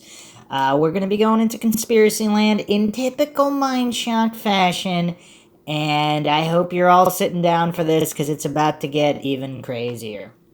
The unsolved murder of Sherri Jo Bates, October 30th, 1966, has now passed the half-century mark, and little in the way of new evidence seems forthcoming, despite a breakthrough in DNA evidence in 1999. However, the clues in this case may lie extremely close to home. I believe that 99 breakthrough was where they determined it was a Caucasian male that she had grasped blood, skin, hair in her hand. Her brother, Michael Bates, 1 year her senior, was convinced that Sherri Jo Bates was murdered by someone she knew. And of course, that is in line with FBI statistics. And the evidence appears to point that way, bearing in mind the specific targeting of her Volkswagen Beetle and the apparent knowledge of her whereabouts that evening. Michael stated to Inland Empire magazine, quote, "I've always felt that Sherri was killed by someone she knew. She would not have walked into a dark alley with a stranger," end quote. Sherri Jo Bates was afraid of the dark. Another curious comment there. Bearing those factors in mind, it could have been somebody connected to Riverside College, her inner circle, or someone who she knew loosely through her family members. Sherri Jo Bates was described as outgoing, friendly, and always prepared to help people in their time of need. Cherie Curzon recalled such an occasion, quote, "For me, the best part of our story was I was an underclass person who she wanted to help out. The people who were going to do the talent contest with me backed out, and she volunteered to be my partner. I will never forget her kindness. We had so much fun rehearsing and then performing. I loved her generosity and kindness towards me. She did it because of who she was, just a kind, wonderful person, end quote. This is an admirable quality, but was this kindness misconstrued by someone who ultimately fixated on Sherri Jo Bates? An interest that developed into a deadly obsession and possibly stoked by rejection. This would certainly be nothing new. Whether or not this crime was committed by the Zodiac killer has literally raged for as long as the crime itself. The Zodiac killer would effectively lay claim to the Sherri Jo Bates murder on March 13th, 1971, in a letter mailed to the Los Angeles Times. His reference to, "They don't bury me on the back pages like some of the others," appears to suggest he followed the headlines down south and a likely affiliation with the area and to the newspaper. And that's kind of curious, too, because if the Zodiac killer did not kill Sherri Jo Bates, but he knew who did, if this is some kind of group or friends, serial killer, psychotics, whatever the case may be. The Department of Justice report described the heel prints at the Sherri Jo Bates crime scene as, quote, "those worn by Air Force personnel," and was identified as a B.F. Goodrich waffle design men's 4/8 inch washer type half heel. The B.F. Goodrich Products Division of Akron, Ohio reported that this type of heel is only sold to the federal prison industries at Leavenworth, Kansas. It was subsequently learned that federal prison industries made low-quarter military-type shoes and supplied them to all the armed services using black dress shoes. The measurement of the heel indicated that it would have been attached to an 8 to 10 size shoe. Shoes bearing the same type heel were issued and sold at the PX at March Air Force Base in Riverside. In fact, the Riverside Police Department would sum this up by stating, quote, "physical evidence found at our crime scene indicated that heel prints found by the body were made by a heel that was manufactured for military and other government agencies, including prisons," end quote. It was speculated that, bearing in mind Joseph Bates's profession, her father, and the fact that he was addressed personally by the killer, that the murderer of Sherri Jo Bates may have been a friend or work colleague in the Naval Ordnance Laboratory of Joseph Bates, who was either familiar with Sherri Jo Bates or had crossed paths with her, and that is something we haven't discussed yet. The military blueprint gives us a link along with the fact that the killer may have been on the fringes of Miss Bates's circle, in that he knew her, but they weren't necessarily friends. If the author of the confession letter was telling any semblance of truth, and the wording, "I then offered to help, she was very willing to talk to me," suggested that she only talked to him after the offer of help, likely implying someone less than a very close friend. The area of Corona, where Joseph Bates worked, was in close proximity to many naval facilities, as well as the California Rehabilitation Center prison, both situated only 15 minutes from the location of her murder. And I'm just going to reiterate again here, is there definitive evidence that that heel print was specifically from one of the perpetrators? Or the possibility that Sherri Jo Bates may have had an altercation with someone who did not kill her, but in that location. Again, we have serious timeline problems, as I went over. This crafted the idea that the inspiration for the Zodiac crosshairs was based on his first murder in Riverside County and Corona, the circled city itself. This is an aerial shot of Corona today, but was once perfectly symmetrical. Michael Bates was in the Navy at the time Sherri Jo Bates was murdered, but he did have friends in the military, or aspired to be in the military, that may have crossed paths with his sister in the preceding months of her murder. Somebody may have left the B.F. Goodrich heel print in the Riverside alleyway. Quote, "It was subsequently learned that the federal prison industry made low-quarter military-type shoes and supplied them to all the armed services using black dress shoes," end quote. Michael, by his own admission, spent limited time with his sister before he joined the Navy. He did, however, work at Sears department store while attending Riverside City College. In 1938, Sears would relocate to 7th and Main Street, Riverside, where the building can be found today. Sears is short for Sears, Roebuck and Company. Did Michael Bates have a work colleague from Sears who may have sourced his material from the department store and somehow became interconnected with the movements of Sherri Jo Bates? The Sears, Roebuck and Company has a distinct connection to the Lake Herman Road murders, December 20th, 1968. In the Department of Justice Bureau of Criminal Identification and Investigation conducted by David Byrd, the firearm identified as the likely murder weapon at Lake Herman Road was a J.C. Higgins 80 pistol. The Sears, Roebuck and Company specialized in sporting goods and recreational equipment between 1908 and 1962, with the Sears J.C. Higgins eventually replaced with the Ted Williams brand. The Sears, Roebuck and Company manufactured their own paper targets throughout the 30s, 40s, and 50s, the very targets a young Zodiac may have used. The above target suggested for best results with a .22 long rifle. Whether or not the Sherri Jo Bates murder on October 30th, 1966, or the Lake Herman Road murders of December 20th, 1968, were the Zodiac killers first, the crosshairs loomed large over both. Interesting. I mean, that might be a reach with Corona. I mean, then again, maybe not. I don't know. Again, we're dealing with some sick individuals here with sick minds that may draw inspiration from literally anything. So is this the thing? I mean, again, without knowing, how are we supposed to know? This is Mindshock, of course. The only thing we know for sure is that we don't know anything for sure. Few comments here. If we consider Sherri Jo Bates being murdered by somebody relatively close to her or somebody who knew her just by sheer numbers, her Riverside City College fellow students would be top of the list. The Bates letters used the same size paper that the Riverside Library photocopying machine took. The cropped confession letter indicated concealment of the identification of the paper. If not college paper, then something that could potentially link the source. The Riverside desktop writing, if Zodiac or the killer, may indicate further affiliation to the college or library. The personalized letters to the Chief of Police, Riverside Enterprise, and Joseph Bates is telling. The Goodrich boot impression, bearing in mind the naval bases in the area, could indicate the killer worked locally, if not the author of the letters and desktop poem. The confession letter and Bates' letters 5 months apart could equally suggest a local connection.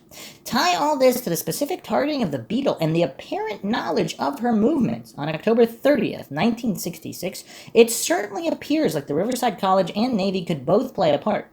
Michael Bates was a student at the Riverside College, then he joined the Navy. If Michael had a friend who followed in his footsteps or vice versa, then his friend may have become loosely acquainted with Sherri Jo Bates.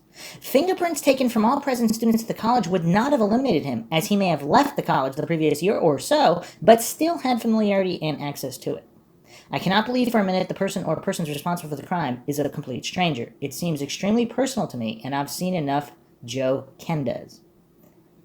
Another post here, the profile of a connected but not too connected Riverside attacker explains both the personal nature of the crime and the criminal's confidence. I too think that is correct. I still don't understand the killer's evident confidence that the VW print wouldn't get back to him. Maybe he was wearing airplane glue. If Zodiac was responsible, or even just knowledgeable and inspired enough to emulate the approach, it sends me back down the rabbit hole of considering that Zodiac knew at least some of his victims and sent their families taunting, breathy phone calls. I think Zodiac was a man on the move, at least on weekends, and may have been more social than generally believed. With the canonical Zodiac victims, we can see that Zodiac is learning from past mistakes. The explicit connection the Riverside killer drew between the victim and himself may have seemed like a risk he didn't want to incur after deciding to go on a killing spree as Zodiac. Sandy Betts has a theory that Zodiac worked construction, and I think Howard Davis has similar thoughts regarding Riverside. I have been intrigued by this in connection to the 4 workmen in work shirts who saw Sherri Jo Bates buy her Volkswagen. From your discussion with Ray on those guys, I am guessing that nothing more has been learned about them. I have a rather silly postscript theory here.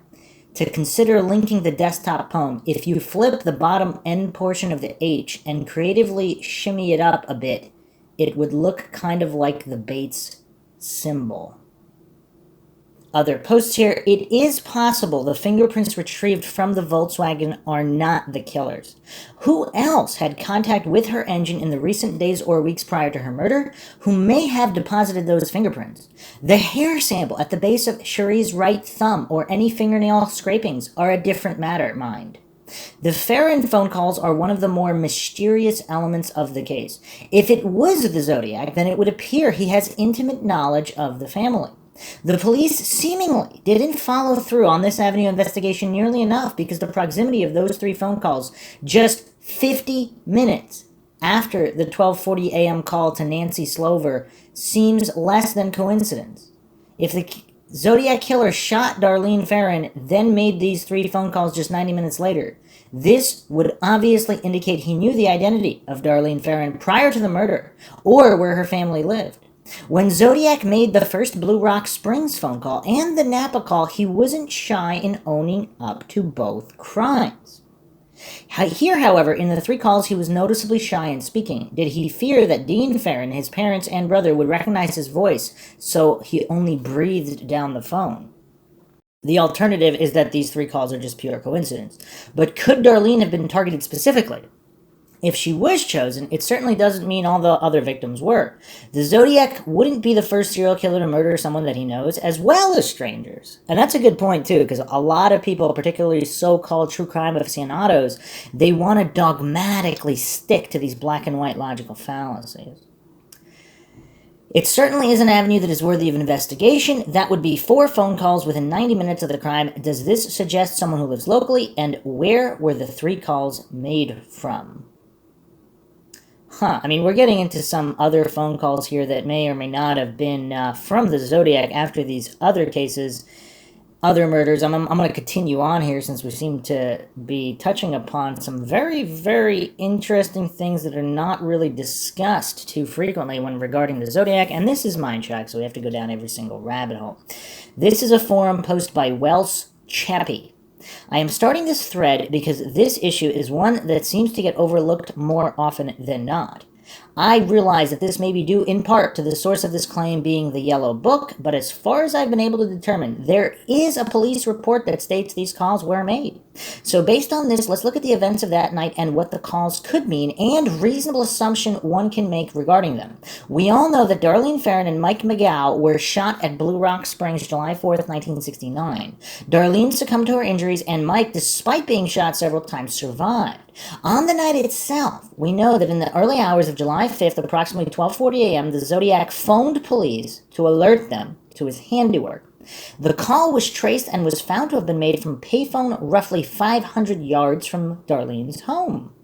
But around 90 minutes after the shooting, Darlene's husband received an anonymous phone call from someone who did not say anything, but was simply breathing down the phone.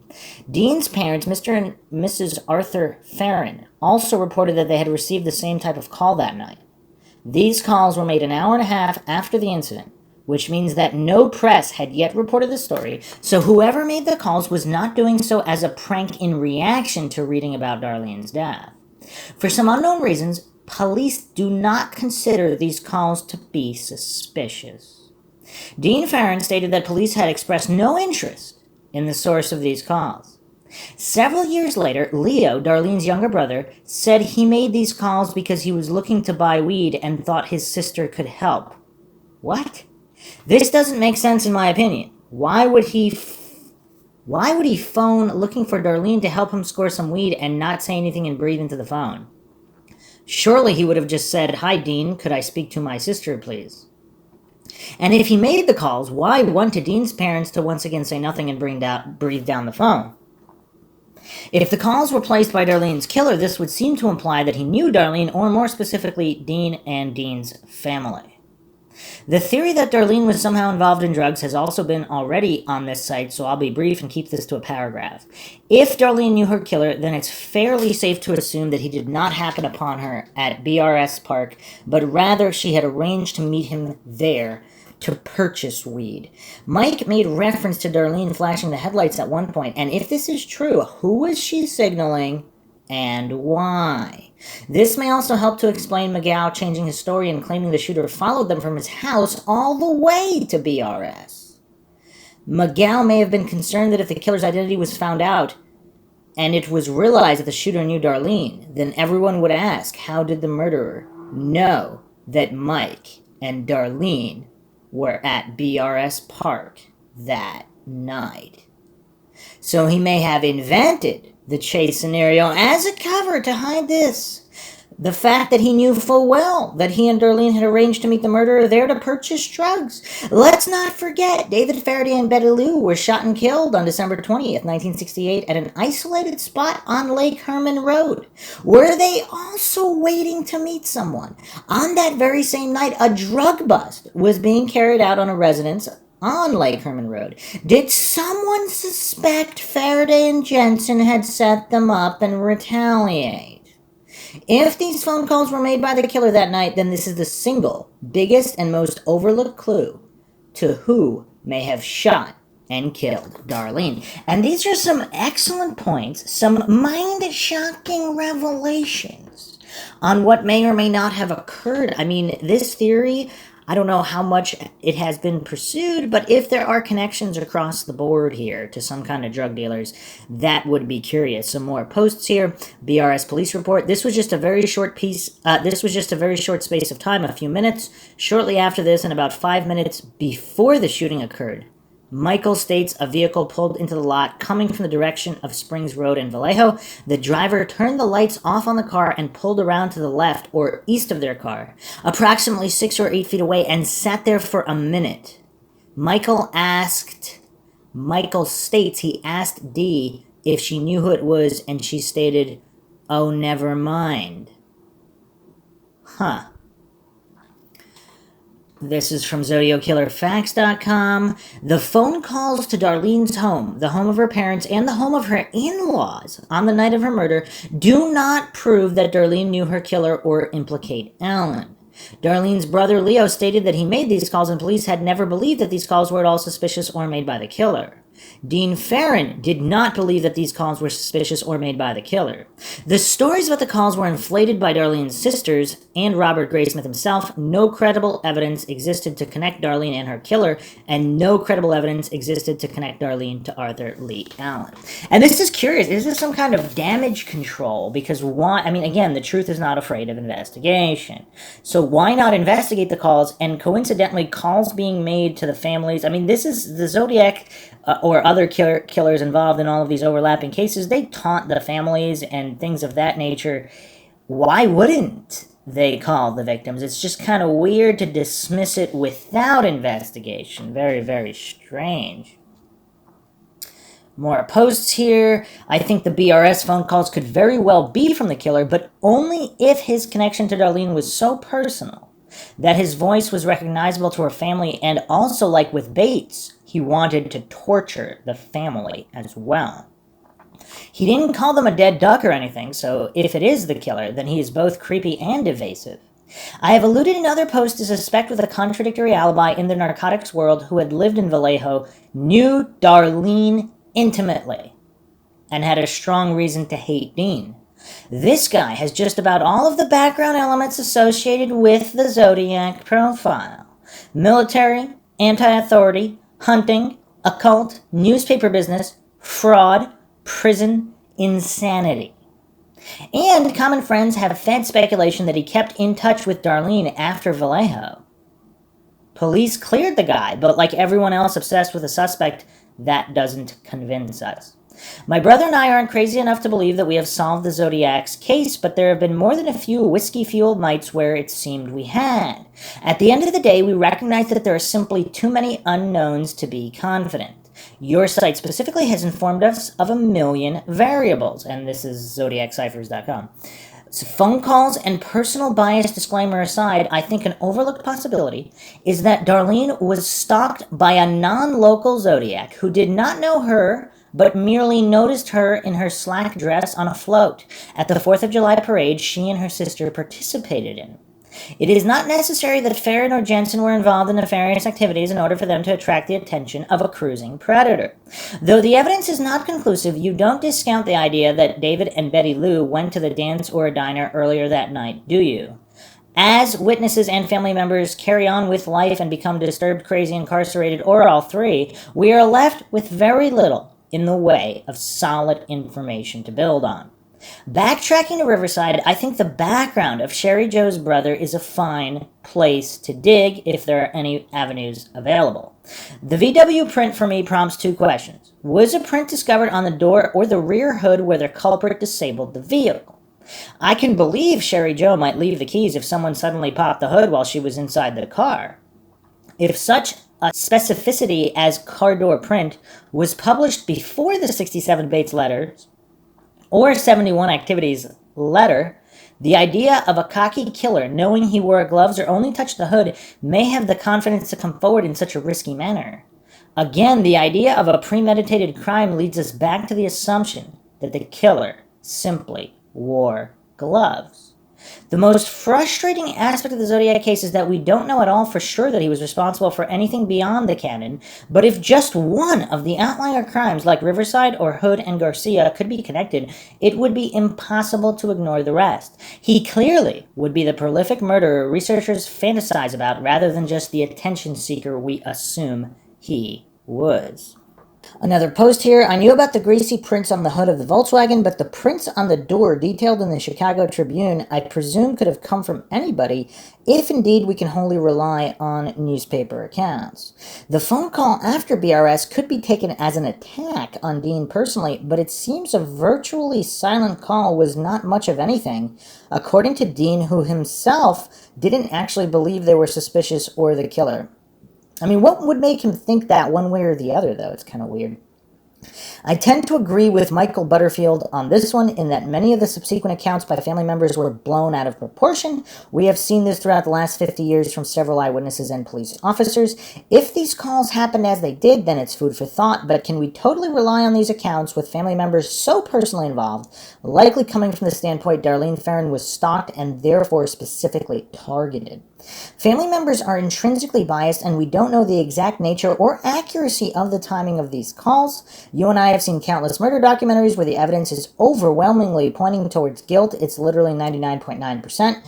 But the family members of the guilty have a completely different narrative and equally overwhelmingly believe their family member is innocent, dismissing evidence, DNA, and just about everything else. That is why you effectively dismiss anything they have got to say. It's understandable they don't want to believe it, but it's irrelevant to the case because the family members in this case are the ones reporting the phone calls. I tend to be cautious in taking everything they say at face value. Michael Butterfield stated that nobody mentioned the stalking of Darlene at the time of the murder. This came as an afterthought helped on its way by Robert Graysmith. So probably unfairly, I have never previously delved too deeply into these phone calls for that reason, but I fully understand that people may disagree with this cautious or negative approach. Alright, so yeah, there's obviously a lot that's unknown here.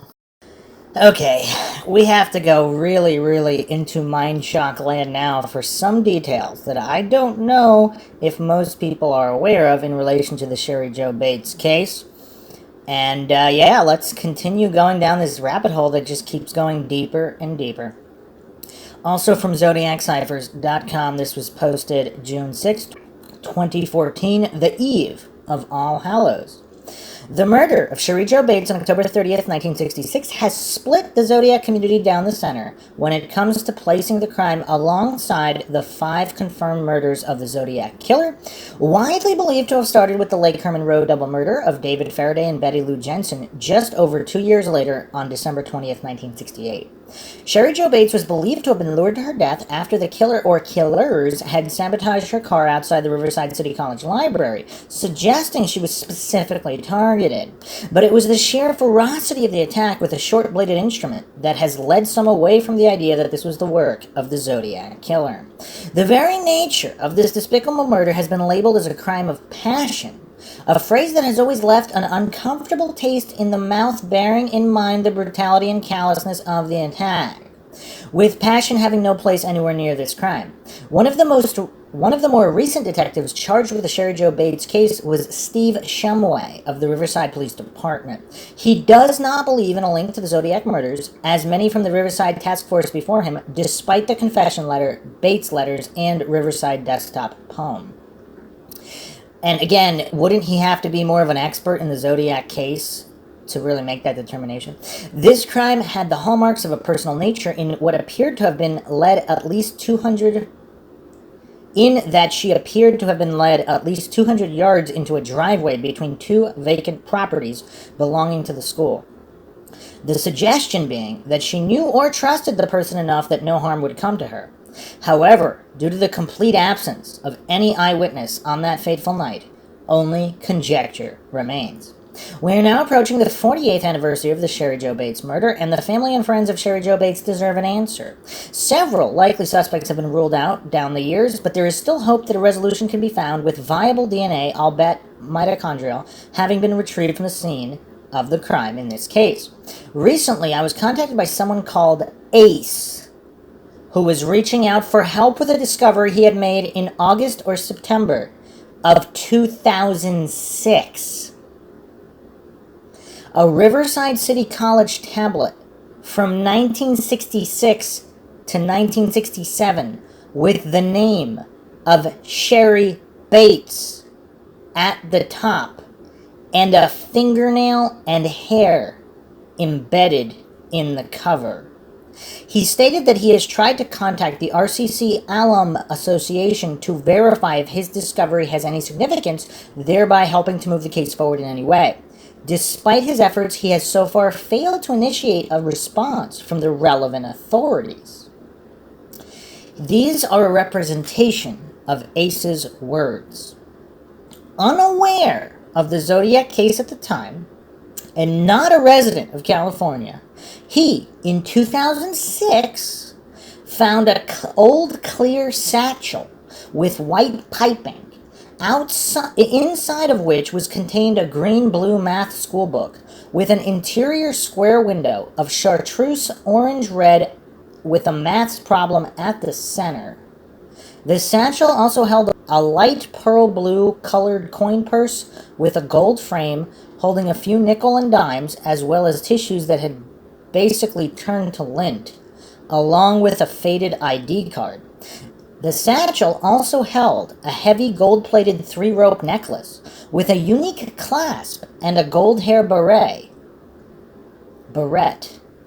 as well as a terry cloth navy aqua-colored headband with a dried blood stain.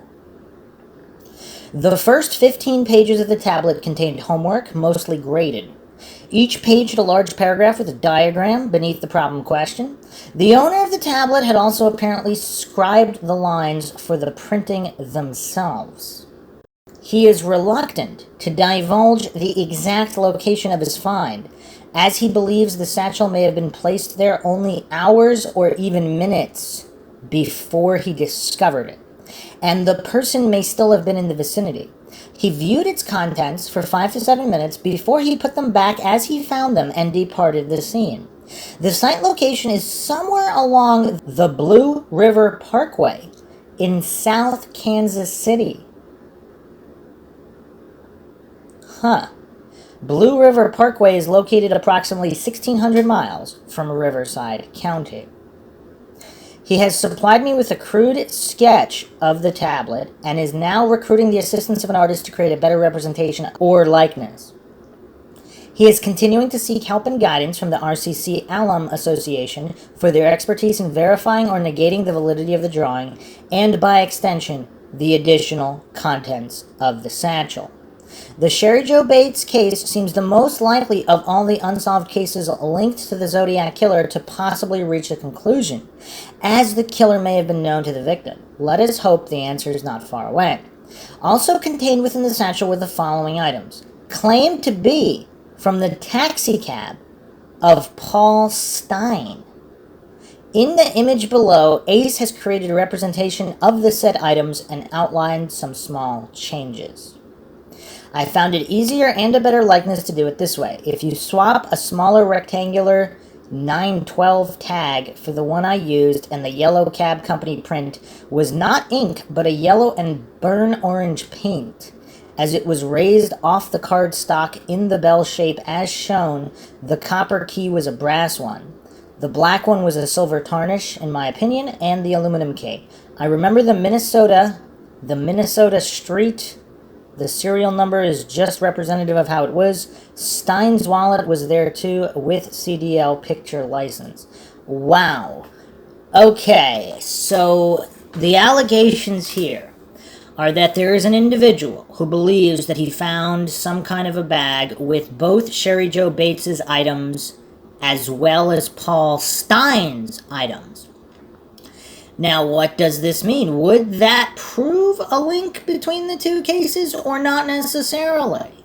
If the Zodiac killer is actually a group of individuals, perhaps they are not responsible, or they're responsible for different crimes, and if they're working together, they might mix evidence to make it look like there's one killer and responsible for all of these. I mean, this is truly mind-shocking. So here are some comments. This is Ace himself supposedly commenting here. I am the one that found the tablet. I am sure this was her schoolbook taken at the time of her killing. The brown stain was blood with hair embedded. The moderator stated kind of that I was unsure. I remember the accompanying math book as Intro to Calculus, Trig, Advanced Geometry, and 100% sure it was placed at the spot by the Zodiac killer. So that's kind of weird. So this witness, Ace, not only is he sure this is her belongings, but something makes him sure it was specifically placed there by the Zodiac killer and not by someone else who might have had the Zodiac killer's mementos or whatnot. Weird. A response here. Ace, I feel your frustration. I am in possession of a postcard sent by Lawrence Kane to a personal friend of his here in State Line, Nevada, South Lake Tahoe, California. No one seems to be interested in the DNA. No one with the wherewithal to do anything with it. Kane sent it from Australia and used the name Kane with a C. I believe K to be one of the Z's. Huh. I'm assuming this person believes there's more than one Zodiac killer then. Alright, so someone mentioned that Bruce Davis and his company has Southern ties, but Bruce was in jail and still is. A response here. Bruce Davis was not in jail October 30th, 1966, as far as I can see. I made that mistake with the last comment. Bruce Davis and Robert E. Hunter Jr. both left Riverside the day after the murder of Sherri Jo. Robert E. Hunter Jr.'s niece was a friend of Sherri Jo and was supposed to go to the library with her the night she was murdered. The reported reason for her not going with Sherri Jo to the library was that her uncle Robert E. Hunter Jr. was in town. And coincidentally, her uncle and Bruce Davis just happened to leave town the next day. Huh. So let's explore Bruce Davis now. And for those that don't know who Bruce Davis is, we will be getting into that. So this is Larry Allen Rosa, Medium.com. The Unsolved Murder of Sherri Jo Bates. I can tell you who killed Sherri Jo Bates right now. Bruce Davis of the Manson family. He lived less than 1 mile from the library where Sherri was killed. He also worked right across the street from the library doing building construction. This was before he had met Manson in 1967. If you would like to know exactly who the Zodiac Killer truly is, ColdCaseCameron.com, absolutely no doubt about it, the first Zodiac was in fact Bruce Davis. Davis was connected to Edwards through Manson, and we're not going to go down the Edward Wayne Edwards rabbit hole, the serial killer who famously framed people for his kills, and I mean, that is always, that definitely needs a podcast of its own. Some people even think he's responsible for JonBenet Ramsey, Teresa Hallback. I mean, just a lot of crazy stuff. But continuing the comment here, somehow the largest serial killer in history, Edward Wayne Edwards, picked up the Zodiac moniker and used it to become more than a super killer. Edwards was already a super famous killer before he decided to become the Zodiac killer. He stole it from Bruce Davis. And Bruce Davis was the right-hand man of Charles Manson. And Manson had spent 2 years in an Ohio prison with Edward Wayne Edwards. Somehow Manson had told Edwards that his pal, Bruce Davis, was getting too big for his britches. And Edwards took the Zodiac name for himself. Last thing, when the Zodiac killer had sent the first letter of announcing he had killed Sherri Jo Bates, Edward Wayne Edwards was in prison until sometime in 1967. So there is no way that the serial killer Edwards could have done the crime or sent the letter. There is other evidence that most certainly points to Bruce Davis as the killer of Sherri Jo. One is that he used a small blade knife, a Bruce David trait. He always used a small knife. A wooden handle, cheap hardware store fishing knife. Bruce Davis is also wanted for at least 12 more murders. In all of those murders, a small blade fishing knife was used. It was Bruce Davis that killed Sherri Jo Bates. Not only did he live less than a mile from the library, he was working right across the street from the area where Sherri was found dead. Way too big of a coincidence. All of his whereabouts and timescape in Riverside are documented on the net. And it is curious. I mean, it's a very, very curious laundry list of coincidences regarding Bruce Davis here. On LSB3.com, the Tate LaBianca Homicide Research blog has a post here from October 2nd, 2014, a letter from Bill Nelson to Bruce Davis.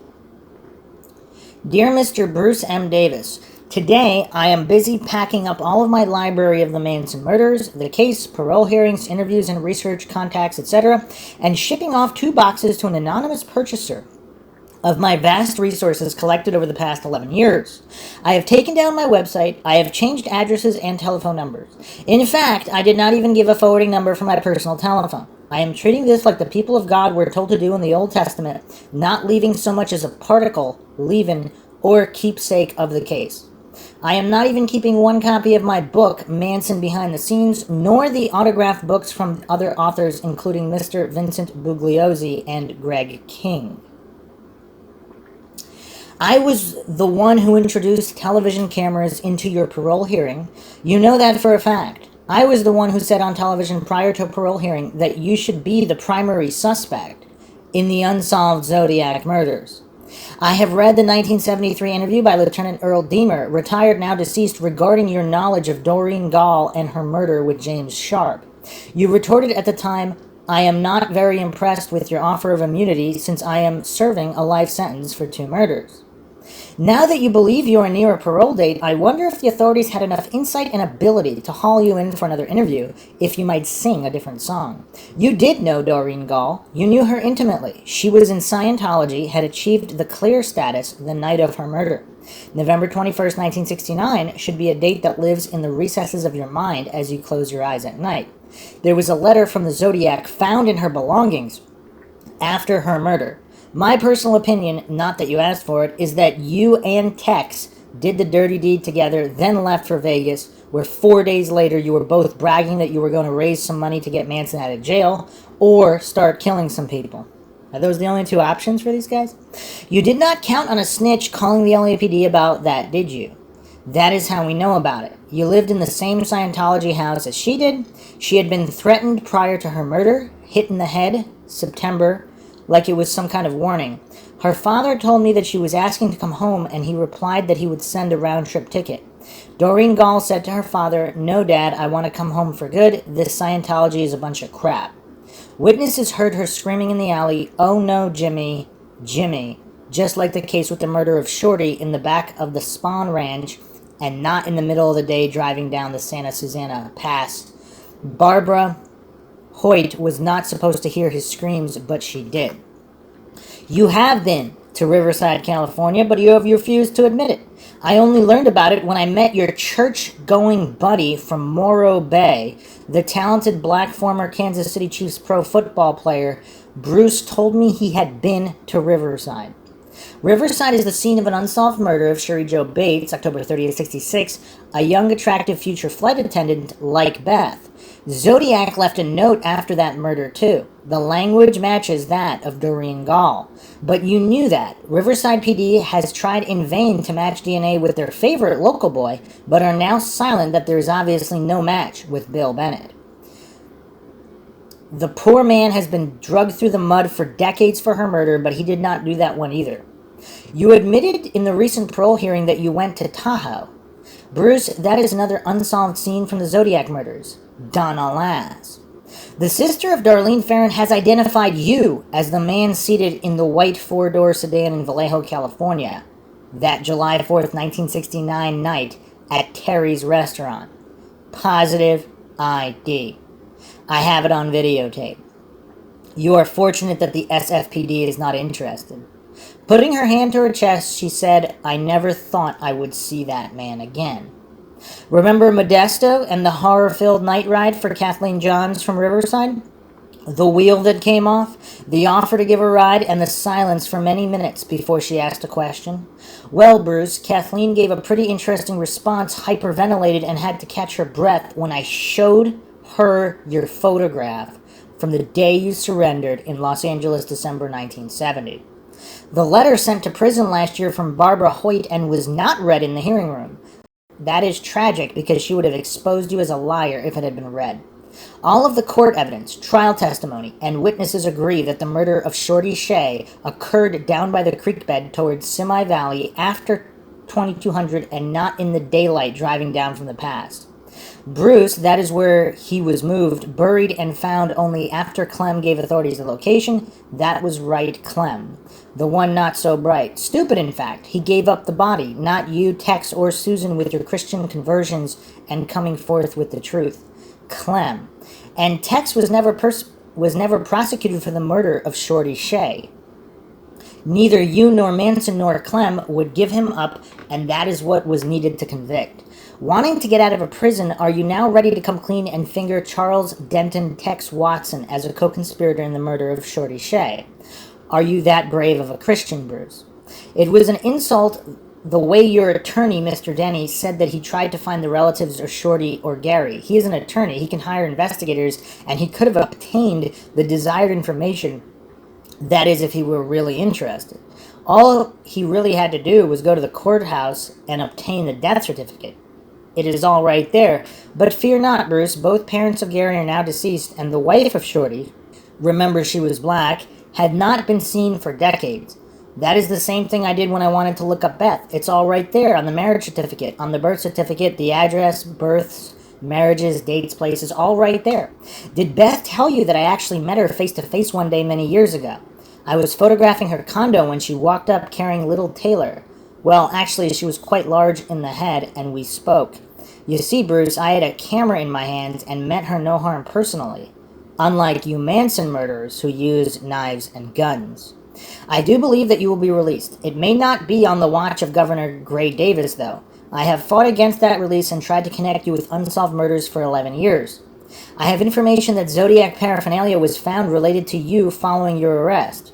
Now I leave it in God's hands. You once said that you just wanted the truth to come out. Well, Bruce, so do we. This case is not worth me dying over, and I know that is what would happen should I have continued to investigate, uncover, and find people who were eyewitnesses to crime victims, scenes, or conversations. Here's the letter from Barbara telling the truth, unlike you and your attorney that the BPT and CMC buried, stating it would be a security problem for it to be read. That was really silly. So I will no longer be looking over your shoulder, no longer doing research. But should the news pick it up, I would love to hear that you came clean about those murders you really know about. I leave you with this last thought. When told by a news person the day of your surrender that you would be tried for 2 murders, you responded, quote, "Is that all? They don't know the half of it," end quote. So, plenty of mind-shocking information, suspects, and more to come. I mean, this is the tip of the iceberg. I mean, we've just begun to travel down this rabbit hole. I mean, there's just crazy connections to the CIA, the mafia, all of these things that obviously hardcore coincidence theorists want to just brush off, but anybody doing objective, logical, neutral research has to objectively look at the information here. And without bias, examine it. Is there enough evidence to draw connections, or isn't there? Not write it off before even actually looking at it, like the cognitive dissonant coincidence theorist Dunning-Kruger crowd loves to do, because they just can't handle any of these connections actually being real connections, which they may or may not be. This is Mindshock, where the only thing we know for sure is that we don't know anything for sure. So yeah, plenty more to come. We have to go over other crimes possibly associated with the Zodiac, possibly not, and even more tidbits and exhaustive, comprehensive overviews of the canon cases, witness statements, IDs of various possible Zodiac suspects. There is a lot to go over. Hope you guys enjoyed another edition of Mindshock True Crime. If you enjoyed the podcast, find it interesting, you can donate to our PayPal. Just check the link in the description. Make sure to subscribe to the channel, hit that bell for notifications, like and share this podcast to keep logical awareness up in various cold cases, such as the ones discussed here and many others. Like and share, Twitter, Facebook, Reddit, Patreon. Patrons do get priority for case topic, logical analysis, co-podcaster requests. You could also be a guest on the podcast depending on your tier. Questions, comments, theories, thoughts, suggestions, rebuttals, debunkings of any kind, leave them in the comment section. This is Bruce McGuire signing off. Catch you guys next time.